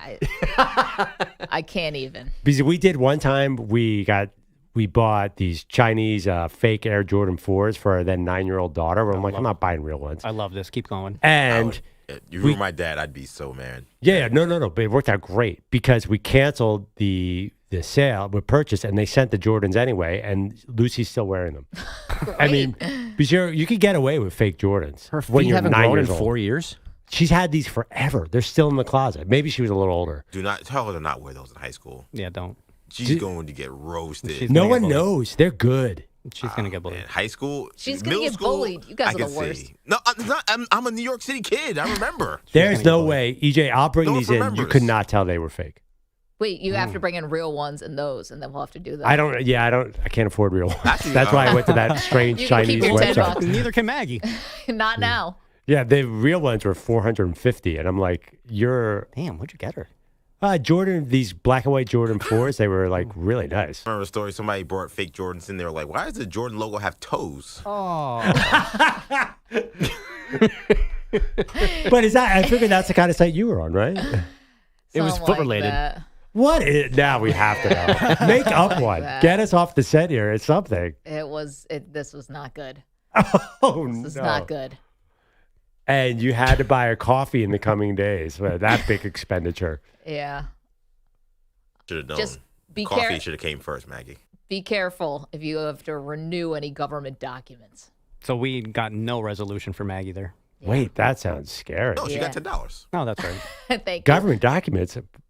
Be careful. There's websites out there pretending to be the U.S. government. Just make sure. I almost got scammed like that once. Just make sure you hit .gov, guys. Make sure it's a .gov account. I have one hate U.S. these people. government. I have a driver's license. Are there any government documents? No, in it? you've got a second one. You're just not thinking about it. The passport?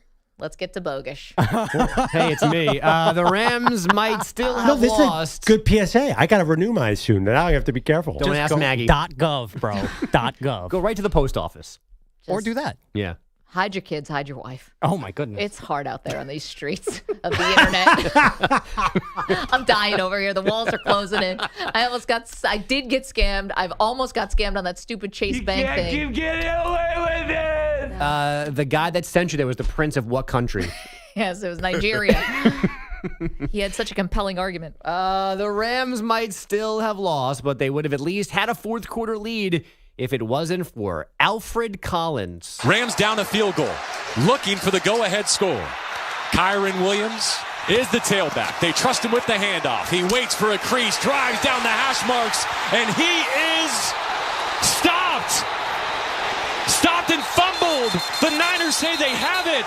San Francisco is celebrating. No way. Yes way. JB Long on Rams radio. Williams was about to be in the end zone with the go-ahead points, but Collins punched the ball out and recovered it. The Rams did get the ball back and did kick a field goal to force overtime, but then after a Niners field goal to start OT, Williams was stopped on 4th and 1 from the Niners 11 to end the game. We have already heard Sean McVay crush Sean McVay's play call, but Matthew Stafford disagrees. I mean, that's a bread and butter short yardage call for us, so I didn't have any problem with it. That's trusting our guys to go out there and make a play. They did a nice job of stopping it. So the Niners escape L.A. 26-23. Mac Jones now 3-0, filling in for Brock Purdy, 342 yards and 2 touchdown passes in this one. NFL Network reported pregame that Purdy might need to miss next weekend as well because of his nagging toe injury. The Browns had their only full practice in London today. Another chance for Dylan Gabriel to settle in as QB1. It wasn't ever about winning a job. It was just playing at my best, playing at a high level. I think when you continually do that and you're focused on your game, that'll naturally come. It's like new age athlete stuff. He's Hawaiian, though. That's kind of his vibe. Oh, I didn't see it as laid back. I just think it's this process over results. Oh, I see what you mean. It's maybe not new age. Like Nick Saban's been doing it for 25 years, but it just feels like this is the new evolved athletes. It's not about the result. Got it. It's about the. I thought you were saying he was kind of hippy dippy new agey, like some kind of herbal remedy stuff. Not Aaron Rodgers. Gotcha. Yeah, that's what I thought you meant. Sorry.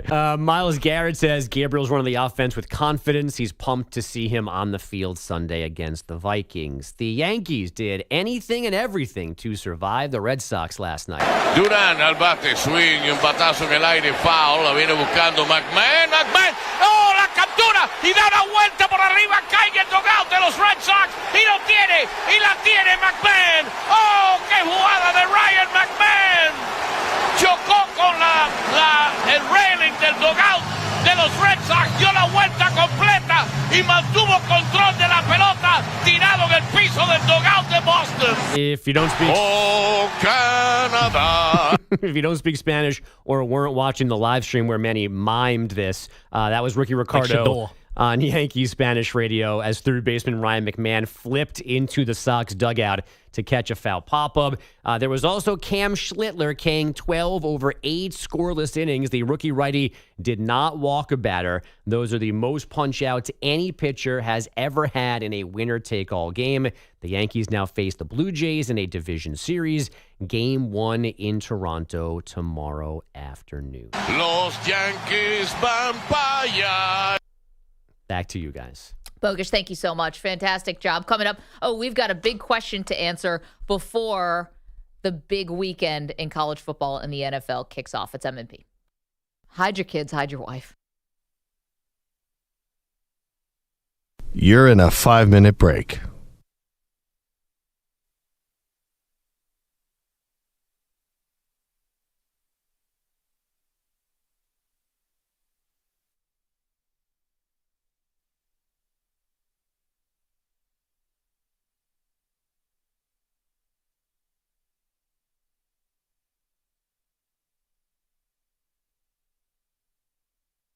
Four minutes, 30 seconds remaining.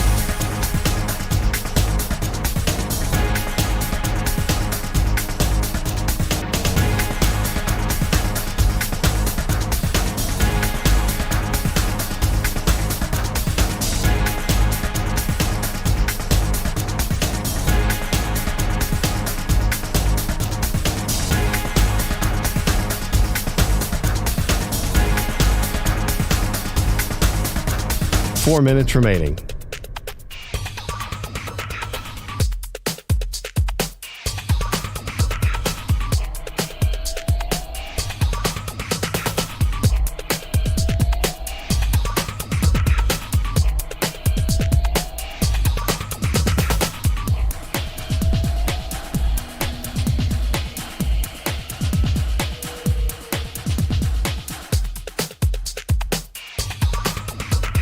Three minutes, 30 seconds remaining.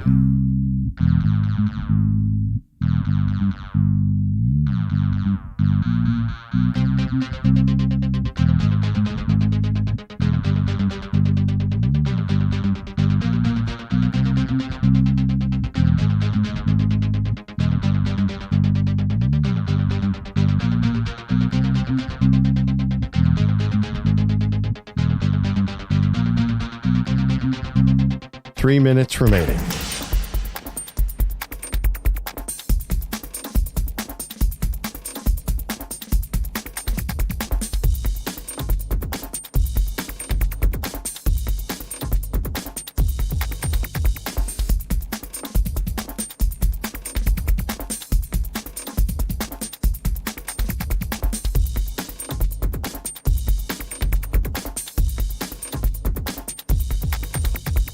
Two minutes, 30 seconds remaining.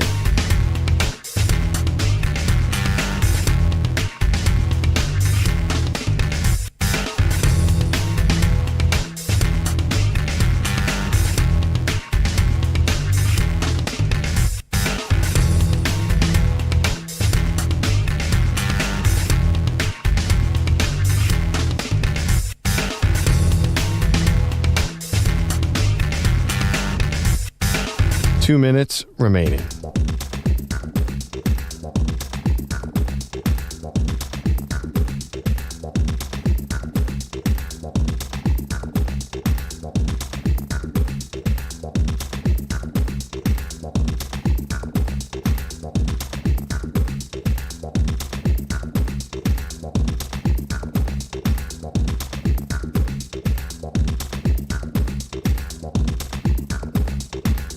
One minute, 30 seconds remaining.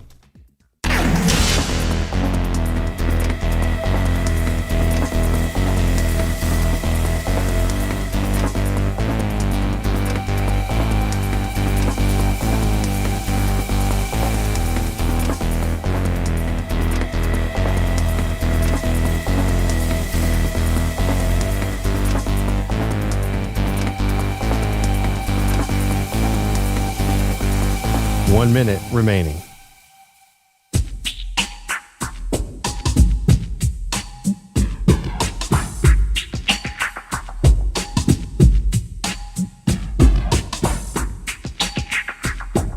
.45 seconds remaining.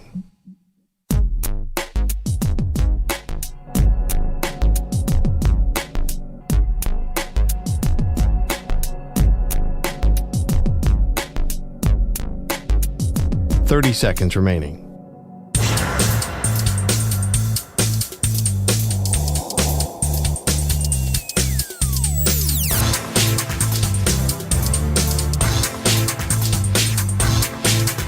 Fifteen seconds.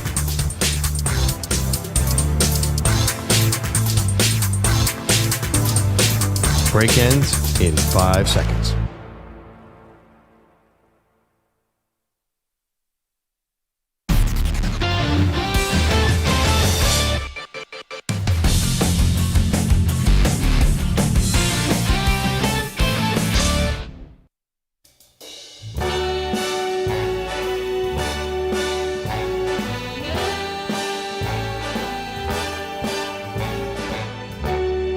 Actually, a surprising amount of restraint from you. Wait Manny. until the final segment. Waited till the final segment of the show. Manny, who had given up and left his Yankees for dead not 72 hours I ago. don't remember that conversation. It's not logged anywhere. Let's get to Big Friendly, who's our pal in California, wants to give a tip of the cap to Manny and his Yankees. But Friendly, we got to talk about your Rams, pal. What happened last night? Queen Meg Ramsey, Your Majesty, Daddy Cool, EJ the Bionic EP, Little Big Swifty, Manueli, thank you and good morning for taking my call. Hey, we lost. We took a L. I'm not going to sit here, cry, complain, but I will say this, the Pine Needles. He was giving up yesterday at 2 p.m. I didn't give up to the final buzzer. Wait a minute. You had a 49er team, battered and bruised, down to second string all over the place, and they took it to you. They beat you in overtime. Magsy, did I not tell you the last time we talked that the Rams only beat teams that have not been good, and it's the Niners and the Rams. It's the rivalry. Yeah. I told everybody the Niners were going to come to play. But Magsy, real quick, I got to ask Daddy Cool this. Daddy Cool, I know you look at me as a winner, but I'm 0-3 in this jersey bet. I'm 0-3 in this jersey bet. The Dodgers and the Phillies. Can we make this bet one more time? No. You think I'm betting against your Dodgers? Are you crazy? Okay. Are you crazy? Manueli. Okay, I respect that. Manueli. Manueli. Did I not tell you 2 days ago? I wasn't going to stand in the corner and let no Mets fans hee and ha. Now, the Boston Red Sox are going on vacation. Thank God. The Mets are closing their tab, getting ready to make appointments with the day spa, and the Yankees and the Boogie Down Bronx got a second-round playoff. Start spreading the news, my man. Have a great weekend. I'll talk to you next week. I'll drink my coffee to that. Thank you, Big Friendly. Friendly as Manny's personal hype man from 3,000 miles away. It's a relationship that I really love. Oh, I know. I wish Manny would listen to him. Yeah. You have to be within smelling range. Get a girlfriend, for God's sake. Steven is in I got Dallas. Cam Schlittler. He'll keep you warm at night. What's up, Steven? Hey, how's it going? How do you feel about your 49ers? Hello.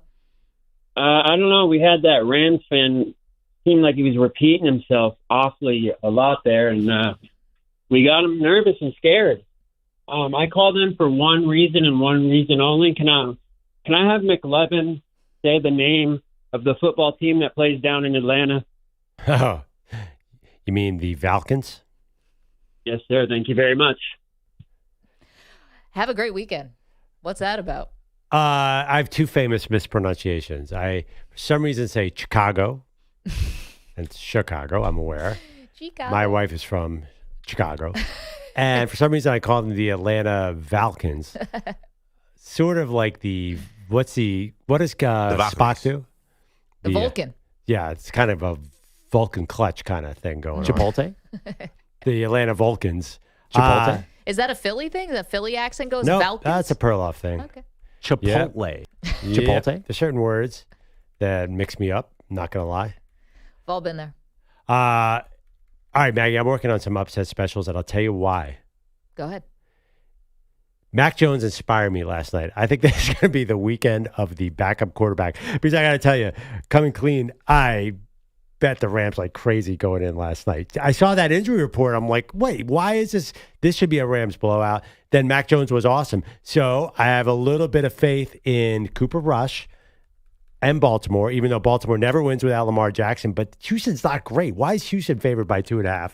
So I'm going with my man Cooper Rush, and I'm going with my man Jake Browning with a 10.5 point lead here against the Lions.